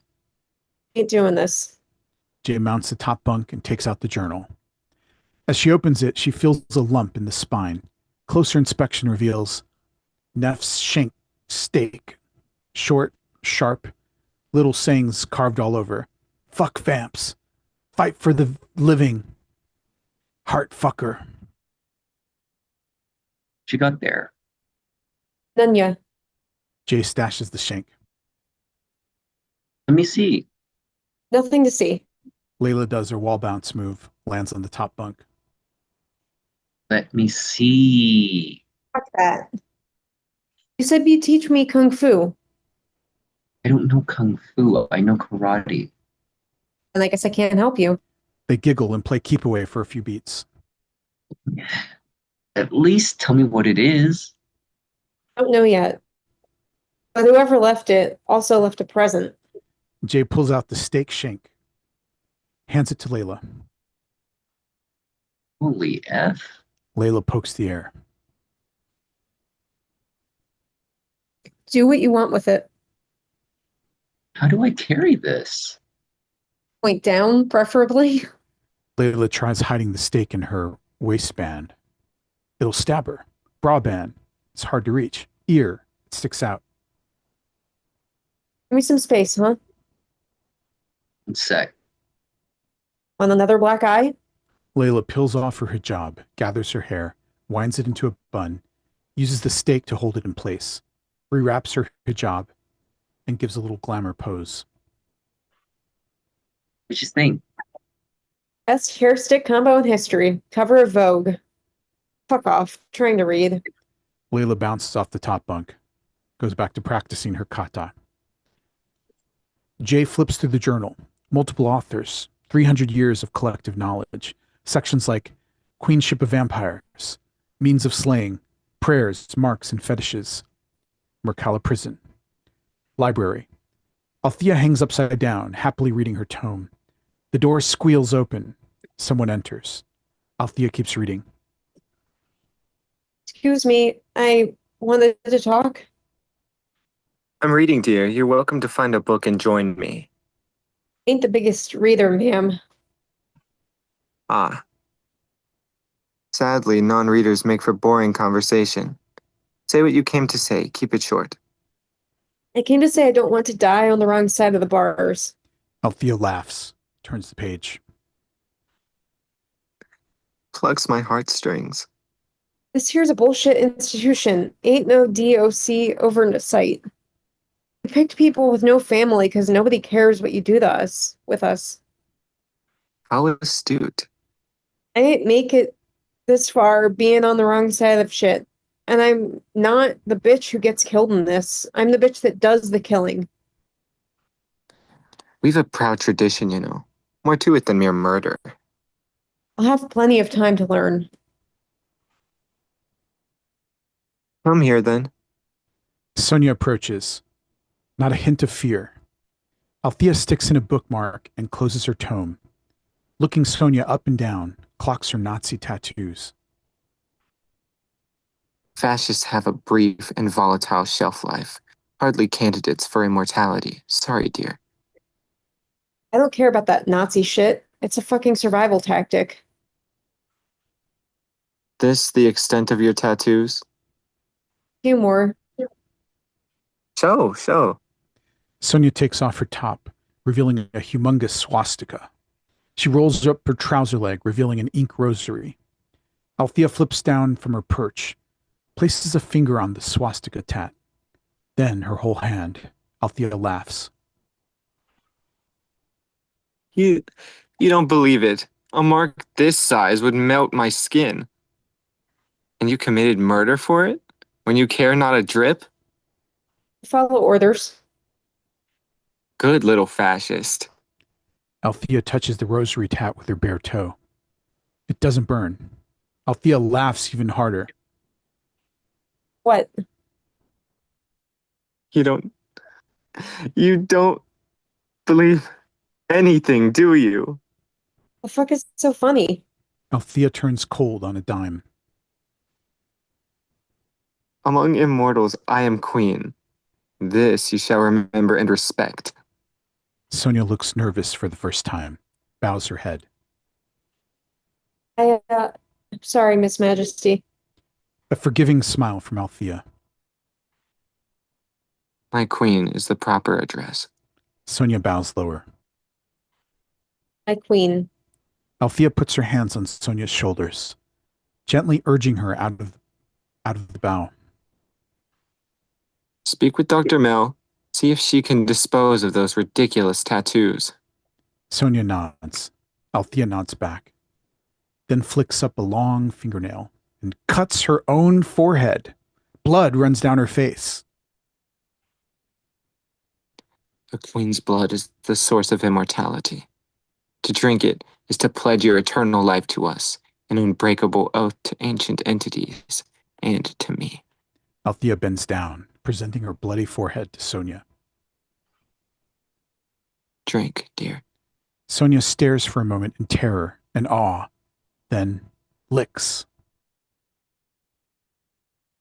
You'll need 2 doses to complete the transformation, but this should offer a taste of power. Sonia can feel the change almost instantly. She laps up the blood as if it were chocolate sauce. Althea smiles wickedly. Is this the place to stop? Or Yep, that's the Okay. midpoint. I thought that was a good place to stop for now. okay, great. Okay, so we're gonna take just like a 7-minute break. Grab something to drink or whatever you need. I don't know if Monica will be here to hear if you have some notes, but and apologies, Monica, I forgot to ask if you wanted this recorded. Oh, that's all good. Yeah, I think I would prefer it not to be recorded in this early stage. It's still it's still becoming itself. Okay, so we have a little macro. Let's see if we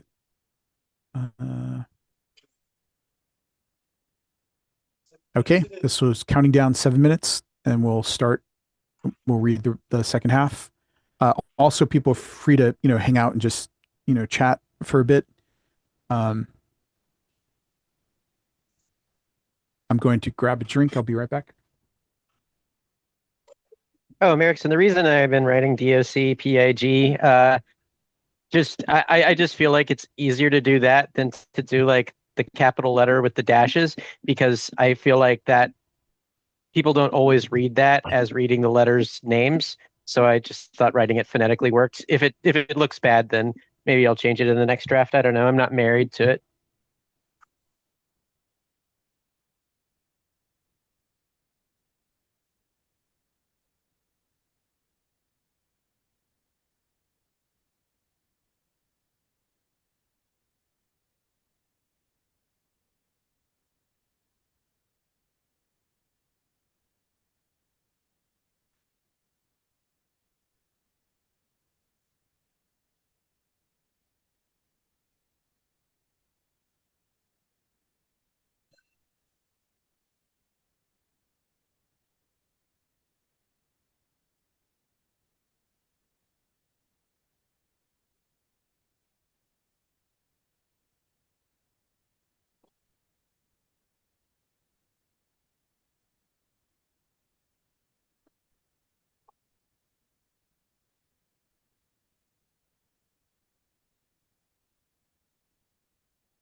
Something to drink.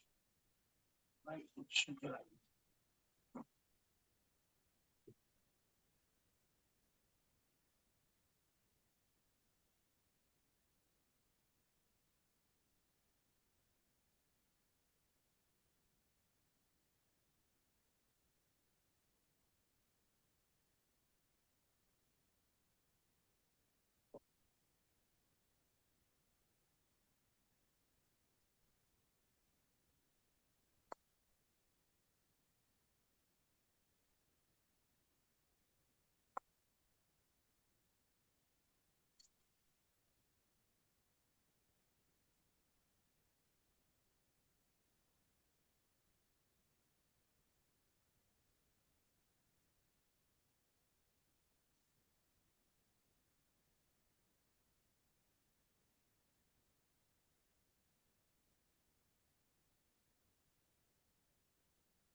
Yep.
Hello?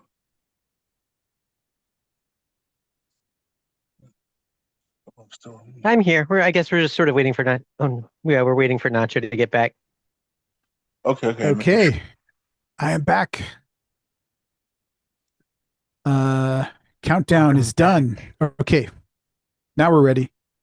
All right. Hopefully we still have everybody here. Jay and Layla's cell. Blam! Layla slams into the wall. She groans through the pain, backs up. Blam! Throws herself into the wall again. Jay looks up from reading the journal. What you up to now? Layla shakes off the pain and backs up. Wrestlers do this. It helps you take hits in the ring. You ain't going in no ring. Blam! Fuck's sake, quit that. Layla backs up. Come up here. Read the book with me. I thought the book was top secret. Blam! That one really hurt. Given your head injury rate, you won't remember it anyway. Layla slinks away from the wall, sore all over. Guess I was ready for a break.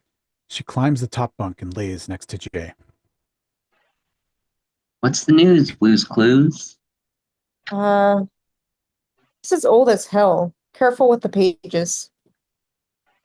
Jay flips a few pages. Whoa. This handwriting, I mean, you can read this? Yeah. The vampire's curse affords him, or her, the talent of recovering from his Or her. injuries at unprecedented rates. The only known means of slaying him are to remove his head, burn the totality of flesh from his body, Ugh. or to drive a blessed stake of wood through his beating heart. Looks like squiggles and a D to me. After Simone's handwriting, I can read any damn thing. A wave of emotion hits Jay. She shoves it down. It's a serious skill. You could be a historian if you cut out. A quiet beat. Jay fights the tears, but a few slip out. Layla puts her arms around Jay and whispers, I'm so sorry. Thanks. Next morning, Jay and Layla sleep in their respective bunks. Dr. Mel's voice crackles on the loudspeaker. Rise and shine. Little doves, we have a lovely day of adventure ahead with paper mache classes after breakfast, followed by the first event of our triennial triathlon. Jay and Layla drag themselves out of bed. Layla goes to the sink and washes for prayer. Jay throws a towel over her shoulder and heads for the door. Hang on. What? Can you wait for me to pray? We can go together. Jay rolls her eyes. Ain't Ella tired of you yet? Maybe. I'm not tired of God. Jay leans against the wall. James Dean energy. Hurry up. Layla smiles as she scrubs. Craft room. Feels like elementary school. Tile floor, circular tables, colorful paper, Elmer's glue, amateur art in the walls. A big bowl of paper mache paste waits on one of the tables. The Nazis have their own table, of course. So do Freddy, Eyelash, and a couple of new flunkies. Jay and Layla's entrance inspires cacophonous response. Boos, table thumps, pig sounds. There aren't enough tables for Jay and Layla to sit alone. They walk to each table, one by one, and are rejected. Ocupado. I got COVID. Sit with us. Nazi Nancy pulls out a chair, pats the seat. Fucking eat me. Nancy stands up. So does her crew. Bitch, I come in peace and you come with a goddamn attitude. Ooh. Get out of pucks. So come on. I'll probably die, but you'll be sucking supper out of a straw. Get her. Layla grabs Jay's elbow, pulls her back. Jesus. He is eating that poor pussy. Serious case of pussibetes. You go into insulin shock without that daily dose. Shut your dirty darn mouth. Laughter. Don't. Check your tit. No badge, babe. And I just love to sick a sow and watch it bleed. Eyes on me. Layla ain't got shit to do with this. You're right. Sand pigs, jungle monkeys ain't got shit to do with each other, but I guess they don't teach biology in hood school. Layla punches Nancy in the throat. Nazi Nancy stumbles backward, gasping for air.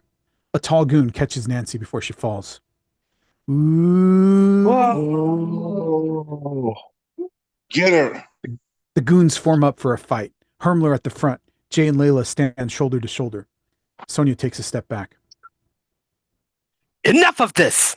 Tishk and the triplets explode through the entrance. Your petty factionalism has no place in this institution. Besides, you'll do for the games. Gotta stay in tip-top shape. Don't look over here. It's them fucking animals need leash. Spare us the drooling of half-remembered Hitler speeches.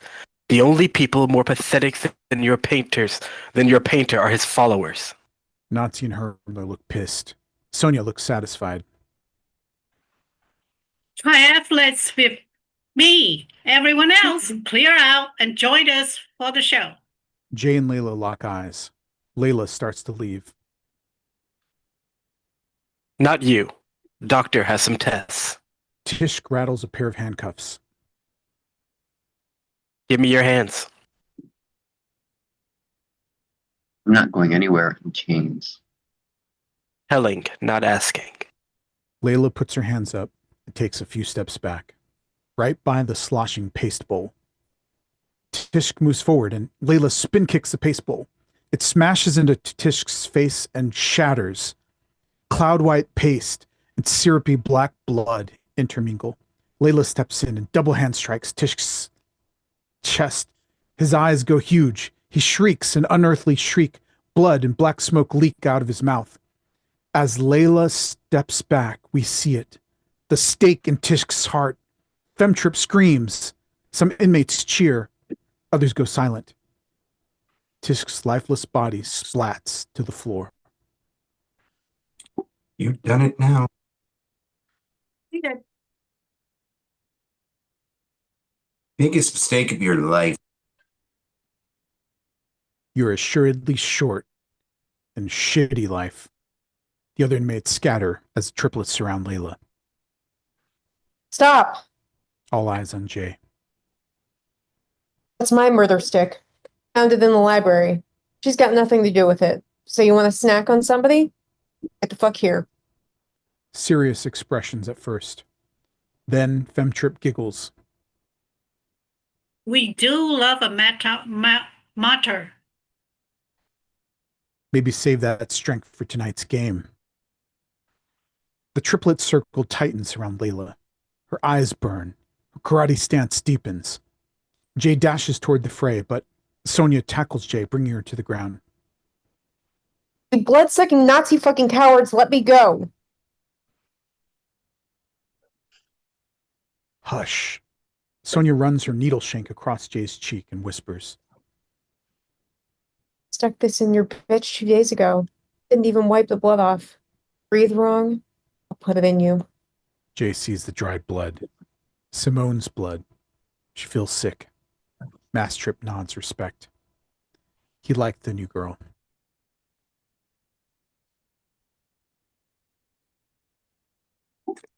For you.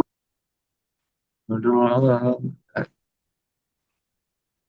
triplets' faces screw up in pain.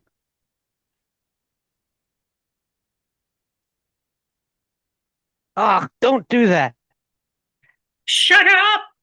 Mastrip touches his sleeve, then flicks. Layla winces, reaching to her shoulder, where an acupuncture needle is lodged. Layla tosses the needle aside and blinks. She puts her wavering hands back in fight mode. But something's wrong. 10 seconds.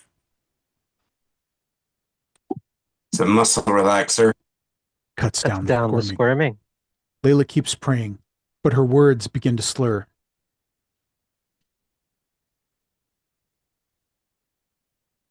No need to fight. Layla wobbles. 5 seconds. Jay squirms. Sonia digs the shank into the side of her neck. Jay gasps as a pinprick of red leaks onto the floor. Layla stumbles. Any second. Tears form as Jay squeezes her eyes shut. Damn it. Layla collapses. Black screen. Slow fade to. Interior, Mirkala Prison, Infirmary. Layla POV. Blurry at first. White blobs in a gray room. As the no-frills medical space comes into focus, we see hospital beds, IV trees, instrument trays, soulless, clean, and sinister. Layla is sprawled on a bed, mumbling, squirming sluggishly. She has very little muscle control, and she's not alone.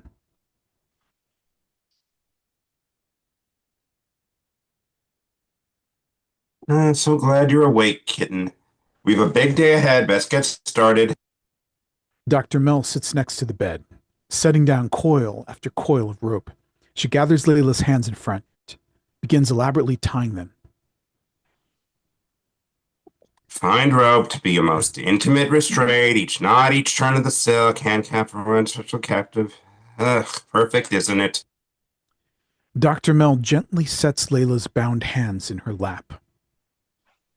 Takes hold of her hijab. Oh. No need to be difficult.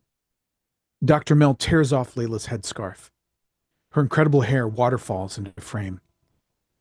Dr. Mel seizes a fistful, strokes it. Your God should be ashamed of hiding this from the world. Layla meekly jerks her head away, still too weak. Dr. Mel holds up a pair of scissors, snaps them twice, begins to shear off Layla's shirt. Layla squirms.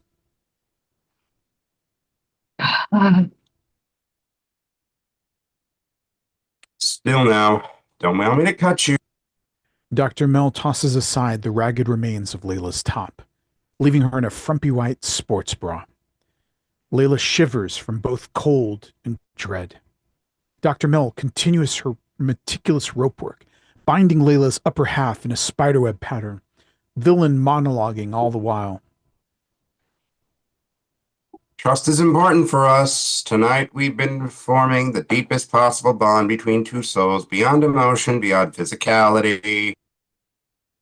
Dr. Mel's face wrinkles in pain. You will stop that, or I will gag you. I pray without.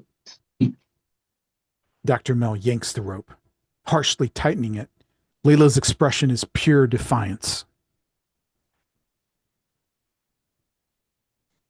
Is it not disappointing to serve a god who happily harms my kind, while barely lifting a finger for yours?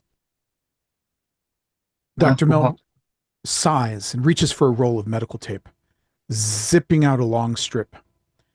Exterior, Mercala prison. Yard, night. Floodlights shine bright, making the prison yard look like a baseball stadium. A fence separates the inmate audience from the main yard. Game on! Game on! Game on! Game on! The triplets strut into the main yard in sequined outfits. MB Trip wheels a garishly spiked crate. Mass Trip carries a spike-studded volleyball. Fem Trip has a megaphone. Ladies, gentlemen, and all the in-between, welcome to the triennial trifecta triathlon. 4 will enter, 1 might leave. Put your hands together for our illustrious players. The crowd erupts as Sonia marches the prisoners to the center. Nazi Nancy, Hermler, a tall Nazi goon, and Jay. Mass Trip opens the painted crate. Weapons. Eccentric weapons, all sizes and shapes. Embry Trip pulls out a long, jagged glass shard. Our first event is called Dodge Thing. The rules are simple. Each player has 2 lives. If they happen to be struck by a thing, they lose a life. 3 players advance. 1 will be eliminated. Contestants' eyes look frantically about, searching for a safe place in the empty field. Femtrip draws a circular saw blade from the crate. The games begin now. Masstrip takes his time, aiming the volleyball. MB Trip flings the glass shard. It flies low. Jay blocks it with her boot. The crowd boos. No blood drawn. No hit count. Jay scoops up the glass shard, pockets it. Femtrip frisbees the saw blade. It slashes into Hermler's arm, drawing blood. Score! Score! MB Trip reaches into the crate, comes back with a knife. The Nazis scatter. Mass Trip is still patiently aiming. MB Trip chucks the knife. It slices across Jay's face. Blood weeps from the wound. Oh, Nazi Nancy makes eye contact with Mass Trip, and Mass Trip hurdles the volleyball. It nails Nazi Nancy, sticking in her shoulder. No blood. No blood. It seems we have a rules issue. Nazi Nancy yanks the spiked volleyball out of her shoulder. Blood seeps into her shirt, making Nancy's tattoos visible. Swastika, Death's Head, SS. Fuck you, faggoty ass! Nazi Nancy lobs the volleyball back at Mass Trip, thumps into his chest, sticking there. Inmates cheer. Mass Trip digs into the crate as if nothing happened. The ball plops into the grass, repelled by vampiric power. I'm sorry. Official rules prohibit all return fire. Mass Triplet draws a crowbar from the crate, points it at Nancy. Penalty! Penalty! Penalty! Jay stares at Nancy's tattoos, thinks of Simone. Her eyes burn. Her hand goes to the glass shard, walking straight at Nancy. Nazi Nancy dashes for the only cover she has. Tall Goon. Mass Trip launches the crowbar. Nazi Nancy dives to the dirt. The crowbar hits Tall Goon's head with a sickening ping. Tall Goon splays out on the grass, gushing red, twitching like a roadkill rabbit. Ooh, what a hit! But she's got one life left. Nazi Nancy tries to squirm to her feet, but Jay's on top of her, stabbing. The triplets have a hearty laugh. Get that bitch! Penalty! Referees have determined that Nazi Nancy has been disqualified due to penalty and is Jay keeps stabbing. Cheers fill the air. Fountains of blood fill the screen. Jay lets out a desperate, guttural war cry. Infirmary. Time has passed. Layla's in her bra and underwear. Webbed shoulder to foot and rope. Mouth plastered with tape. Dr. Mel draws tight the last turn of the last knot.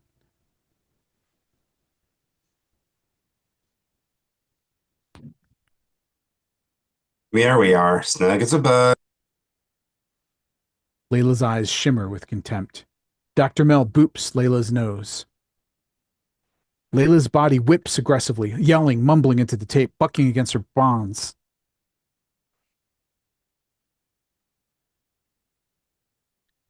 Dear, oh dear. Forgotten the book. One moment. Dr. Mel leaves Layla to squirm for a beat, then returns with a handwritten, medieval-looking codex. Dr. Mel dons spectacles, opens the codex, and reads.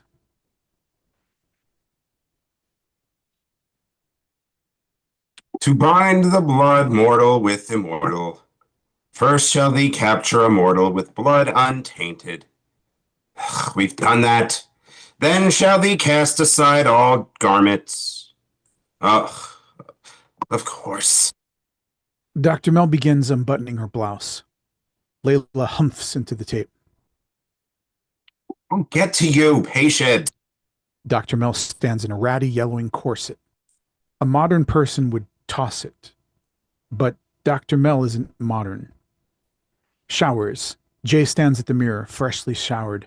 Her shirt is off, but she's otherwise dressed, checking herself for injuries. Cuts and bruises abound, but she's okay. Too much goddamn daily violence. In which thou hast been a confederate. Althea barges in.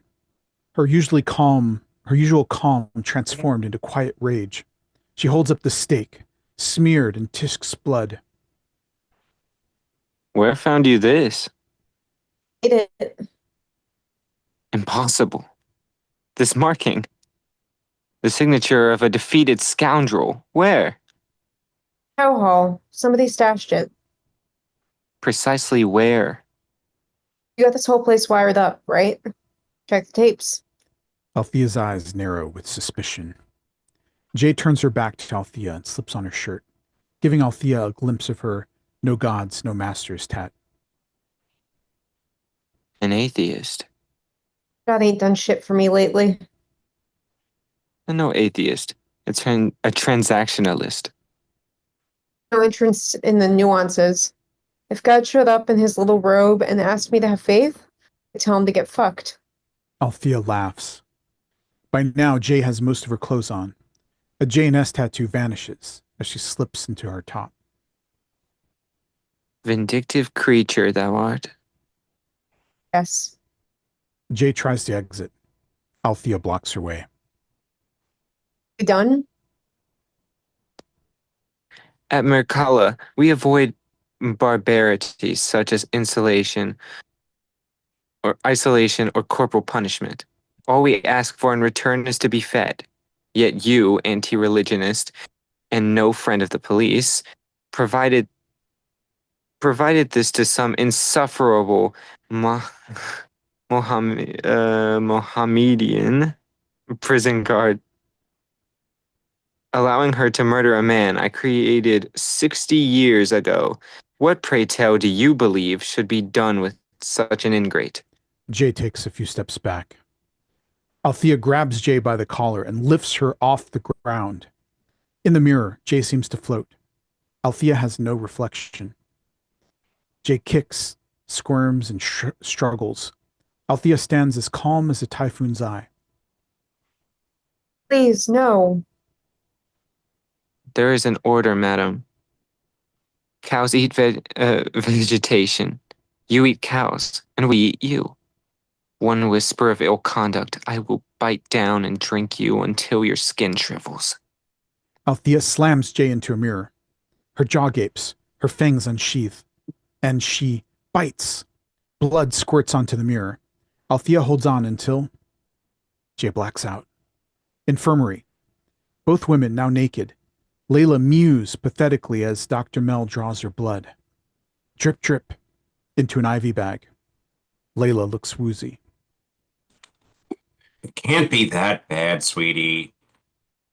Dr. Mel pulls the needle out of Layla's arm, grabs scissors, cuts the bag open, pours the blood into a nearby bowl. Ooh, wow, twins. A second bowl labeled Mel sits by a calligraphy brush. Dr. Mel picks up the book and reads it again.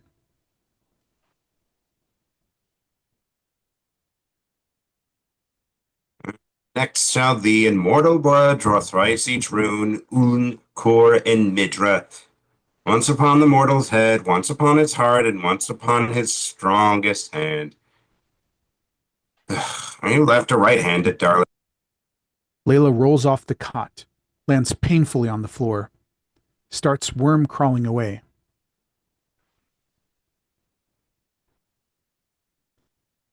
How immature. Mature. Layla just keeps slithering.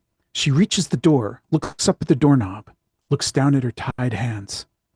Dr. Mel saunters over with a brush and blood bowl.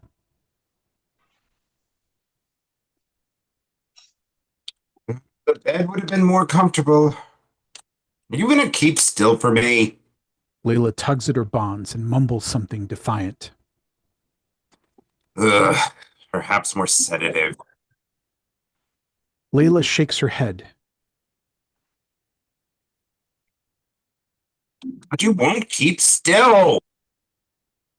I'll keep still. Well. Dr. Mel pets Layla like a kitty. Think we made a breakthrough. Showers, splash, cold water on Jay's face. She awakens with her head in Freddy's lap. Eyelash's face inches away from Jay's. Hey there, Queen. Oh, the hell you want? Just scrapping up your ungrateful ass. Thanks. Jay flops around a little, too weak to stand. Help me up, maybe? Freddy and Eyelash hoists Jay to her feet. Still wobbly, Jay uses a sink to steady herself. Careful, cowgirl. Jay, hunched over the sink, checks her reflection. She looks like shit. Scabbed fang marks on her neck. We actually came here to make formal apologies. Put the sticking of a lifetime in that Nazi cut. Kablow! Didn't do it for you. 'Cause not you. You did it for Simone. She's dead. She don't know and she don't care. Awkward beat. We'd like to patch up the past. Reinvigorate our friendship. Happy to be cordial, but I don't want to run fucking errands for you. Hey man, no errands required. We'll even run some for you. What we want... There it is. What we want is everything you know about killing those things. A sly smile creeps over Jay's face. You'll need some craft room shit. Infirmary. The calligraphy brush forms an exquisite curved stroke, completing a blood ink rune on Layla's naked flesh. Both women are painted all over in blood runes. To complete the rite, shall mortal drink His master's blood and immortal his servants. Then shall the chant. Oh, it's not Nate. Dr. Mel paints the last rune on her own skin, puts the blood bowl to her lips, then drinks deeply. A wave of pleasure rolls over her. Oh, this is divine. Sweet. Simple. Dr. Mel drains the bowl, brings the calligraphy brush to her mouth, licks off the blood like cake batter. Where has the sensation been? Dr. Mel fetches the other bowl of blood, drops to the floor next to Layla, puts her hand on the tape covering Layla's lips.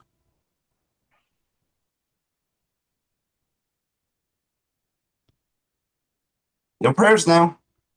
She peels away the tape. Layla clamps her lips shut. Dr. Mel rolls her eyes, pinches Layla's nose, waits. Eventually, Layla has to take a breath. Her mouth opens. Dr. Mel dumps in the blood. Layla yelps, spits, carries on. Dr. Mel pours more blood over Layla's mouth. Layla chokes, retches, and struggles. It's hard to watch. We've found that 5 millimeters is enough for this ritual, but it's a shame to waste good blood. Dr. Mel giggles sadistically and resumes reading. Then shall the chant. Blah, blah, blah. Dr. Mel claps a hand over Layla's mouth. The room trembles. A ribbon of red smoke snakes out of Dr. Mel's mouth, slithers to Layla, and down her throat. Smoke fills the room for a moment, then dissipates. Both women convulse, overwhelmed by some sinister force. Dr. Mel falls to the floor, crawls a few steps, breathes a moment, then a smile creeps across her face. Sensational. I can feel your essence pumping inside. What about you, kitten? No response. No response. I suppose I could free you, unless you'd like to stay as you are. Layla quivers, bound, blood-streaked, irreversibly changed. Jay in Layla's cell. Jay relaxes on the bottom bunk, reading, hidden in one of the sci-fi magazines. The journal shows a hand-drawn map of Mercala prison. X marks the spot for my favorite toy. Layla stumbles in, hair untamed, shirt backwards, just underwear on bottom, trousers over her shoulder. Jay looks up from reading, snaps the book shut, stands up. Oh my fucking, what happened? Layla breezes past Jay and collapses onto the bottom bunk, brings the pillow over her face. Looks like you need a shower. Want to take a shower? I don't want anything. Later, Jay drifts to sleep on the top bunk. Layla is wide awake on the bottom. She pets her bruised wrists where prayer beads once were. She closes her eyes. She starts to pray. The words catch in Layla's throat. She gasps for air. Layla pets the invisible beads. Layla chokes on the prayer, coughs.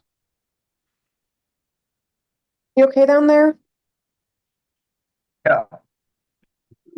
Jay stares at the ceiling, wonders whether to do something. Jay, Yeah? can I join you? Of course. Jay makes as much room as she can, and Layla climbs in. Kind of sticky. You're fine. Not so bad looking yourself. Jay gives a courtesy chuckle. I feel like I should cry, but it's not happening. Take it however you take it. Jay takes Layla's hand. Layla squeezes. Oh, shit, you're bruised up. What the hell they do to you? I don't even know. I can't pray. I feel effing weird. He wrote on you. Not they. Just her, the doctor. She says we're connected. And I believe her. I'm afraid she can hear me now. I want to talk about literally anything else. Like what?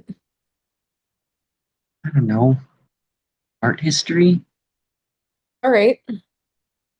Little Jay thought Jackson Pollock paintings looked like puke. Layla laughs. Feels wonderful. But then I saw one at a museum and it was beautiful. Three-dimensional. Blind person could run their hand over the painting and see it. It was a PO'd. It was a PO'd alcoholic. I've met a lot of those. Layla puts her arms around Jay. All I ever wanted was to be a good person, live a good life. I don't even know what that looks like anymore. Nobody stays good in prison. Evil systems make evil shit. So all the good people should just forget about prisons and let the evil ones do whatever? I think we should change the subject. Jay looks at her hand, scabbed from the glass shard. I stabbed the fuck out of Nancy. Well done. Sort of. Somebody loved that bitch sometime in her life. I refuse to mourn for her. I don't mourn, but I try not to forget. Somebody loved that bitch. Jay's hand finds a blood wound. We are taking you to the shower tomorrow, Miss Sticky. Layla pulls Jay as close as she can, burying her head in Jay's chest. Thanks for humoring me tonight. Be how you need to be. I think I need to kiss you. You'll let me. What? Please don't make me explain. And Allah doesn't frown on that? Allah loves his children. He loves to see us loved. How else could he be God? Layla kisses Jay, timid at first. Jay kisses back, and it deepens. Their lips break apart. They stare and kiss again, pouring their fear and desperation into one another. I don't know if I can do this. Kiss me? Not that. I don't know if there's enough of me left for anyone. Layla strokes Jay's cheek, stares to the bottom of her. Can't give you your life back. All I can give you is this moment right now. That's all I want. That I can give. They kiss again. Breathing and touch intensify as we fade to black. Library. Althea hangs upside down, reading per usual. Unusual is the rollaway clothes rack. Outfits in every color, fabric, color, and cut, all the same size. The door creaks open and Sonia shuffles in.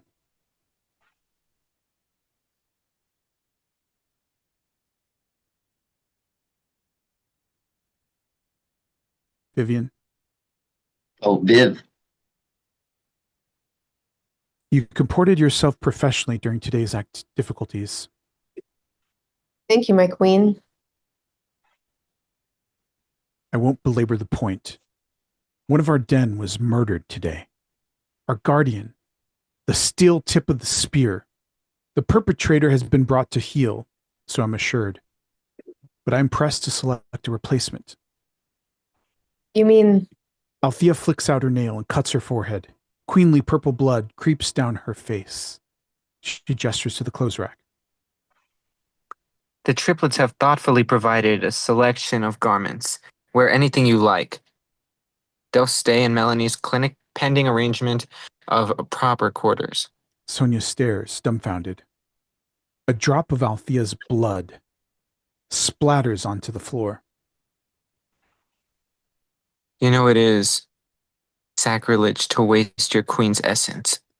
Sonia hurries to Althea, kneels down, swipes the blood off the floor with her finger, licks the blood off. A tingle of power runs through her, Sonia laps Althea's essence from her forehead, mouth turned purple like a toddler with a snow cone. Now thou makest thy oath. Say thou swearest life eternal to Duchess Althea Grey, thy queen.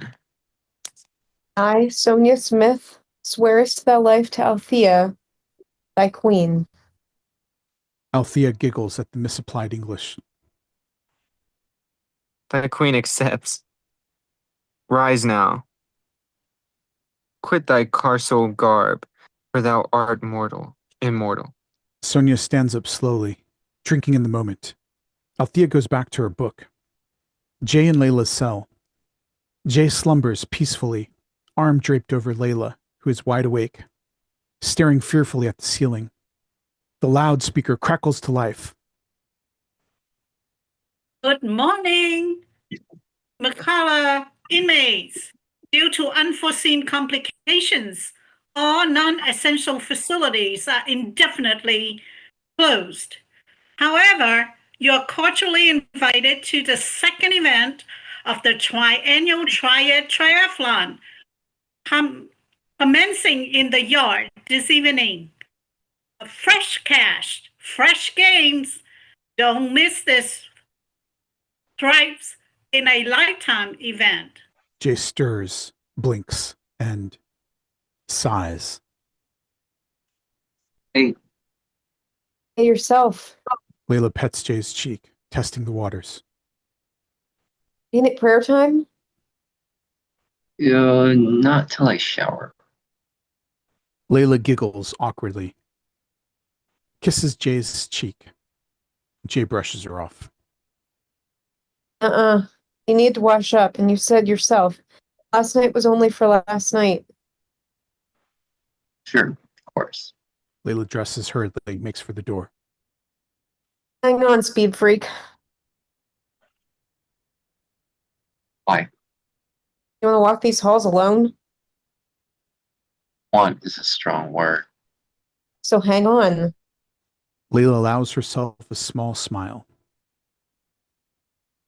Showers. Layla stands under the spout, working shitty prison shampoo through her waist-length hair knots. Tingles. Sticky spots, nightmare. Jade leans against the cubbies, reading a sci-fi magazine. Infirmary. Dr. Mel lays on a cot, cradling a short rope braid, the same rope that bound Layla. Showers. Layla keeps working on her hair. Dr. Mel's lips whisper to the braid and to Layla.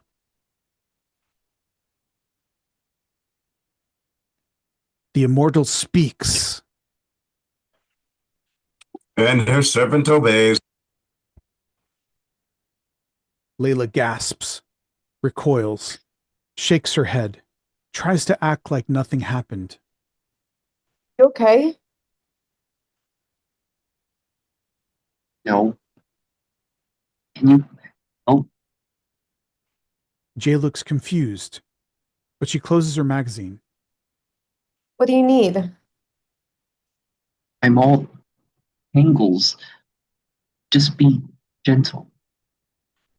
None of my moms were gentle. Moms? Foster care. Nothing rainbow. How? Pussy. Sensitive. Just a bigger word for pussy. Dr. Mel's lips.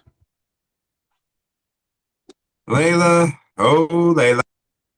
Layla screams. Barely touching you. Hey. She's inside me. Who? Just don't leave me alone. Where am I going? Ow. Jay smirks, picking apart a stubborn tingle. I will teach you the meaning of pain, though. Jay in Layla's cell. Jay reclines on the top bunk with her magazine. Layla kneels on her prayer towel, showered, scarved, and looking much better. But she still can't pray. Knock, knock. Freddie and Eyelash enter. Layla backs away from them. Relax, bacon grease. Special delivery. Freddie deposits a bulging sock on the bunk. Jay barely looks up from her magazine. Thanks. Thank you to you. Get your shit together. Together as it gets. See ya. Eyelash winks at Layla as she and Freddie walk out. Later, babe.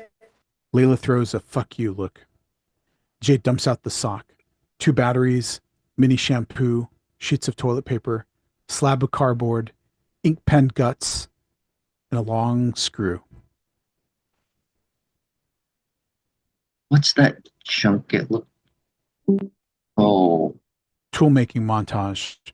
Jay holds the batteries and ink pen spring together. Spark. She lights a piece of toilet paper. Layla grinds the tip of the screw against the floor, sharpening it to a fine point. Jay globs shampoo onto the cardboard, pours in some ashes, and mixes them into gray paste.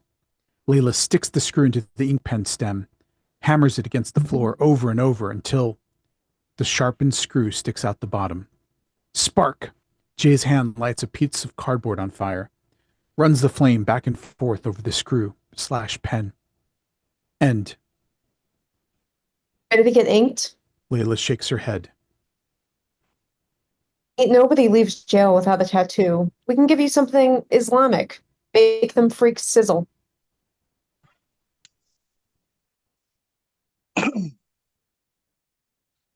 I can't against the rules. I want to respect your beliefs and whatnot. They're a fucking drag. Maybe they're all I have left. Suppose. Guess you're the artist now. Can't exactly do my own knuckles. No. 1, I'll mess it up. 2, I'll hurt you. You see how many of these motherfuckers I got? You can't hurt me. And as for fucking up, it's usually the first step to doing things right.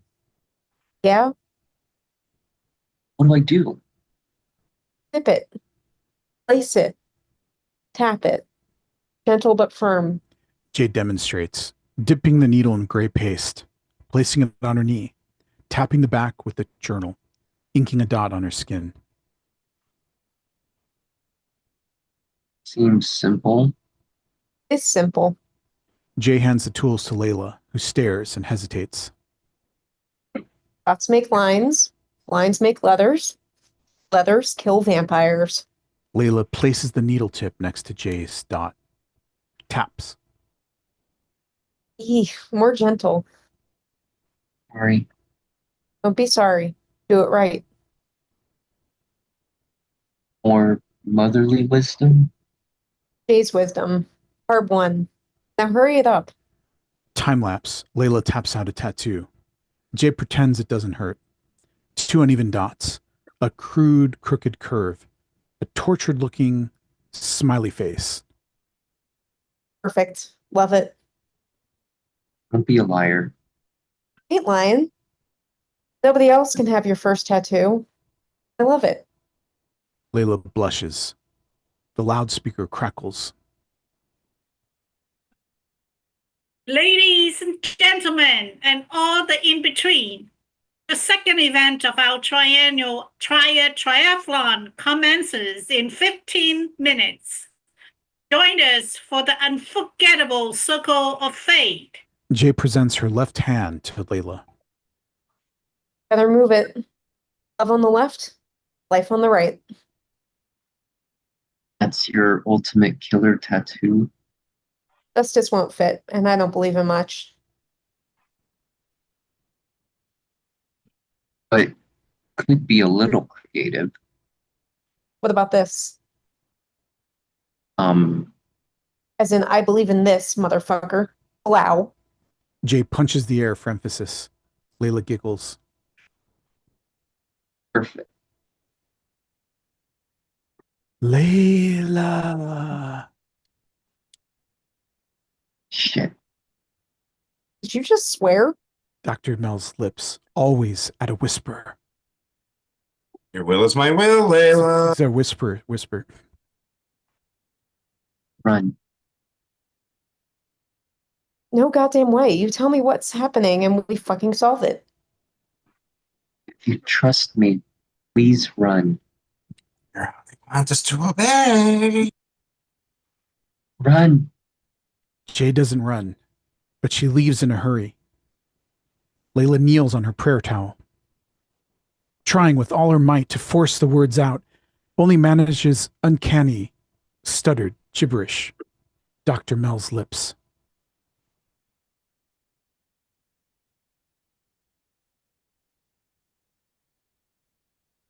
I am your goddess. Your goddess. Get out of me. Infirmary. Dr. Mel reclines in a semi-tranced state, cuddling the rope braid. The doorknob turns, locked. It jiggles a few times. Knock, knock. No non-essential services. Oh, this is essential. I'm ever so busy. She's falling a fucking apart. I don't know what you did, but she told me who did it. Dr. Mel whispers something to the rope braid. A euphoric expression washes over her. She's only becoming herself. We all have our destinies. I shall become queen, Layla shall serve me, and you shall be dead. Why not let me in and do it yourself? Huh. Well, unlike you, humans, we make plans and carry them through. You're gonna die in the games. Right ahead.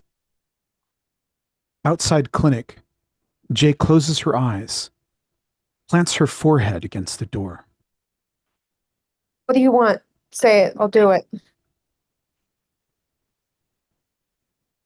You don't seem to understand. To understand what I want. This morning, I began feeding her thoughts, chaos and quavering moments of the time, but ever so warm when you're around. She just needs somebody. Ain't got shit to do with me. Laughter from Mel. I agree. Faint footsteps. You should lie down and put your... A hand on Jay's neck. A familiar hand. Arms behind your back. The body is Layla's, but her mind belongs to Dr. Mel. I would avoid resisting. Her mind shivers if I ask her to harm you. But I assure you she will. Layla flips open a pair of handcuffs.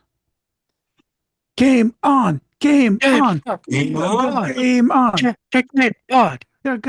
Game on! Exterior, Mercala Prison, yard, night. Same as before. Blinding floodlights. Inmates crowded against the fence. Triplets center stage. But this time, a circle of traps has been laid out. Roughly 4 meters in diameter. Toothed bear traps. Spring-loaded rat traps. Nail-spiked boards. A landmine. Hermler stands in the circle playing with a Bowie knife. Game on! Game on! Game on! Game on! An Game exit on! Game! An exit door bursts open. A zombie Layla marches a handcuffed Jay to the trap circle. Layla's hair blows in the night breeze. Hijabless. Watch your step. Jay and Layla take long, measured steps over the landmine and into the circle. While Layla frees Jay's hands, Mass Trip holds out a tray, offering Jay a variety of knives. Jay selects a box cutter. Slashes the air. Femtrip raises the megaphone. Ladies and gentlemen, it is my incredible privilege to present the second game in our triennial triad triathlon. This brave contestant survived Dodge thing, but will they survive the circles of fate? Cheers! Fuck her up, Jay. Sonia strides into the circle with the long rope. Now dressed in worn jeans, leather jacket, pop art t-shirt. What's with those duds? Wehrmacht suits at the cleaners? Quiet, inmate. Give me your wrist. Sonia ties one end of the rope around Jay's wrist, moves to Hermler, and ties the other end around hers. Jay and Hermler are now attached by a tether. Traitors go to hell. They're gonna eat your eyeballs and shit back out into your skull on a loop. Sonia's slap echoes through the yard. Hermler's cheek burns red from the blow. Quiet, inmate. Hit her back! Jay tugs on the tether, testing its limits. Hermler yanks in reply. Jay stumbles. Only a couple meters of slack. Layla and Sonia turn to walk out of the circle. I know you hear me in there, and I want you to know that I will survive this, and I will bring you back. Layla's foot hovers over a bear trap. Should I? It would take months to heal, but her pain feels so sweet. Layla's foot creeps closer and closer to the trap. She touches the trigger with the tip of her toe. Hermler giggles. Jay gasps. But the trap doesn't spring.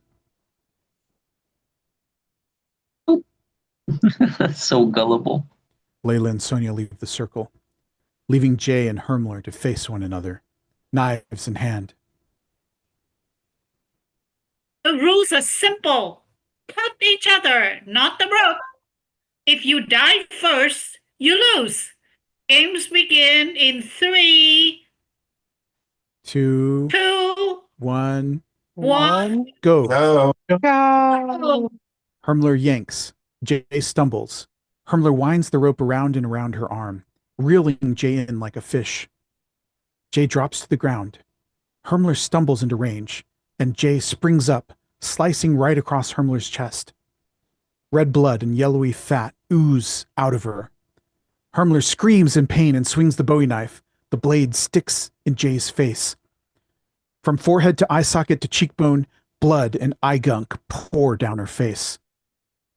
Jesus fuck. Hermler tries to extract the Bowie knife. It's stuck. Jay channels her inner Zorro, slicing, blood and fabric shower down from Hermler's shrieking body. Hermler channels her inner Nazi, stomping. The knife pops free, and Hermler backpedals out of range. Jay stands back up, and the combatants face each other, barely recognizable beneath the bruise, blood, and terror. Layla stares at Jay's mutilated face.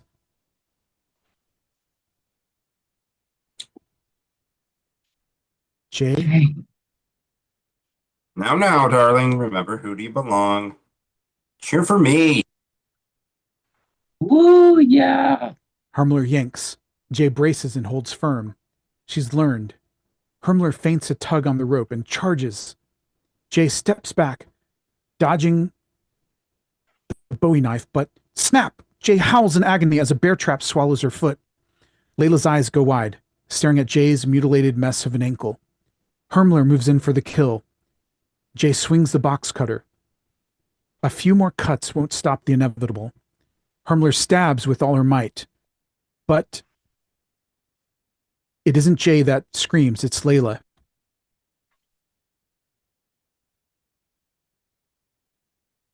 Layla's body is wrapped around Jay's, Bowie knife lodged in her shoulder.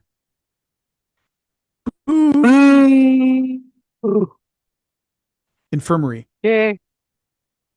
Dr. Mel screams, cradling her temples. The rope braid lays next to her, smoking. Prison yard. Interference violates the rules. Penalty! Penalty! Penalty! You fucking moron.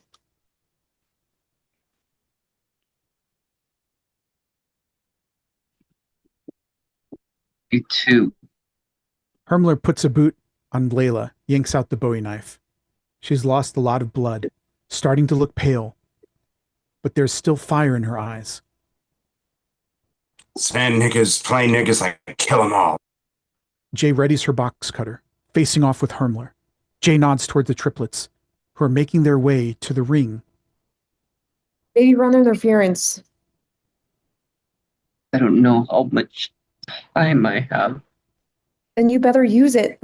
The trap keeps biting Jay's ankle. Hurts like fuck. She grits through it. Hermler lunges.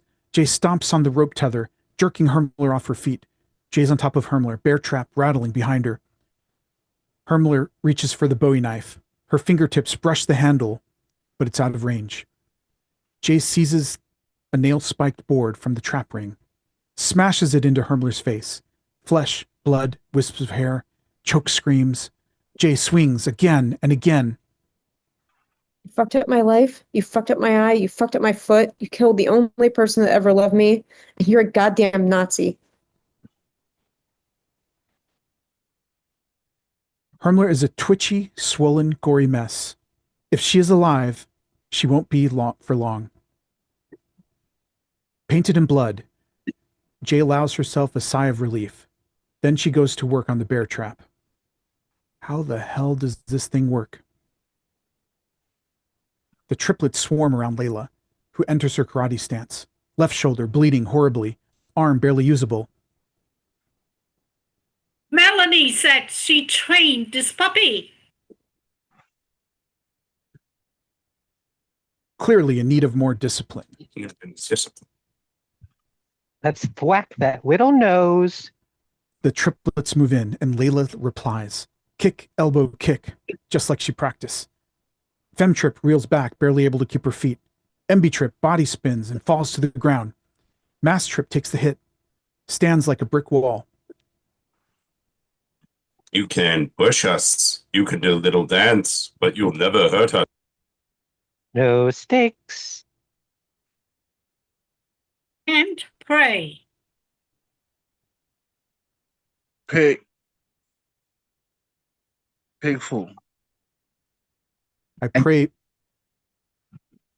I pray without speaking. Pig fool. Pig foo. Pig foo. Pig foo. Bastrip punches. Layla dodges. He punches again. She blocks. Again. Again. Again. Again. Layla keeps moving. Keeps striking back. But the Mass Trip is right. She can't win this. Femtrip and MB Trip take knives from their tray. Butcher knife for MB Trip. Switchblade and butterfly for Femtrip. Behind the fence. Freddy rips off her shirt, revealing a Sistine Chapel quantity of Christian tattoos. Weeping Jesus catches our eye. You bitches ready to die? Up, over, and fucking at it. Stakes come out. Pencils, popsicle sticks, sharpened to points and etched with articles of faith. The inmates rush the fence, throwing shirts and blankets over the barbed wire, climbing into the yard. Jay finds a lever on the bear trap, pulls it. The trap's jaws begin to open, but not all the way. Smack! A police baton across Jay's back. Snap! The trap shuts. Better stay down. Aye, you shoveling shit for bloodsuckers now, T-Bird? I'm fucking shoveling. Gonna live 1,000 years. Hang your bones on my wall. Sonia swings her baton, blocked by Jay's nailboard. Their battle begins. Layla traps Mass Trip's arm. A brief struggle, and then the crack echoes through the night. Mass Trip's broken arm dangles grotesquely from its elbow. Mass Trip drives a knee into Layla's belly. She doubles over, screaming when Femtrip's knife enters Layla's back. MB Trip's elbow puts her on the ground. A wet, grinding kirk precedes Mass Trip's broken arm snapping back into place. The triplets stand over Layla, coyotes with a kitten. But then, music? There's a fountain filled with blood drawn from humanity veins. The triplets are hit with instant nausea. Freddy, Eyelash, and a dozen inmates stand ready for battle, singing their Bible camp song. Sonia's face scrunches in pain, a precious opportunity for Jay, who wraps the rope tether around Sonia's leg, dragging her to the ground. Jay jams the bear trap lever, leans into it. The trap opens. Jay is finally free. Freddy and her inmate charge the triplets. It's knives versus stakes. But knives are better. Eyelash offers a hand to Layla, helping her up. You okay, Piglet? Gotta call me that? Think my mom named me Eyelash? A smile of understanding between them. Now get that ass to work. Jay and Sonia wrestle on the ground, but Jay is obviously weaker. Sonia gets her hands around Jay's throat. Jay's eyes bulge. She flails like a sea creature. Then, with a sizzle and a scream, Sonia releases her grip. The crooked smiley face tattoo on Jay's knee is exposed, and it burns vampires. Jay gets the second win, struggles and squirms on top of Sonia's face. It bubbles and smokes like frying bacon, leaving Layla's smiley face stamped over Sonia's eye. Jay gets to her feet and scrambles out of the circle. Sonia pursues, but snap! The bear trap snags her. Deader than chicken wings, you goddamn cunt louse. Come back and fight me. Jay scoops the landmine, gives Sonia a salute, limp toward the thick of the battle. It's the triplets' turn to be surrounded. Femtrip and Embitrip slash at the air. It's no deterrent. The inmates move in. A jittery blob of stabbing, screaming, and blood spatter. Impossible to tell what's going on in the carnage. But then, smoke. Freddy lifts Femtrip, convulsing and shrieking into the air. Stake in her heart. Freddy lets the syrupy vampire blood paint her. Certified motherfucking vampire slayer. Slurp shit with them fangs. Cheers from the inmates. Cries of mourning from the remaining triplets. Infirmary. Dr. Mel remains on the cot, cuddling her rope braid. The doorknob rattles. Keys jingle on the other side. Layla, why is your mind so warm? Prison yard. Layla groans from pain, shakes her head. Did you think you could betray us? Did you think I wouldn't notice? No. Infirmary. The door unlocks and swings open. Althea, of course. Melanie? Prison yard.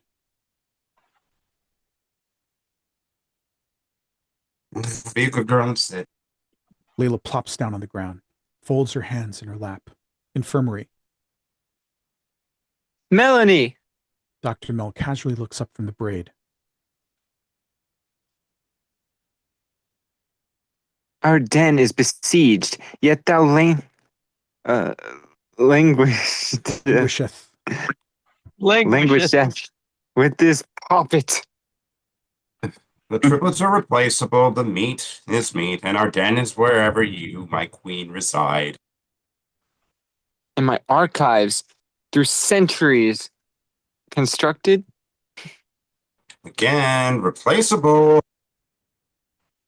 Immaterial. No, material. That's all it is. Althea's eyes intensify. She holds out her hand in a Vader choke posture. The lights flicker, and Dr. Mel's body is lifted by an invisible force, inexorably drawn to Althea. Althea, hand on Dr. Mel's throat, adopts her menacing tone. As thy thrall is unto thee bound, so thou art bound unto me. Remember thy queen and faithfully serve. Okay, awesome. Thanks. Great job, voice actors. Thank you so much. Apologies. We kind of went a little bit over, and I need to move to the fantasy writers group meeting. But let me ask Monica, would you be able to kind of sort of moderate the feedback? Yeah. I would love to hang out and do feedback, and we'll get it along as well as we can. I'll catch up with you later about my feedback. Fantasy Absolutely. Writers Group Thank you. is started up. So after this is over, everyone's welcome to join us in there. You can see the link in the top of the chat.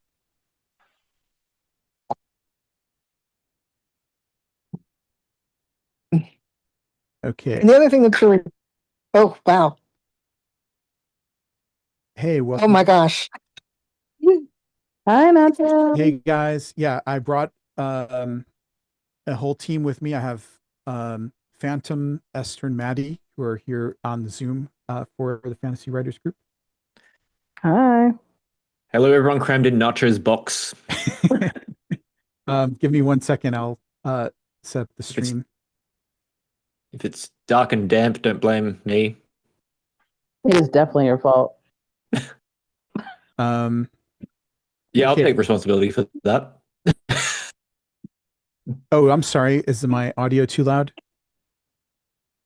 No. You just sort of. No. It was me. It was on my end.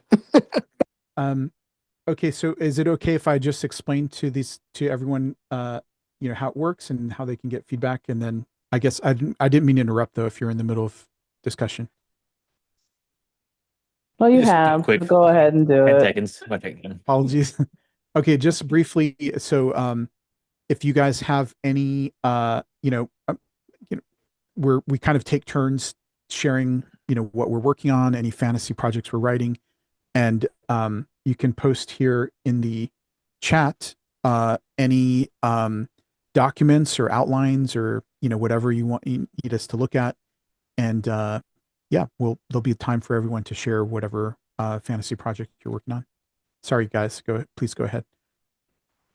Yep. No, Dakota was just going on about how he describes too much in terms of describing a place in general, and he wants to cut that down. And I suggested that he just draw a map or an illustration and put that in. So if anyone else has any ideas, let him know. Okay, so this is discussing Bucket of Blood, or which one are we? No, we're discussing Dakota's right now. Workshopping a title for his fantasy. Okay, and sorry, I guess we missed the description. Do you want to briefly explain? So Yeah. Mhm. Sorry. I actually didn't write it out. But yeah, the description is a werewolf professor is solving a murder, basically. And it's a university. It's a magical school, but it also serves non-magical students as well. So it's kind of like a university in the sense of where you have you have like schools of thought, like schools of magic, but you actually have a school of engineering, like a college of engineering, a college of business, and then you have a college of magic inside the university itself. If that makes any sense. So it's structured like an actual university would be structured. And yeah, this professor is trying to solve a murder. I suck at titles because no bueno. I got a cool suggestion from Esther. Do you want to tell him? Yeah. Is your mic work, Esther? Yeah. I just thought it could be Werewolf because he's like a professor and it's like with werewolf and it's like it's sort of like a play on werewolf itself. Writing. Right. Yeah. Oh, that's fun.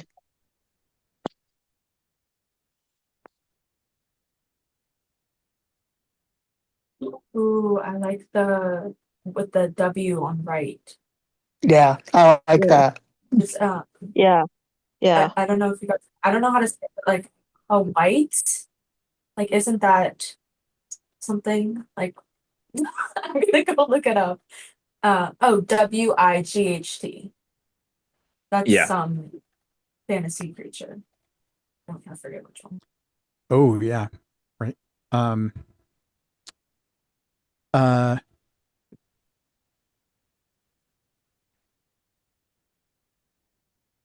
Yeah, I like that. White. Really, with spirit or supernatural being. So very vague. Yeah. Yeah, I like that. And it's especially regarded, it's a person of a specified that's typically regarded as unfortunate. So that actually works. Yeah, this is really interesting. I was trying to think of something like there's a few sort of like funny, really long titles that are like, like The Curious Incident of the Dog in Nighttime, and what's the one from Connie Willis? It's really long.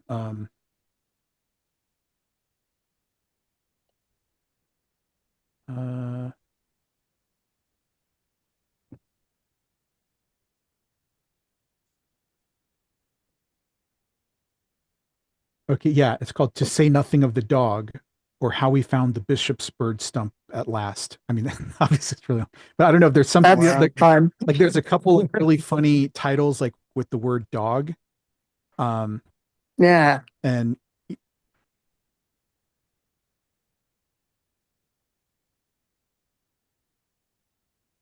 um,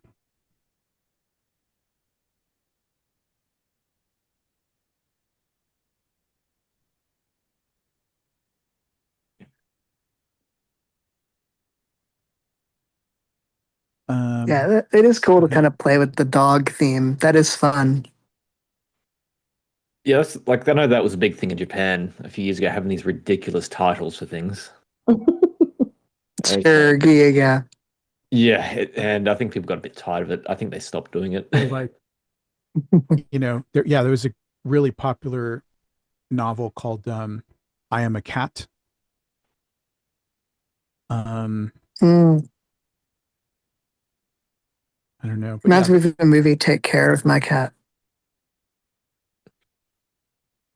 Yeah. It's sometimes with title, it sort of just comes to you like when you're in the shower or something, or, some weird, just bam, it just, Yeah. But, yeah, it'll come later too. I mean, it's not going to be, like, I don't really care because it'll be working. I guess, I'll change it. Yeah. I mean, I think, are you setting up like a series? So that may be I something to haven't- consider. Mhm. Yeah, like I haven't decided yet. I don't think so. I'm typically kind of a, especially when it comes to prose, I like to just kind of do one-off kind of things. Except for like detective stuff. And it might be cool to do this as a series because it would be fun to have a different kind of detective, kind of in my head. So yeah, it could be fun to play with. Like I just kind of, the only thing I really want to avoid, I know for sure, is I don't want to call it by his name, or do something Chronicles or something whatever. Like I no, like no, or Files or something weird like that. Or I want to avoid like like basically the thing, like naming it after a certain type of thing. If that makes any sense. Like for example, Chronicles, scroll, book, file, things like that. Just because no. If you can fit the word murder in, I think it's great. It really helps the marketability, I think. Yeah, that's fun. A murder The murder's at in the Werewolf Law Professor's parlor. Very Agatha Christie Yeah. for sure. I've amended my title based on that suggestion. I like that. The curious incident of the body in the Werewolf Law Professor's foyer. Ooh, good one there. I like that. That's fun. That's fun. Okay, cool. I feel like I've gotten enough ideas to at least kind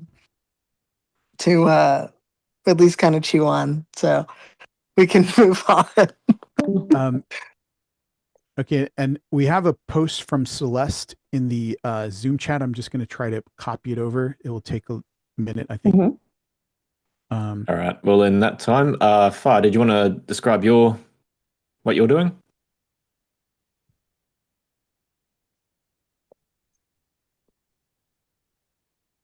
Who's up next? No. Was someone Far, the new one? She's muted right now. Oh. Fire. Oh yeah, your name is Fire. You're muted. Mm-hmm. Oh, hi. Sorry, what's up? Yeah, just saying. Did you want to put your ideas forward and workshop them? Please. Are we? I already do that one. If, Charlie, do you have no anything one to else has anything, if no one has anything else to workshop, we can do mine. I did. I posted it in the chat. It was the low fantasy concept. Yeah, Essentially, it's like it's a fantasy crime, and yeah, I was just looking for like maybe suggestions on how to inject more fantasy in the setting itself. Mm. All They'll just right. add a good ghost for their guilt, you know. If they feel guilty over someone, just make a ghost like come out whenever they breathe or something. Like their breath is cold. I don't know. I like it physical. Like something supernatural physical. Use voodoo as a base. For this one, I kind of want to stay away from that, Dakota, because I have a story that is heavily voodoo centric. So Okay. Very important thing. Is this in the 20s or the 30s? this is in the 20s, mid 20s. Alright. It's right before the 30s. It's right before the, yeah. All right. So the Roaring 20s, everything's gone nuts because everyone's got tons of money. That's the big one. Instead of the depression in the 30s. Okay. Well, the thing is, you got bored housewives. What are they going to be into? There's not a bored housewife. So it's centrally themed on the crime boss, right? Backstory wise, like he's coming to start over again in the States, and he's moving up political ladders, but it's like a really small city. Like it's big, but it's small. It's about who you know, not what you know. And so he's like coming in and networking and making money and moving up really quickly. And so he's attempting to like solidify his political and social base with this marriage that works out for the girl's father as well. So it's kind of playing into history a little bit, but the fantasy element, it's like it's not our 1920s. Like it's I don't want to say like it's not like parallel universe. It's like a fantasized version of that period. What is that dinging noise? Oh, that's more people joining on Zoom.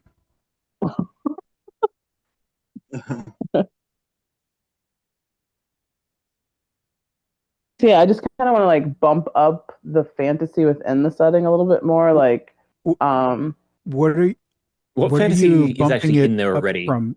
Maybe you could explain, because I don't see it in the log line. yeah, I know, and which is like it's almost like generically fantastical. Like I don't have a lot of supernatural elements within the story in the forefront. Like the character herself, she almost has like a voodoo piece background, but it doesn't come into the forefront right away. Like I want things almost, it's like the hidden world, right? Like everything on the surface is very normal at first, and then the more that gets himself into the culture and meets people, the layers start to peel back for him, and he's brought more so into the fantastical world. But you don't know what it is yet.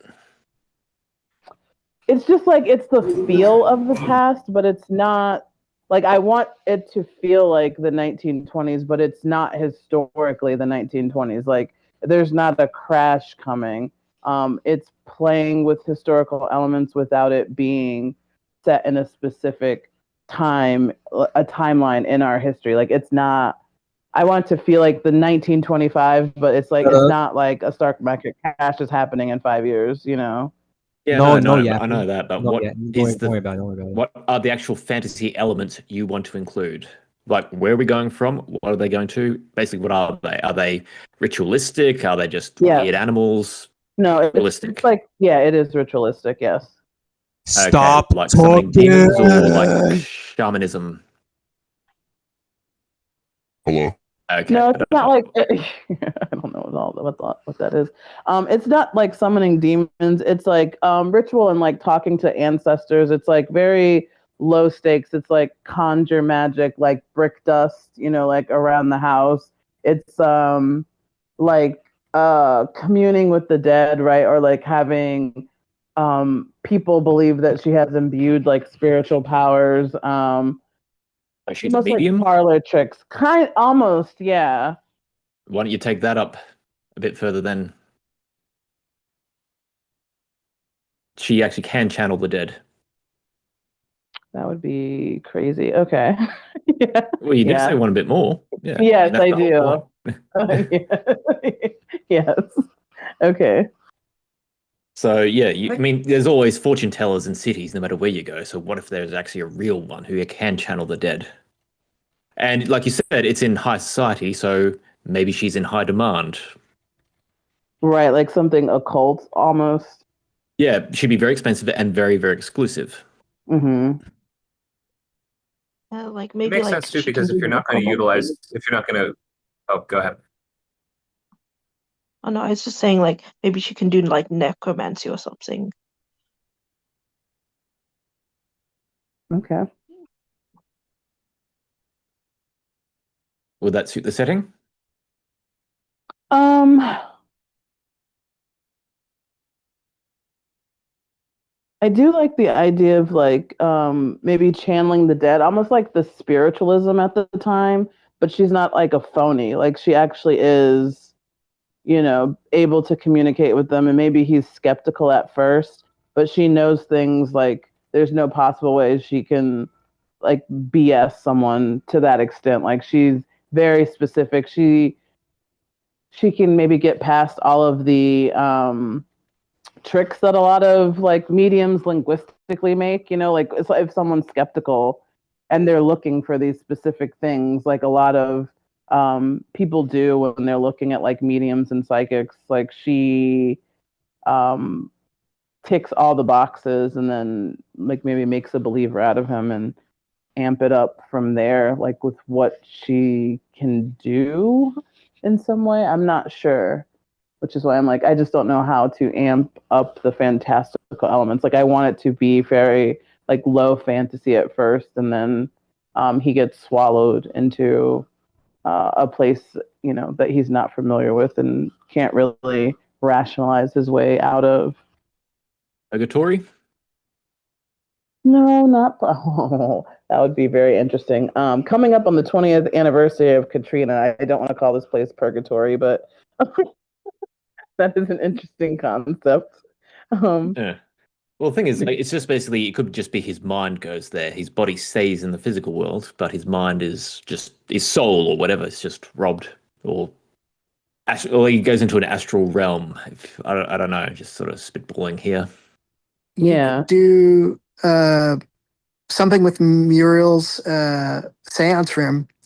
There was a medium that went to that restaurant in the upstairs in the seance room.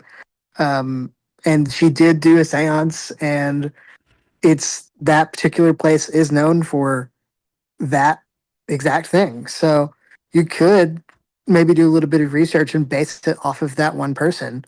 Because that way there could be, there's precedent for it in that location.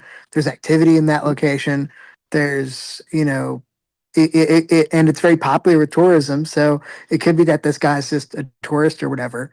And, just is like, oh, I've heard about this thing, and goes up there to be like, oh, this will be a fun little parlor trick, but no, it's real. Because it's Muriel's, one of the most haunted places in the city. So you could kind of use that as like a basis to kind of jump from. That's just me though. Just because I like that place, but yeah, I mean that's just something to think about. Okay. Yeah, and fire, I love that idea. Playing around with like luck and cursed items, that might be a really good way for her to go from being seemingly a parlor trick to like delving more into her abilities, right? Like her ability to see. That I like that idea a lot. Well, there's also the fact that this guy might recruit people who are capable of manipulation. Like coerce people to gamble more, bring more money in at the casino. Yeah, it'll be her who has the ability. Like he has he's very logical, he's very pragmatic, right? Which is why she's like the foil for him, right? Like she's seemingly really ethereal, like she kind of marches to the beat of her own drum, and she doesn't fit into the constraints of this society that she definitely should, given what appears to be the timeline that she's in. But then this ability would justify, like, why she doesn't conform, because she knows everyone's secrets. And she can blackmail people essentially, like if you attempt to constrain her, which is a powerful ally and at the same time kind of intimidating because you can't control them either. Can I interrupt really quick? I'm sorry. Definitely. Is there a reason I can't start this event? I see it just says go to channel when I did start when I it. mouse over it. I'm sorry. Are you in Zoom or Discord? I'm a little. I'm on disoriented. Discord. It just Okay. it still said poetry was. Poetry? It still said poetry was going on. Oh, Yeah. I think it's a lag with your client. So if you restart, you should see Fantasy Writers Group. It's live, I think. Oh, for okay. all Yeah. of us. Yeah. Okay, my mistake then. Go ahead. Sorry about that.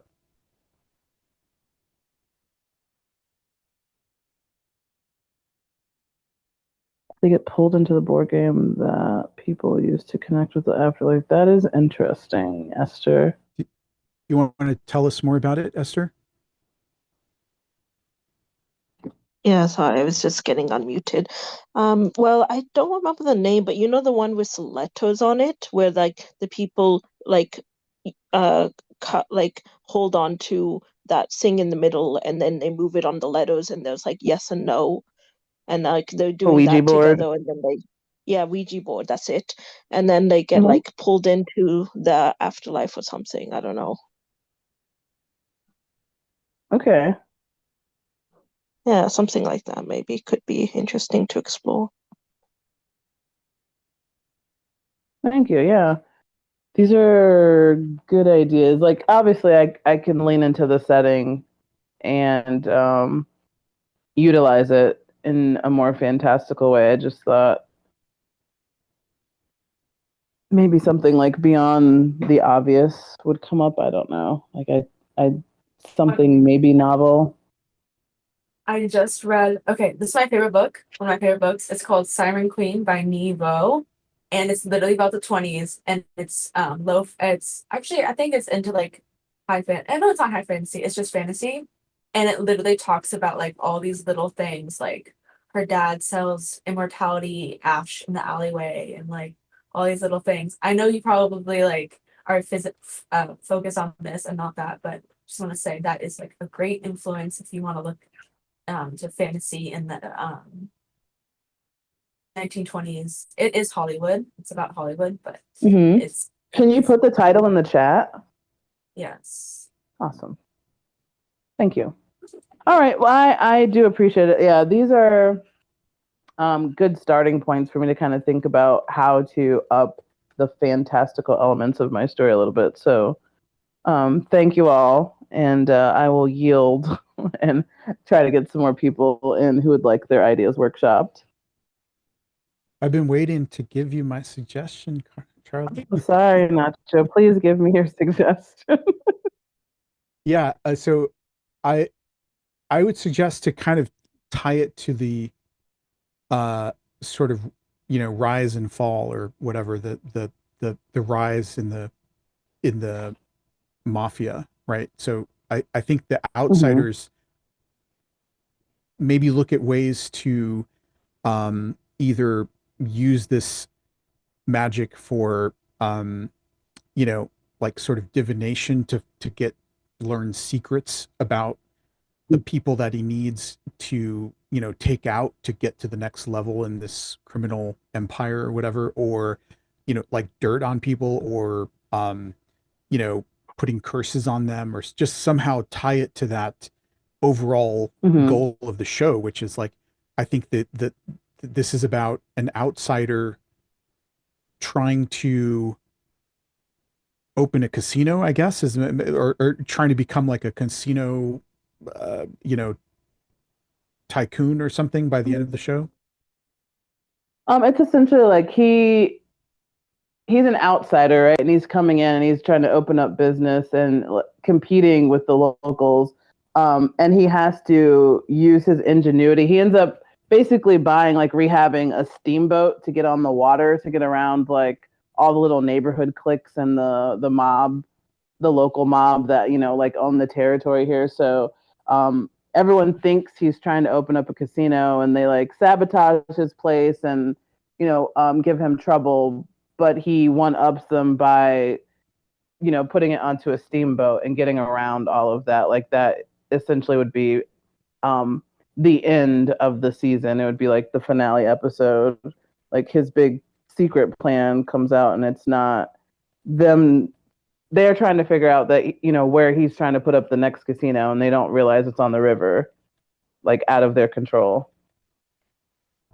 Yeah, so I guess the question is sort of like, let's say, I mean, I'm, may not be thinking that far ahead or whatever, but like over the course of like, I don't know, multiple years of the show, is the idea like by the very end, he finally opens the boat, or like most of it is like he's got the boat and it's like now he's finally like whatever the biggest kingpin in the whole region, or like what's his kind of like long That would be the goal? end of season 1, and so after that he like leverages that to blackmail people. Like he's garnering information. He's running the casino boat. Like he can have politicians out on the boat and musicians, and like he just gathers lots of influential people and influences them for his benefit, and also gathers blackmail on them on this boat, basically. Okay, so yeah, I mean, I guess if it were to continue for a couple years, it might be like eventually he's like the biggest, whatever, gambling. Yeah, the biggest game in town. Right, exactly. The kingpin. Okay, yeah. So I guess yeah. I'm sorry to go. I know you're kind of trying to move on, so I'll just say really briefly. I guess just there's a lot of ways to tie the magic to that goal, right? So like to the specific little episode goals, and maybe even it's like a sort of like that kind of dark cost thing. Like he doesn't want to do it, but he does. Like there's some costs where he's got to like it's like compromising his morals to do this, but I don't know, some things to think about. But I think you have a really cool bones for a show here, so I like what you're doing. Thank you. I think you can want to go next. I love to go after. You can. You just don't want to do it, do you? Fire is just time to throw you in head. Don't No. I'm throwing you in the deep end. Off you go. Yeah, it's your turn. Lay it on us. Well, I think Celeste is gone. Celeste left the channel, had to go. She's going to come back tomorrow, but okay, cool. Yeah, it's all your fire. No more procrastinating. Light my fire.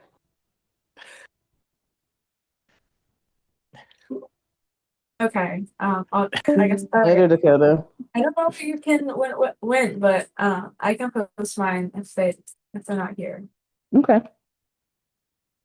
1 second. Did all this outlining today, and I realized that here I can edit it to be a little more readable. Nope, I don't know how to do it. Realized that I gave myself a real fun thing where I don't know what's like, what's it called, like test 22 or whatever. Like a character will do this, but they're not. I can't have them because I already have the rest of the novel set up. Could change it all, but I really don't want to. Okay, so you want the character, you need one character to be blackmailed and the main character to kill the blackmailer, but make it look like an accident. The main character can kill the blackmailer. I have to save the blackmailer's life because he is a major antagonist. Uh-huh. Yeah. So I should decide if the person being blackmailed should say you should kill him. Oh, sorry, this is worded so badly. I can't decide if the person being blackmailed should want the blackmailer killed because she should want him killed because she doesn't want to be blackmailed, and then also she wants him alive because she needs a deal with him. So it's like she's trying to capture him or make a deal. Blackmail victim is the protagonist's friend, yes. So the victim and the protagonist are allied. And so the protagonist or the blackmail victim is a noble. Then the antagonist is a noble. And so the first noble, the allied noble, wants this deal. But she's being dragged out into the open and being used basically. Exactly. I need to figure out why she doesn't want him to be killed. Because I feel like she would be like, just do it. I fucking hate him. He betrayed me. Because they're old friends. I don't know. Well, the greatest conflict is obviously to do the not obvious thing, right? Like to not have the person killed, or you could have them say, yeah, kill them. But then when the protagonist goes to kill the blackmailer, like if they're killed, then the information is released anyway. So then you're forced to keep them around because you can't hurt them. Otherwise, what they're blackmailing you with is released. Yeah. Well, what is the actual blackmail? So they all have nudes of her or something. the blackmail is that my magic. This has to do with my magic system. My magic system are the 7 chakras, and so one of them is the thought chakra. And so I was like, mind control. And so it's like, so the light mage is like the third eye. And so I needlessly complicate my backstory and my world building as usual. But anyways, everyone hates thought mages. They hate the idea that someone can control your thoughts. So they're killed as soon as their powers manifest. So the noble, the allied noble, is a thought mage. She was bought when she was very young and given to this noble family. And so it's basically like, if she's revealed, she will be killed. And like some people know, but they can't kill her outright. Wait. So the person who's being blackmailed can control people's minds or thoughts? It's limited. Okay, because I'm like, why is this a problem? Because the person blackmailing me would forget that I could do this. It's like the Jedi mind trick. What? Is it like the Jedi mind trick where it only works on certain people?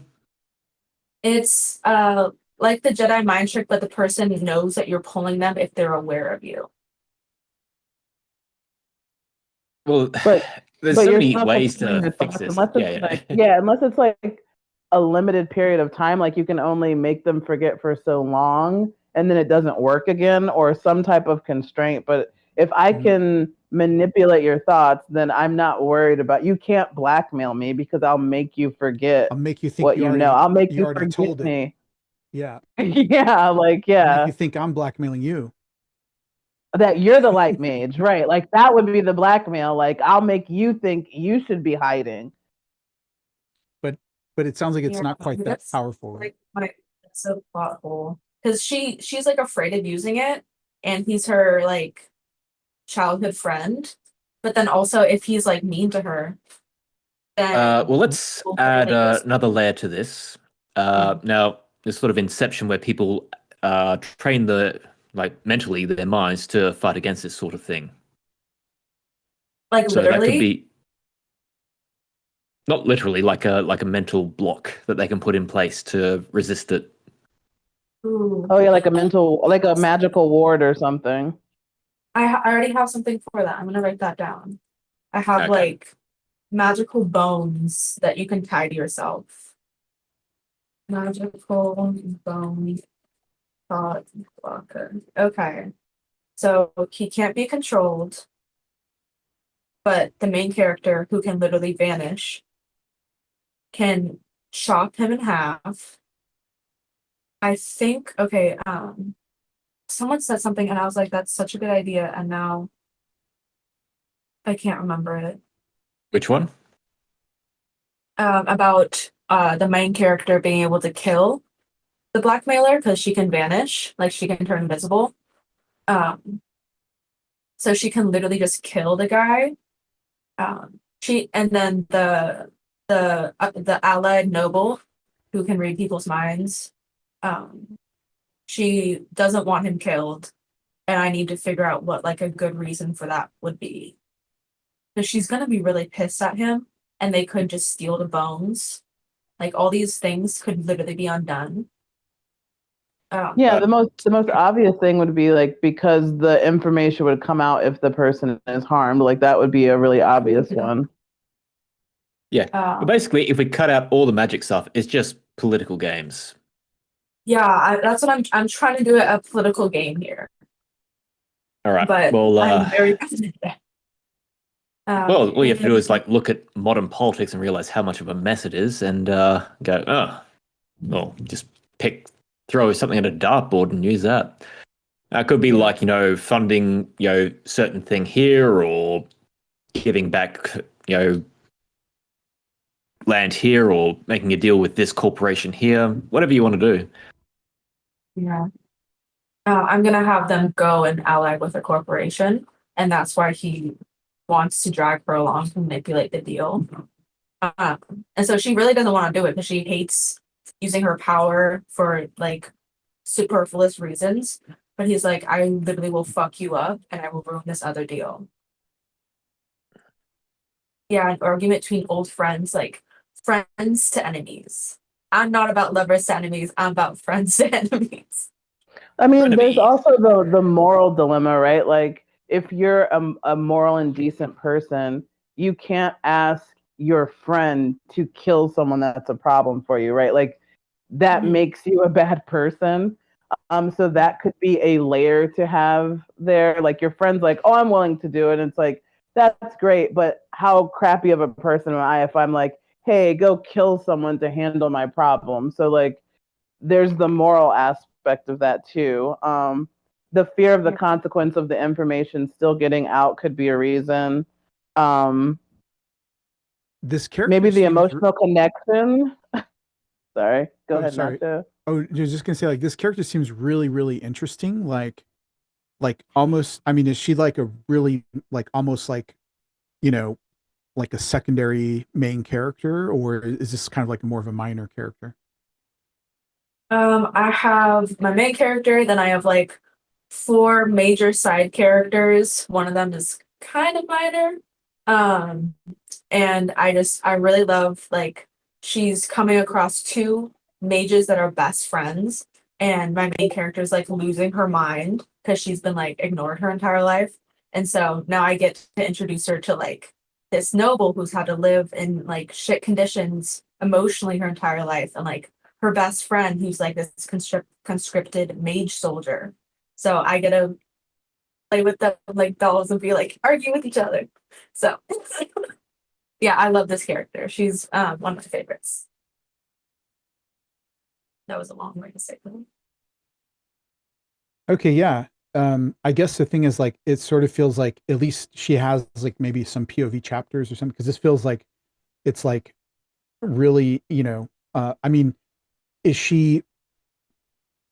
she influence the main character or influence other people? Like She's they're really moralistic.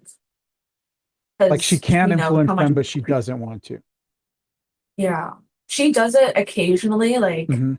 this scene where I'm gonna need to figure this out.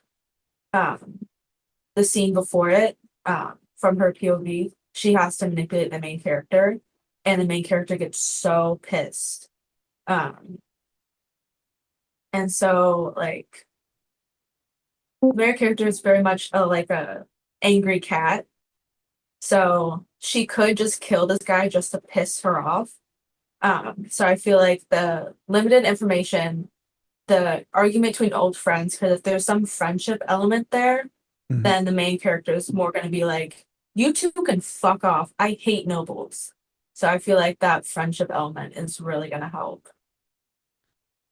The main character is not a noble, but the victim is, and the blackmailer. Yeah. Okay, got it.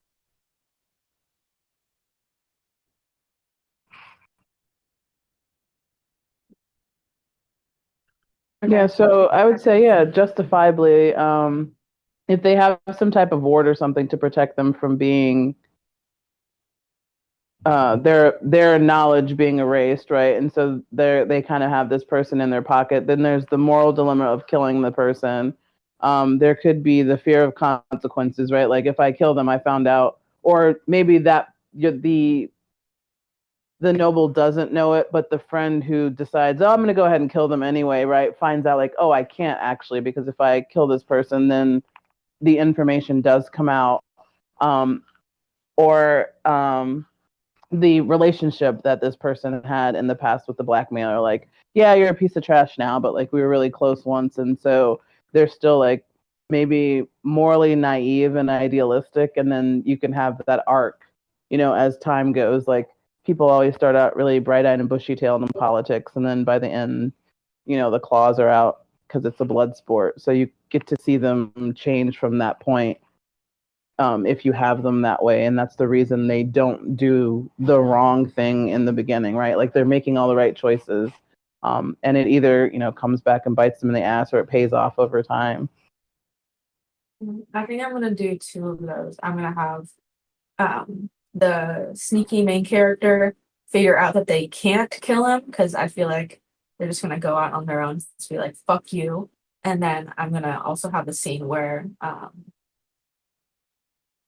they meet the two nobles meet up as friends, and then like the old friendship. And then if you're friends with somebody who can manipulate minds for your entire life, and you've gotten enough space for them, because that's the thing, once you create space for long enough time with this person, eventually you're going to start connecting the dots, especially if you're emotionally close with the person.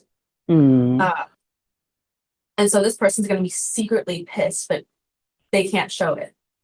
And so that's why like the backstabbing is there, because the mind manipulator can't read minds. So thank you guys. That was awesome. Cool, glad we could help. And thank you for participating. Hey. Begrudgingly, as it were. Not begrudgingly, hesitantly, timidly participating, which is fine. All right, we have 6 minutes left, 5 minutes left. Does anyone else want to throw their hat in the ring? I think you can add something. Let's see those hats. Or Hi. gauntlets. Hello.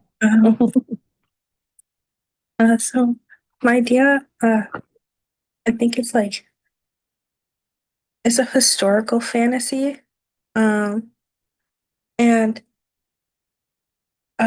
basically it's about this girl who gets trapped in a cage not a cage, a cave by her villagers, and she's like part dragon, and she has like dragon blood, and she ends up staying in the cave for 4,000 years, and she ends up kind of like creating the not imaginary, but her thoughts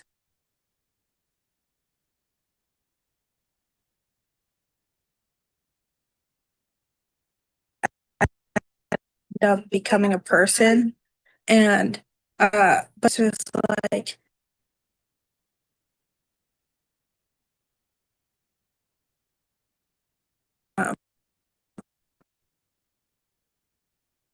like the evil side, I guess.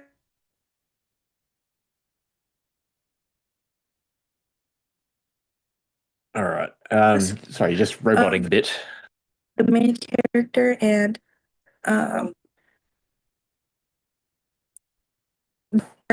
wants to work the official thing, and like to keep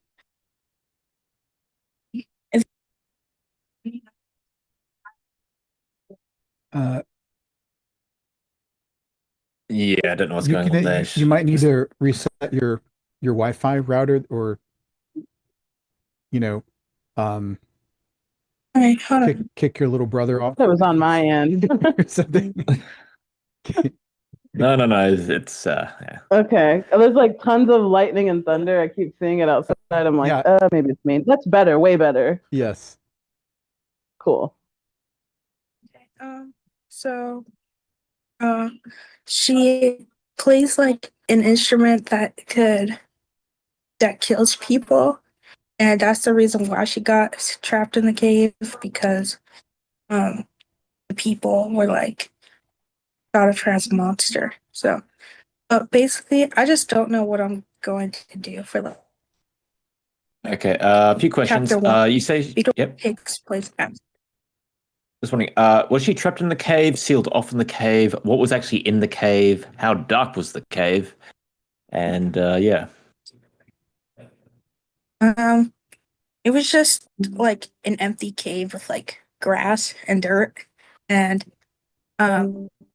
she could see the outside because it was like a magical seal of it, because she put the seal on the cave herself, but it was because she thought that if she did it, the villagers would like not hurt her parents, but they ended up killing her parents anyway, and she didn't know. Okay, so it's just like an illusion, like they couldn't see anything there, just like a hill. Yeah. Okay. All right. Well, 4,000 years is a long time. Did she never like changed her mind about like wanted to leave? Or did the magic was like once you do it you can't get out again? Yeah, she over the 4,000 years she tries to break it herself, but she can't until her friend, or like, yeah, her alter ego, I guess, comes along and breaks the seal for her. I was gonna say just dig you out the other way, but actually, yeah, something physical could have just broken the seal. But all right. Like I said, 4,000 years is a long time. You sure you want it that long? Yeah. Okay, and what time in history was she put in there, and what time is the story taking place? So she was put in the cave. So the story takes place in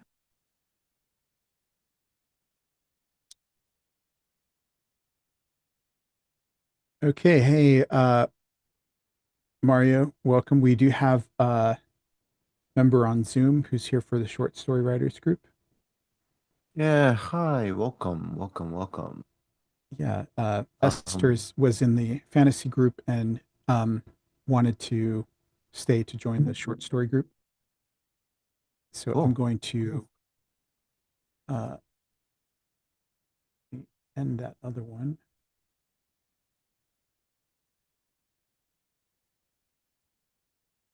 And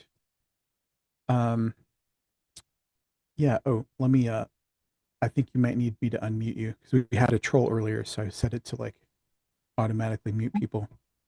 I see. I don't know. I didn't even see the troll. I caught him quick. Ah, nice. That's good. Yeah. Okay. So I think you can see something. It says, "What are mice threads?" Welcome, Alondra. Yeah, I can see that.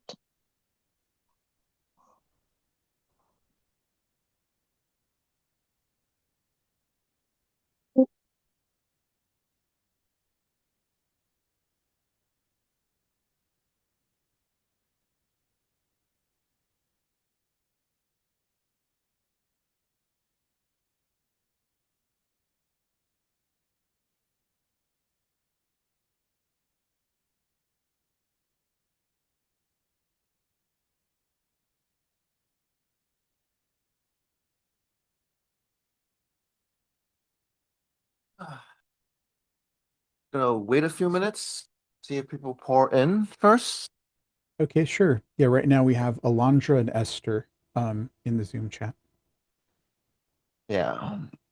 So does the Zoom actually see what I see on Yes, on my share, or is it they can okay, see cool. the chat. I'll just show you what it looks like. No, it's okay. They see the chat and then they see my live screen. Yeah, it's kind of small, so it might be a little hard to read. Welcome, Ming. Okay, no problem. Um, this is the short story writers group. If you are working on a short story, you can tell us about it, or if there's anything we can help you workshop. There will be some time later for workshopping. Okay. I think we can begin. It's about 2 minutes and then we can pretty much begin. Since I think I've done this presentation before, I'll tell you like how it goes. Sometimes I do a presentation in the beginning, a short one in the beginning, and then we go into workshop to see if you guys have any like kind of problems to work out. I'll go in right away.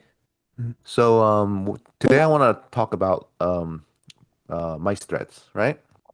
And it's gonna lead into something where we kind of like create a short story right off the bat in about 10 seconds after you kind of learn about mice threads and about the Hegelian dialectic.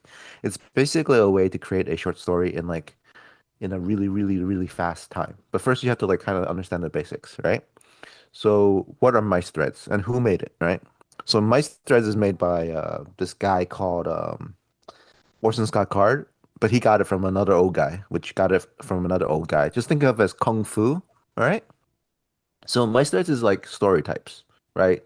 You can think of story types as genres, right? But if you kind of look at genres from like a very high level, there's really only 4 types. And so it's basically what is the start and what is the end. And so there are different types. So we just look at the how it starts and how it ends. And so let's begin with the first one, right? Which is kind of like M, right? So give me a second. So map. I know that you can't see the M because my code messed up and it's supposed to highlight the M, right? So the map type begins on a location, right? Could I It's just kind of sorry to go interrupt. ahead. Could I just ask, are people on Zoom, are you guys able to read the words? Do I need to make it bigger? I can't really see it. How's that? That's a bit better. Okay. Cool. I also increases the font on my side as well. Let me know if you can't see it. Just say something, right? So my code, it should have it should have highlighted M, but I messed with it yesterday and now it's broken. I didn't double check. So just pretend like the M is highlighted. Okay, guys. All right. So Okay. a map begins. I'm pretending. Yeah. Yeah. Okay. Thanks. So it begins on a location, right? It kind of like then you kind of know the conflict, which is why I want to return home, right? So a typical obstacle would be a witch stopping you from returning home, and then the synthesis, which is the act 3, is how to get back home, right? Right, or like kind of like not even just to get back home. That's not enough to get back home because that's kind of implicit.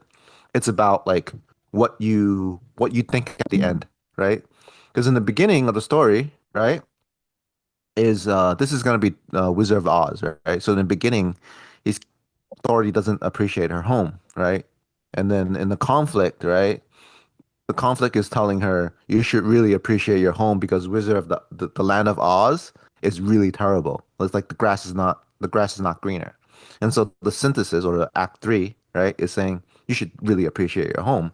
So what the Hegelian dialectic it's telling you in act 1, in the beginning part, the first line or the first part of the thing is what you as a character believe, right? The second one challenges this belief, and the act 3 you choose between option A or option B. So act 1 option A, act 2 option B, act 3 option C, which is either option A, option B, or something entirely different. Cool? Does that make sense, guys? We're gonna have like this is gonna go really fast. Sure. Okay. Could I just ask a question, kind of clarifying question? I don't know if this may be helpful for others, but of what I understand, this mice technique, you're kind of looking at Act 1, Act 2, and Act 3 in each different area. Like the first one is about M, which is kind of like the setting, and you're looking at how that Act 1, Act 2, and Act 3 play out in this particular thread. So setting. So the I'm lens of combining setting, like a lens, I guess. I'm no, not the lens of setting, but I'm combining genre as in kind of map type stories, right? So let's say genre selection and Hegelian dialectic, which is structure. So it's like genre plus structure. So map stories is like Odysseus, Wizard of the Oz, Lord of the Rings, where you travel to location to location to location with the objective of returning home. And someone is stopping you from returning home, right? But that's just the plot, right? We don't if we just go from the plot, right? It's kind of hard to kind of like write. Well, so we use the Hegelian dialectic, which is kind of a belief-based system to structure our story. So when we say we begin on a location, well, technically we do begin on a location, but we also begin on a belief, right? And then Act 2, we get stopped, right? We get stopped somehow, right? That's the rising tension. We get stopped somehow, but that's also option B, which is the world is challenging our belief in some way, right?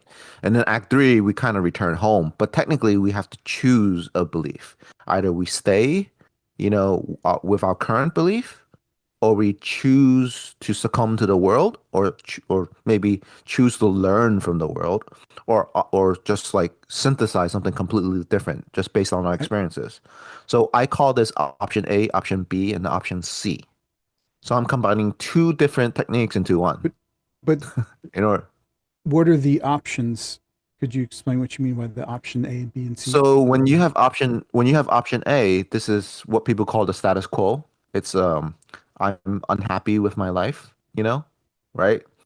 And then option B, the world challenges your unhappiness, right? If you're unhappy with your life, you think then the corollary is you'll be happy with some other life. So the world is going to give you another life and another option, right? And then you realize that it's not greener to have that other life, right? Frodo, right, is like wants adventure. The world gives you adventure, right? And the option C, it ain't all that great, dude. So it's option A, option B, option C. I mean, I don't see how that relates to what we're seeing on the screen right now. I guess you're saying that's what the synthesis is. You're choosing option C for the synthesis. Yeah, so when a novel, right, will have synthesis where you have a completely new thing based on the triggers. A short story will actually choose option A or option B because it's simpler to do. In your own time, you can probably do different types of stories, but I've done like all three permutations. And if I choose a synthesis where it's a completely different option, it becomes a novella or novel. So it's like I usually choose if my character is unhappy, I either have him keep his unhappiness, or if I want to choose if the world challenges him in some way, if I choose option B, then he chooses to follow the world. So a typical example would be, like a guy wants to find a sparkly rock in a quarry to give to his girlfriend, but in that quarry he finds that his brother is kissing his girlfriend, right? And so he's about to kill in Act 3, he's about to kill his brother, but then his girlfriend says, "I'll marry you if you don't kill him," and so he kind of gives the rock to his brother and says, "Have a nice life," and he leaves the tribe forever. So he chose option B instead of option A. Okay, I'm sorry. Option A, B, and C. This is just coming up with the ending. This is like, there's option A, Yes. there's option Yeah. B, option. Okay, but in terms of what we're looking at on the screen, you're describing it. You're explaining it in terms of like Act 1, Act 2, Act 3. The begins is Act 1, conflict is Act 2, synthesis is Act 3. I can understand that. It's very simple. When you're talking about the Hegelian dialectic, I don't understand what that means. And Hegelian dialectic is the when I say option A, option B, option C, that is the Hegelian dialectic. I'm just simplifying all that only academic applies research to I the do. ending. That's not the whole story, right? But technically the ending is built on the Act 1, right? Act 1 shows you what option A is. Act 2 shows you what option B is. So whatever you do in Act 3 is built on the foundations of what came before. Thank you, Medair, for your scholarly. That was just an AI. That's AI. I had no idea. I thought that was your That's words from the Go. heart. It's AI. Now I'm offended. Yeah. I'm leaving now. Cool. I'm sorry. Yeah.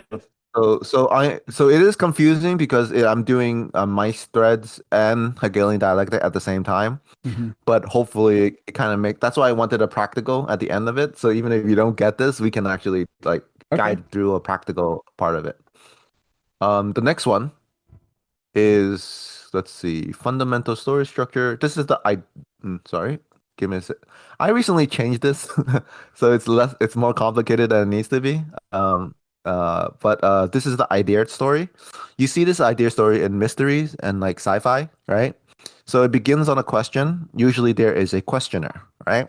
So and then the conflict is like you want to get the answer. The questioner wants to reveal the answer, and the obstacle is either the killer or the alien or whatever. It's just stopping you from like getting the answer, right? And the synthesis is usually you get the answer, right? And so we look at it from the Hegelian dialectic, right?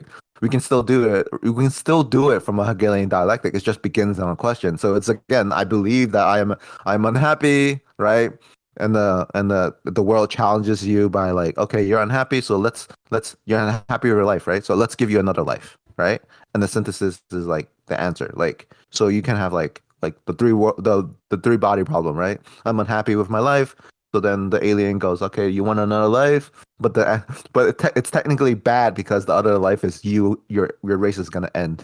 Like I'm gonna like join my cult of I'm not sure you guys watch the three body problem, but a lot of these things is like an example would be best, right? So do you guys have any kind of like any story that begins with a question that you can kind of apply this kind of Hegelian dialectic to? You're asking about if we have a story that we're working on, or just a story that we've read that starts. Just any kind of story in general. Is it any story in general that you can like kind of think about? In fact, you can invent one right now that like let's say like right now, if you know what story that you know that begins on a question. That's kind of a vague question to begin with. Yeah, I have What about like ideas, foundation but careers? What do I want to be? Who am I? Like those type of. I don't know if anyone on Zoom want to weigh in, but I have an idea. Hey, go ahead, Nacho. How about the question of, who killed the victim? Yeah, so that's a mystery, right? And so who killed the victim? So how and Act 2, right?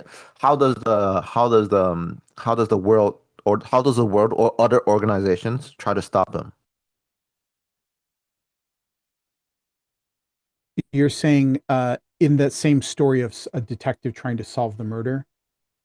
Yeah, and so not only does Act 2 try to stop him from solving the question, it also challenges his belief as well. So this is twofold, right? There's the overall begin on the question, stopping the question, but he also has your detective has a belief, right? Usually like your heart nosed detective thinks that is pessimistic about the world, right? That people act on self-interest and they have humanity is like hopeless, right? So that's his belief. So how does the world challenge that belief? They lie to the detective. So but if he believes that the world is pessimistic, right? The world should actually show him people that are that that it should really show him that working together will actually solve. The world is actually works together a lot. Maybe a group of psychotic killers are working together. Do you know what I'm saying? It doesn't have to be positive. It just has to be opposite of his belief. Does that make sense? And then it has to be also be it has to be a viable choice. So as it's both it's the conflict part is the external part. The internal part is the belief part. So when I say begin on a question, right? And then the external conflict is the killers or killer is trying to stop him, but we also want to also develop the internal part, right? He believes it's like humanity is f, pessimistic about the future of humanity, that no one works together, everyone's out for their self-interest. The world kind of challenges him by like, you can only solve this mystery if you work together with a partner. Do you know what I'm saying? It's kind of like Seven, almost like you have to like kind of learn to work together with other people, or like any other buddy cop movie is like, it's like work together with other people. And then in the synthesis in the act 3, right? Usually in movies, because movies are very similar to short stories, it's usually work together with another person, and then you grow, as a person, right? So that's how it will be implemented. Okay, I'm gonna move along because I really want to get into the practical aspect of it. All right. Pretend like C is highlighted. So we've already talked about character. Sorry. Sorry. Character. C is for yeah, it's character. Okay, so wait, C is let for me character. just make sure I got map, information, idea, or map, it could be idea. information, but it's idea. Okay. Idea and character. Character. Okay.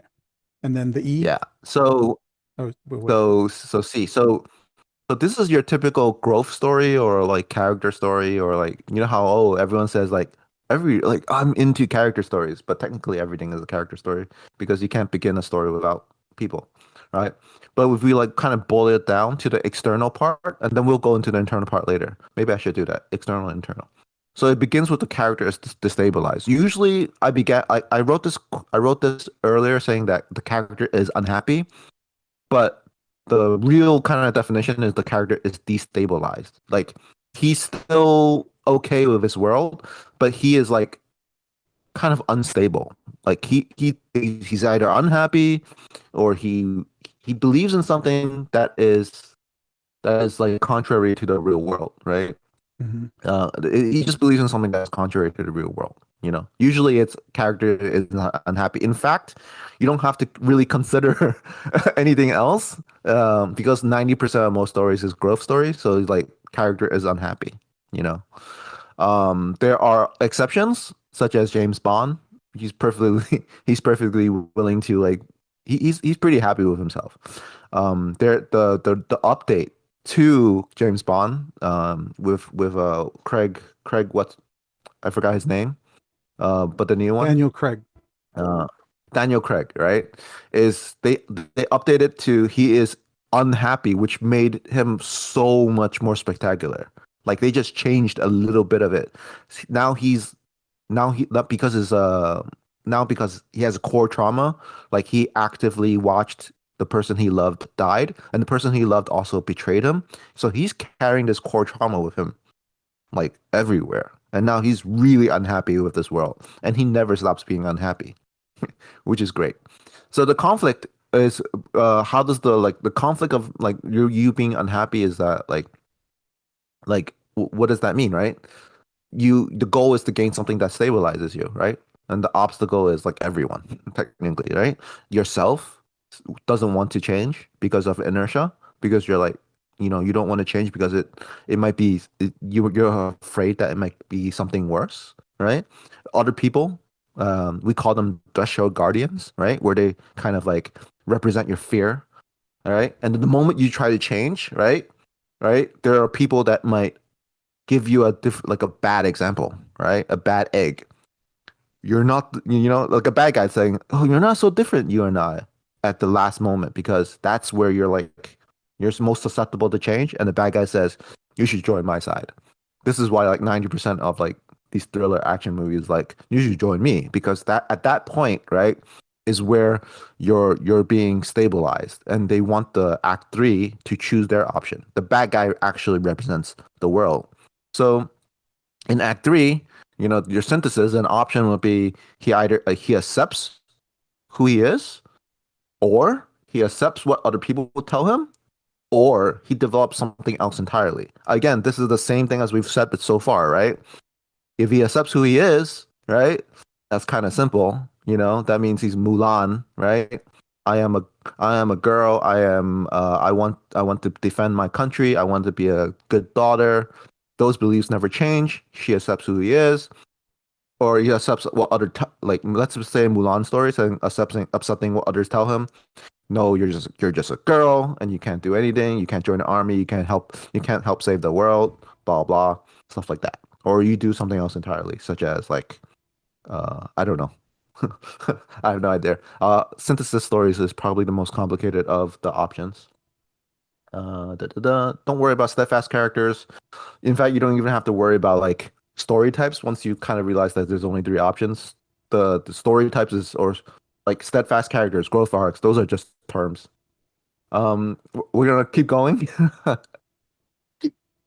Please, Usually, who's teaching this course? Like, or is this like a get together, or is this like an actual workshop? It's a writers group, yes. I know, but I'm saying, is this class like a workshop kind of thing, or is just a class? It's a writers group where you can get help with your project, and there's like a workshop part and there's a class. Yeah, that's what I'm seeing. I'm saying it's a group, but I'm saying, what is the activity right now? Is it a workshop that is taking place? We're starting with we're starting with a sort of some theory exercise and discussion about techniques for writing short stories quickly, and we're gonna yeah. So I start with theory, and then I start with theory, and outlining. Okay. All right. Yeah, I start with theory and then I go into workshop, and then at the end, I sort of put an exercise down. So just in case, so you guys have it sit in your head. And the last one is the event thread. The event thread is similar to character, except it's organization based. It's like the world is destabilized, right? And then the conflict is, it gains something that stabilizes them. Either the organization is the one ring comes into the world. It destabilizes the world, and now the conflict is to, the goal for the main character is to gain something that stabilizes it back, which is to destroy the ring, right? The obstacle again is like technically everyone, it is the Dark Lord per se, but it's like anyone you choose. It's just anyone that will stop you from gaining something that destabilizes them, right? And the synthesis is usually, the world is stabilized. So option A, option B, option C. Okay, so now you have like these 4 things. You might forget them, but don't worry. Just think of map, idea, character, event, right? And character and event are the same thing almost, except one is character based and one is organization based, right? Okay. So, yep. I know it's a lot to take in all at once, but we're gonna do a practical after workshop, and then so you'll kind of see what I mean. Does anyone have? Go ahead. Yes, I have something to say. I was trying to say that we're all writers, I presume. But I feel every writer is different. We are unique in our ways, so we have our own ways, formatting, outline. But I know there is the industry standard thing, and I was just gonna ask about it, like, what is the standard for writing, a short story? I'm sure there's some standard formatting technique, the same as for scripts. So that's what I'm very curious about. No, there really isn't. In short stories, in particular, short stories, because they're so short, they can be highly experimental. In fact, like a lot of like what I mentioned right now, it works for short stories, but like when you get into the high echelons of short stories structure, it can get very, very weird, very, very quickly.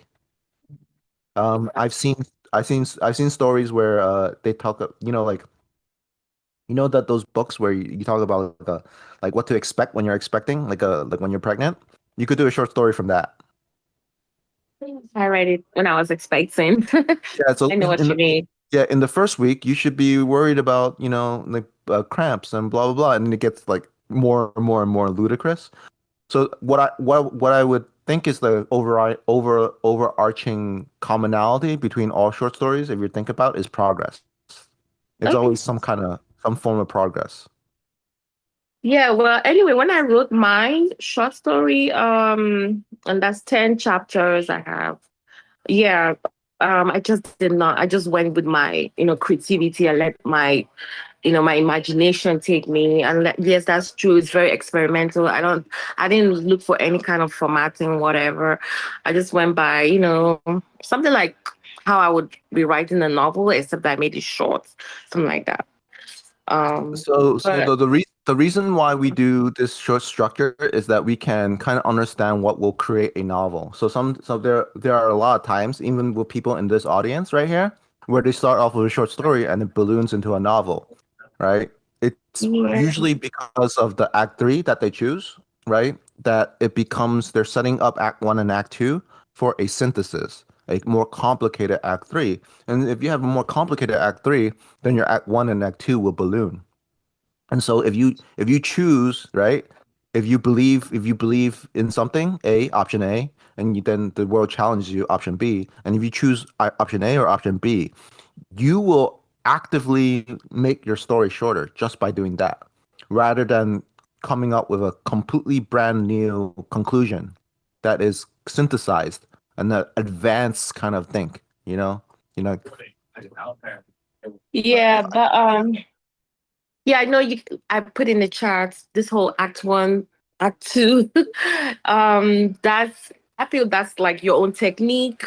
Um, but yes, but it all starts with what goal it is that you have for your story. Like how you mentioned, if you're trying to work on the synthesis part, then maybe you can take that with and expand it to probably a novel. But when I was writing my own, I didn't really see that whole novel thing in mind. No, I really had that whole thing, goal of making it short. Yeah, we should go to story workshop. So I think we're going to story workshop anyways. So like let's just head there, right? Does anyone have anything to kind of bring to the workshop? Oh, there is. Okay. Mm. Anyone Like any kind of problem need help they have? or Well, I do have some stuff. In fact, I'll probably go on from this whole theory segment, actually. Cool. Start. Wait a sec. So we'll go. Let's have a look at this. All right. So going on from Mario's, this is my thing here. So, all right. So we got mapping. So at the start, I did write this whole thing before I knew how to do a proper log line, but basically it's just a general idea. The setting, that's just the building I used to inspire it. Just generally laying everything out. I won't go over the whole details.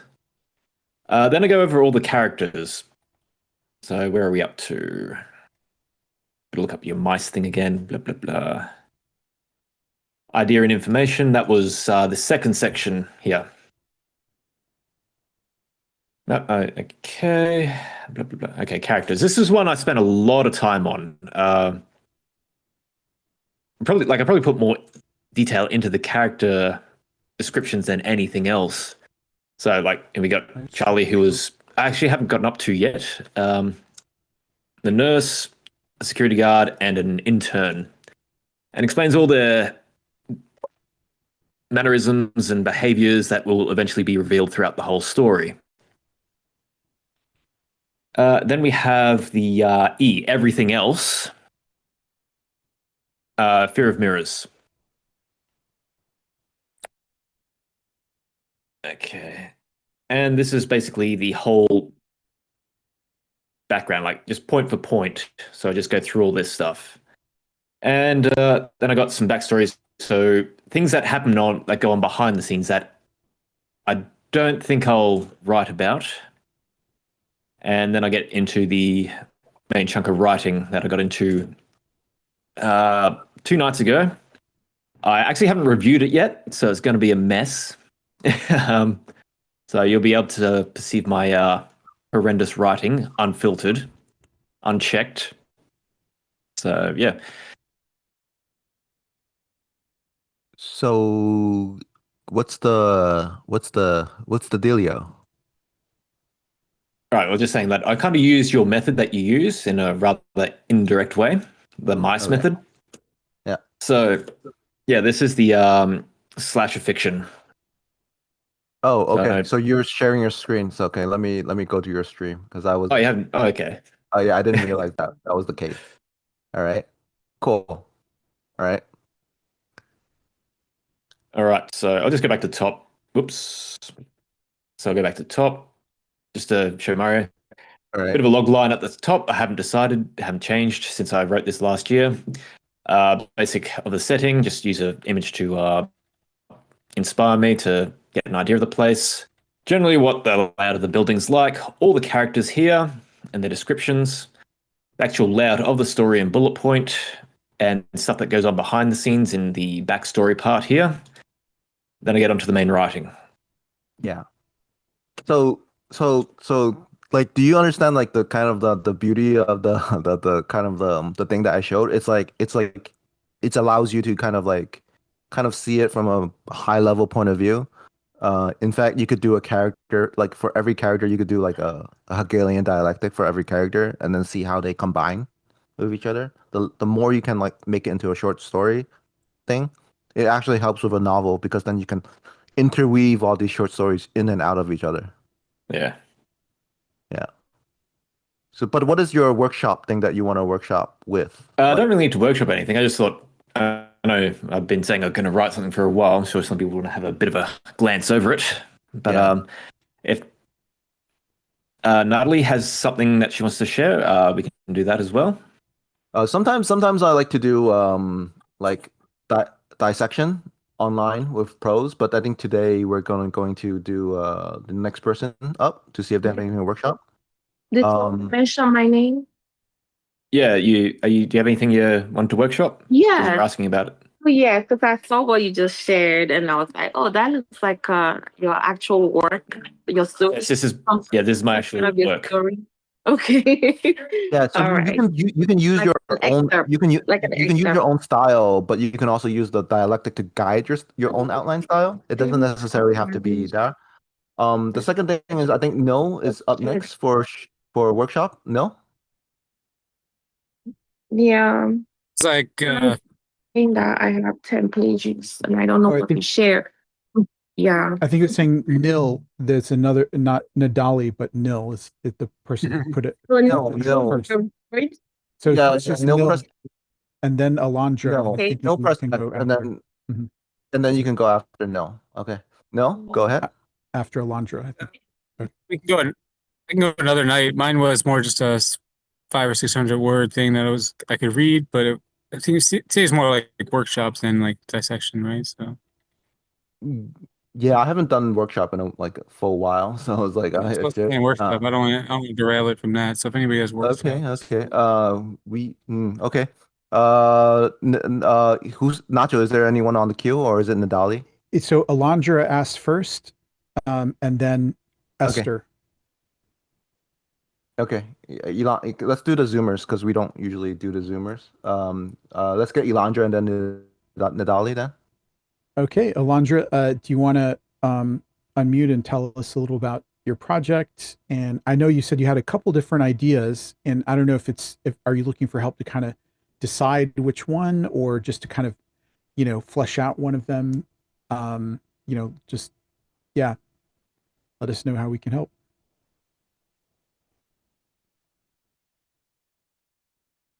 Hi everyone. I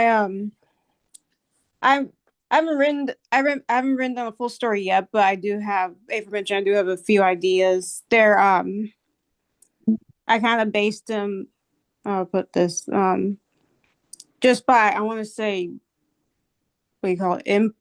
Not impulse, but similar to, but it probably like a 15-minute movie, and like the main person's trying to get rid of bad people who always either betray people or they do really bad things in the world, and he's almost like a vigilante, or she, and what do you call it? And it's almost similar to like The Crow or Deadpool. And I know one of the hosts also said Mulan earlier, and also course, like Mulan as well, because they're of course unique and they don't want to have to deal with a boring life, and they always felt like, oh, what's wrong with them? But I kind of based it a little bit on personal, but I could probably try to flesh out a few of the ideas. Okay. So all the ideas are about a vigilante, or that's just one of the ideas? It's one of them. Okay. Okay. So this is a short film. Yes. Okay. Okay, about a vigilante. And what sort of setting is it? Ironically in Hollywood, which- but my bad. In modern times or a specific decade? I want to say around 80s or 90s. Late 80s, early 90s. All right. Pre-internet. Yeah. Okay, I think everyone loves writing pre-internet stories. Fuck, the internet ruined everything. Okay. Now, what are the vigilante's powers, or is he just like a guy? He's kind of Or a like girl? Just an average. like he looks like a regular person, but I guess they could probably have I want to say secret superpowers. I know that sounds awkward, but like like what do you call it? Like mind reading, mind control, and they can also either drive a car that turns into like either a spaceship or a plane, and yeah, So he's pretty like much a super spy. kind of sort of kind of. Yeah, I was just getting some James Bond vibes from him already. Yeah. Ironically, Cool. I've never.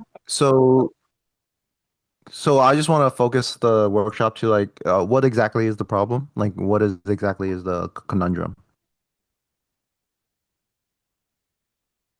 I want to say.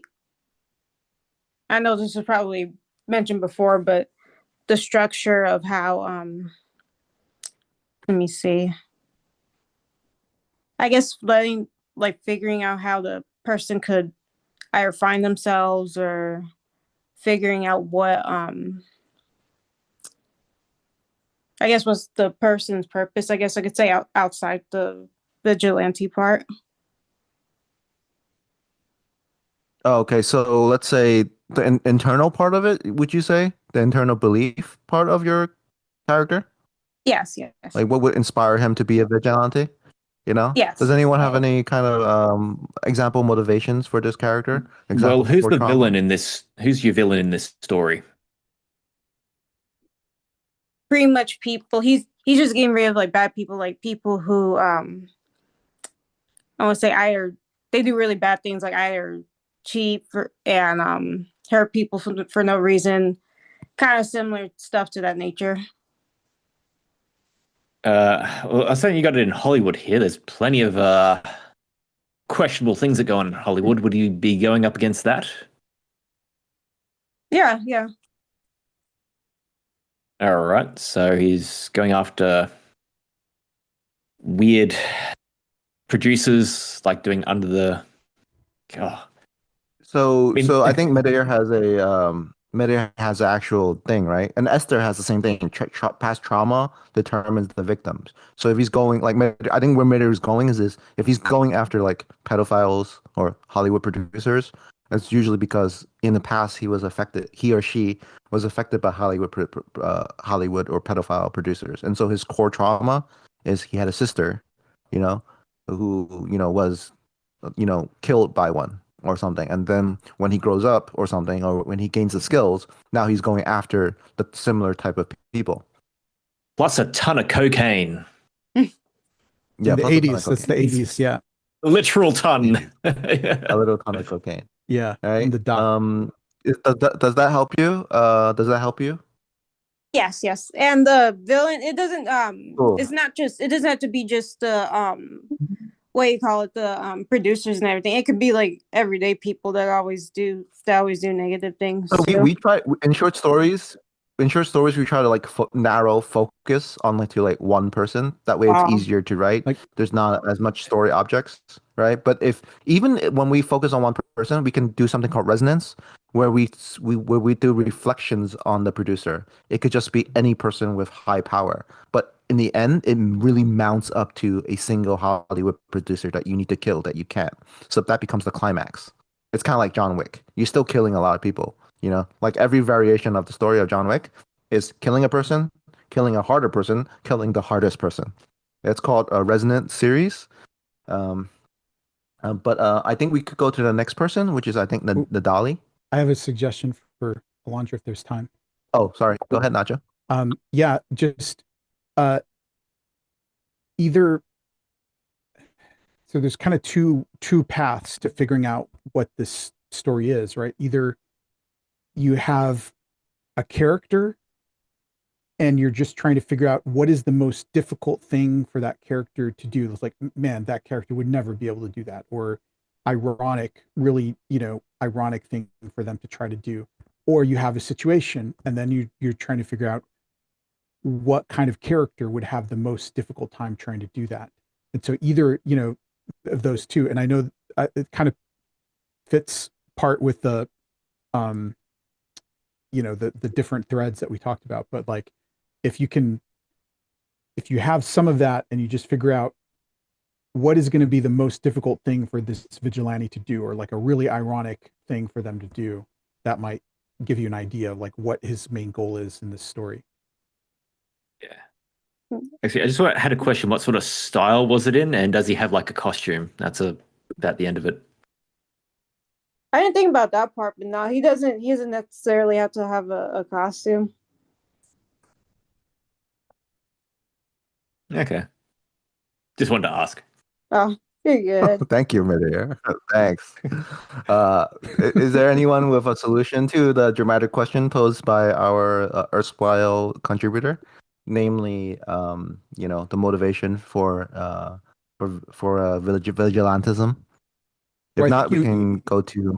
Yeah, I mean, I Go guess ahead, my Michelle. suggestion is just take your time and figure out the big goal, like not just being a vigilante in general, like that's his normal life, but then he's got some specific thing he's gonna, go to war with the thugs who killed his hamster or All right, whatever it is. fine, Nacho. What? Sorry. Fine. Dramatic irony is actually very complicated and like one of the most important things in the story. So it's like I didn't want to go into it. Okay. You want to explain dramatic irony, Nacho? Damn it. All you, man. Go for it. All right. I'm sure everyone's seen Finding Nemo, right? And so the main part of the story is if you love someone, you got to set him free. And so there's a dramatic irony at the end there where he's very overprotective of his son. And then that's the beginning. And at the end, he has to sort of like let him go, let him do his own thing, find his own way if he wants him to be free and have a good life. So if he loves him, he wants to keep him safe and keep him protected and sheltered and not let him experience the outside world. But if he really, really, really loves him, he's got to let him do his own thing, even if the world might kill him. It's just that there's a dramatic irony at the end there, and it's a lot more powerful, right? And so Nacho is going for like, which is what we kind of recommend, like most writers do, is kind of approach things from the ending. That's one way to do it, and I think it's a lot more powerful that way. But there are people that pants their way through it. But that's what I think dramatic irony is. It makes your thing more powerful. So like in terms of your motivation, right? It's like the vigilante is like believes that if you hate someone, you gotta kill him. No one is good, right? So what happens if he falls in love with the daughter of the villain, or what happens if the villain has a good reason for killing his parents? You know. And so there's a kind of a dramatic irony there. What happens if his parents are dead because his parents are kind of stubborn and suicided because of honor? Like if in a medieval situation, this could happen. In fact, there was a story like that. One of the best stories in like Asian culture is Dragon Saber. His parents like killed themselves because of misunderstanding, which I know people hate, right? But misunderstanding is a very good tool for dramatic irony. Think Romeo and Juliet, right? Like they took poison and they misunderstood, and now they're like one died and the other thinks he's dead, and there's a whole 30-second thing in there that's just a mini story in of itself. So yeah, it's harder to workshop dramatic irony because it's kind of like synthesis. It's the most complicated option. Cool. Alondra, is Nadali next or Alondra, Nacho? I'm next. I already shared it in the chat. I Alondra shared, just left. oh, okay. Okay, I cool. can wait my turn. No. I think Nadali is next, right? Yeah. Okay, cool. Go. Yeah. Yeah, but before I get into my story, I wanted to mention that as far as expanding, I already have my short story and it's 10 chapters, and then I'm working on having a collection, instead No, of specifically workshops are about like a focused problem. Like what we just did? Like, oh, there's a problem with the motivations, and we get a list of motivations for this person, right? And so in your story, if it like I'm just gonna whatever your novella, right? What exactly in it is the core short ask, story right? collection. I want a short story collection, not a novel or a novelette or a novel. I just want a collection of short stories, and then you can like bind them all together, and then it becomes a book, but they also called a collection. But our workshop is very focused on the problem set, as in like what is the problem that you're going for? Like, like what is like, do you have a problem? So we can help you generate ideas. Treat us like AI, ChatGPT almost. Like, okay, we like, So what I have it in there, my chapter 1. So I have my first chapter that I shared with you. Just mindful, it is a romance short story, and it's set in New York City. And so as I read, and you guys can help me to read the we are rest. not we're not doing that today. We're not doing that today. We're not doing that today. We're just doing workshop, which is like problem solving. Wait, okay, so who's gonna open up my document? Is it Where are you looking at it? Yes, there are people here that might do it, but that's their own time. Yeah, we have live readings. So we do live readings on Tuesday and Sunday of like, fiction. Like we read it out like table reads, and then we discuss and critique. But I think what Mario's trying to ask is like, is there anything that you're having trouble with? Anything that you're stuck on? Like, I don't know the ending. I don't know how to get my hero out of this, a major problem, or I don't know what to write in the next chapter. I have no idea how to. No, I don't have any issues with it. No, I don't have any. It's all worked and published. Actually, it's even published. It's just that I'm waiting for approval. So when the approval goes through, then the readers have to pay. If there's no problem, then is there anyone on the queue, Nacho? If there's no one on the queue, yes, we can Esther. go to I don't know. Esther is Esther, next. then go. Yeah. Yeah. But I was sharing one chapter of my book in case for anyone that wants You've to already read it. done so. I think we've got people who are looking at it right now, so we can go to Esther, who has maybe a workshop problem. Esther, do you want to have the floor?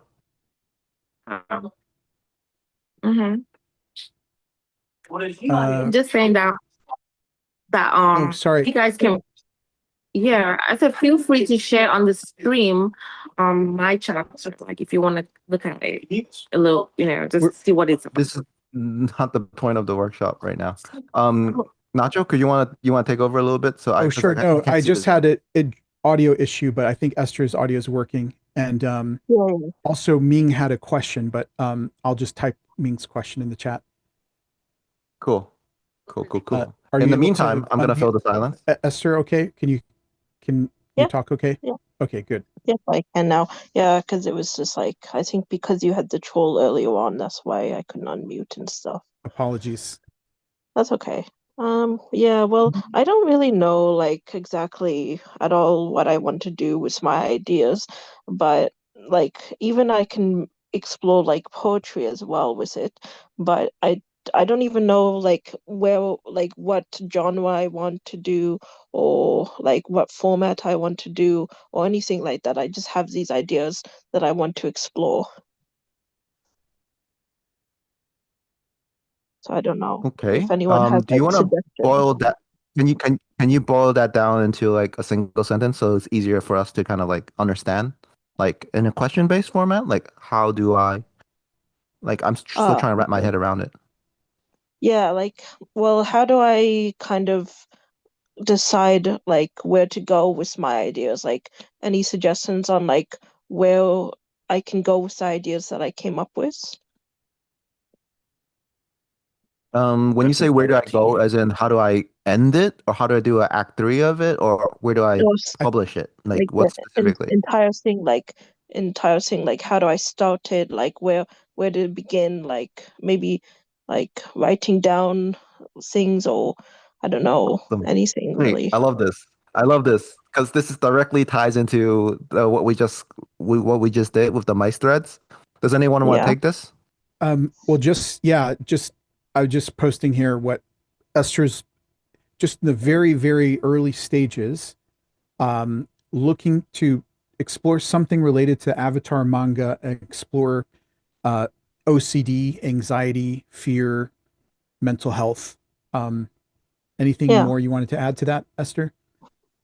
I think that's kind of because then I got the main idea I came up with in the fantasy writers one, or like the sci-fi one, and then the other one, like the other person was saying something about her children's story who had like the person had So, anxiety, and I thought that might be interesting as well for me to even explore. oh, great. Yeah. I mean, for me, oh, sorry. Go ahead. Go ahead. So I'm just wondering, do we have any kind of answers for the question that she posed? Bringing it up to the floor. Does anyone? I do. Nacho? Yeah. It's the same thing. Either you have a character or you have a situation. Is there a character that you have in mind?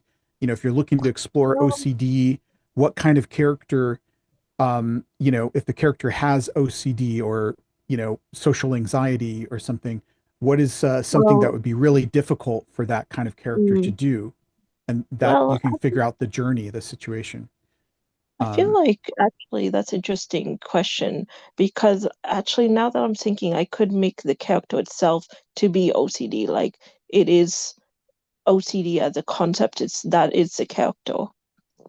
Like I don't know if you understand what I mean, but like Oh, as like in like Inside Out, like the emotion is or the illness is a yeah, something like character that in the could be story. something. The Yeah, anthropomorphized version wow. of mental illness. That's interesting. yeah.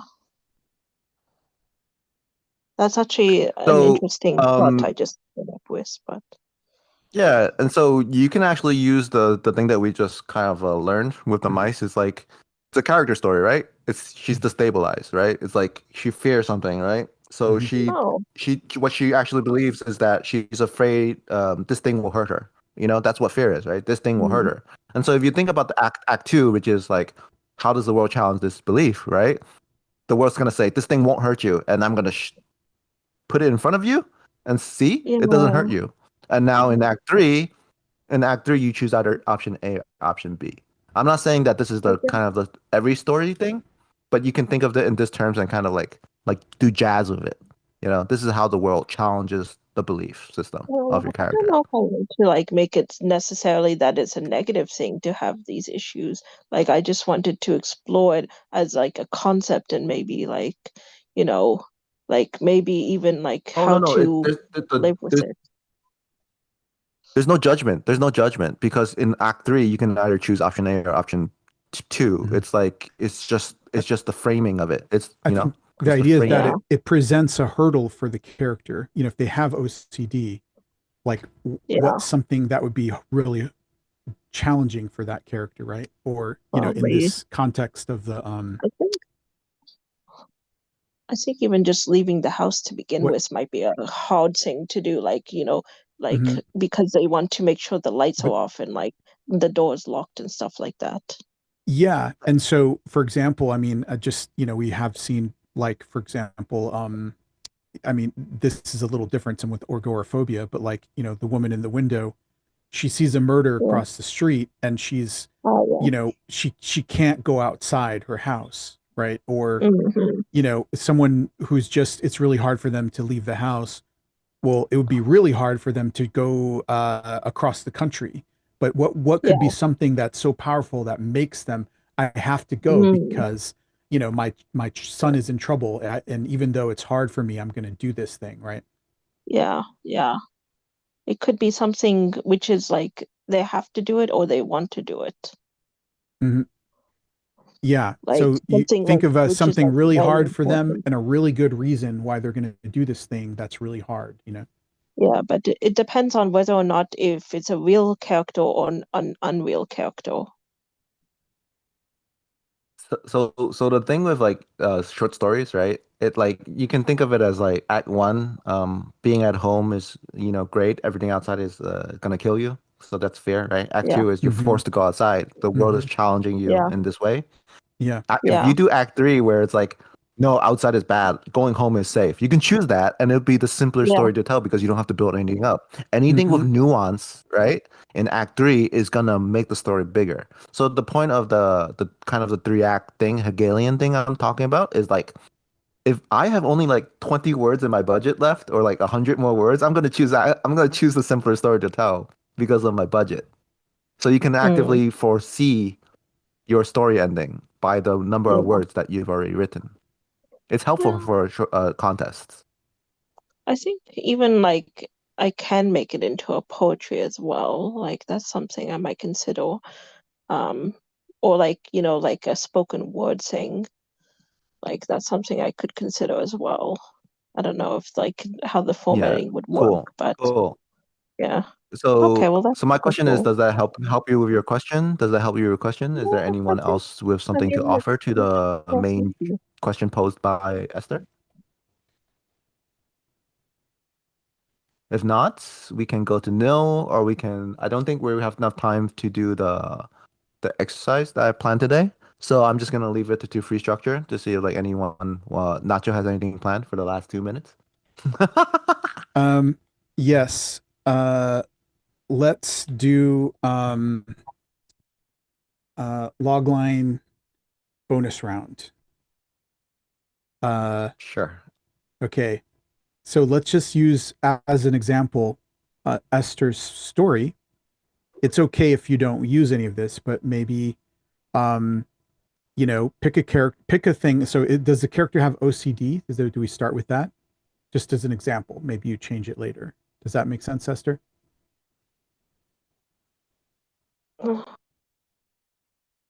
Yeah. No. Oh, I don't know if you're Unmute, but I was like having issues with unmuting. Yeah, I think it'd be, I don't know, I think it'll be interesting for the character to be the OCD, I think. to be the OCD. Okay, let's try that. Now this is the this is like on hard mode, I guess, but all right, so the character is OCD. So Yeah. is OCD, what does OCD want?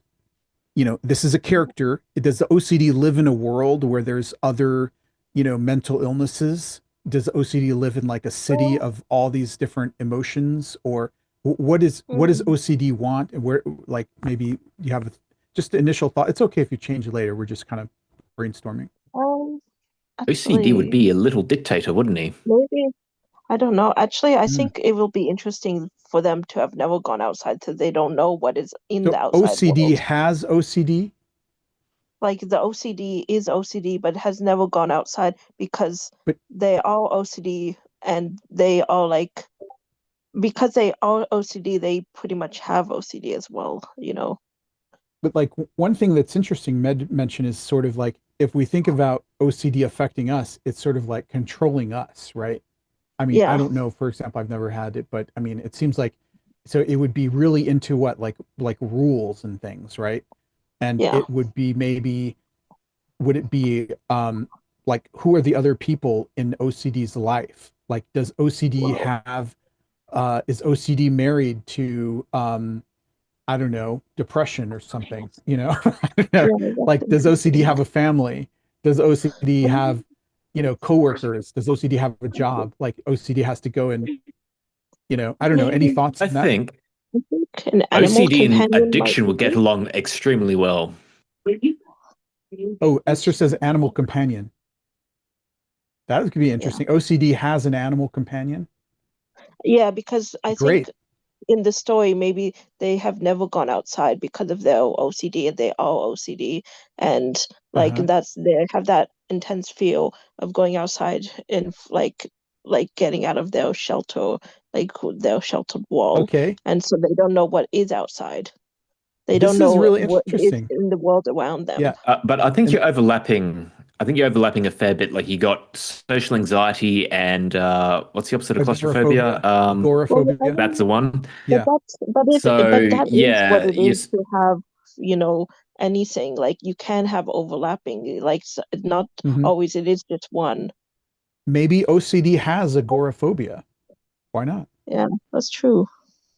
You know, OCD Well, they has hang out together. and agoraphobia has OCD. Please, Yeah. excuse me, who has a story? Who wrote this story about mental illness? Yes. The mental illness is yeah. the character. So the OCD is the protagonist. So it's like a story about did you see like Inside Out where it's like the emotions are like the main characters? This would be similar, but it's like OCD is the Mental protagonist. illnesses. So what would be something that we'd be like, not just go outside, but something like would be really, really, really hard for OCD to do? Maybe take their animal companion to the vet. Yeah, or well, I mean, I think we think of OCD as being like very, very rules, very everything has to be a certain order, but Yeah. maybe OCD has to do something that they Yeah, really loose yeah. and relaxed and improvise and let everything be messy, right? OCD, the house can never be messy, right? Nothing can ever, Yeah. everything has to be very orderly, but there's Oh. some reason that you need OCD to I get see. really messy and relaxed Yeah, and just that play in would the be mud interesting. or do something. But Yeah, what yeah, could be yeah, a yeah. reason? Maybe the Well, animal companion could be the reason, it could be like because a cat in the hat type situation where like suddenly there's a knock on the door and someone who's very chaotic comes into their life from the outside world that they've never been a part of. And then they kind of like start to mess with their things and they get very like upset about it. But in the end, maybe they become friends or something. I don't know. Yeah, what's going on here? I think any thoughts on like this one? lots of fun. I would say lots of fun activities for sure to help in relaxation because OCD falls under the anxiety disorders category. What happens to this manifestation of OCD when they can't do what they want to? Because that's the big one. Some people get violent, some people regress, some people just force their way into it. What happens? Oh no, they usually what they yeah, well, because I have psychology background from my college degree. What they resort to due to all that tension and anxiety is certain behaviors. Some might be, of course, obviously repetitive. Look, I'm even thinking that I probably have that myself, but I'm a nail biter, and nail biting kind of falls under. It's one of the things that OCD people fall resort to doing from tension, so they tend to do that. So I'm just giving you an example, but it could be some other things that is peculiar to them as well. So I don't know. I'm just giving you an insight. Yeah. All right, I'm gonna head off. Thanks for coming. Okay. Cool. No worries. Yeah. It's 10 o'clock. We will officially Yeah. wrap this, but I just want to let you guys know, Esther and Alondra, we do have Discord server. It's 24 hours. These are permanent channels. We do have people get together in the writer's room and chat or, just share projects or give feedback on each other's projects. So I'm going to post the link where you can go there anytime. We have one for writing fiction and nonfiction and short stories and novels. And we have another one for writing screenplays. And I'll just post both of those links there. You're welcome to join anytime. And Yeah. otherwise, you can also join on Zoom the writers groups and events that are coming up. Yeah, okay. Thank you. Sure. Give me 1 second. I'll post those.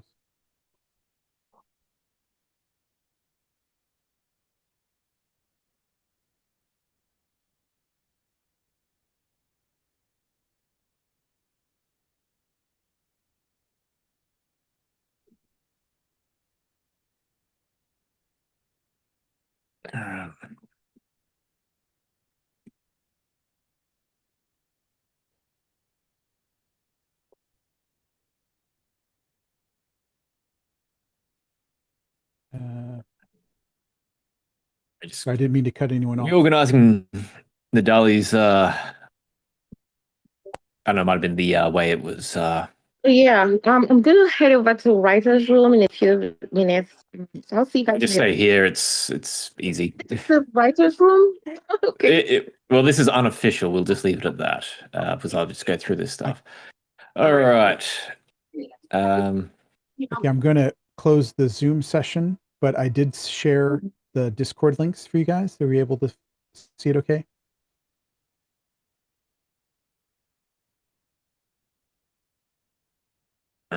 Okay. Yeah, I just was clicking on them. Oh, I okay, joined great. both. Oh, awesome. Okay, great. Look to see you. So yeah, maybe we'll see you in the writer's room. I just sent the link to that. Okay. Yeah. Have a good one. Okay. Thank you. And I'm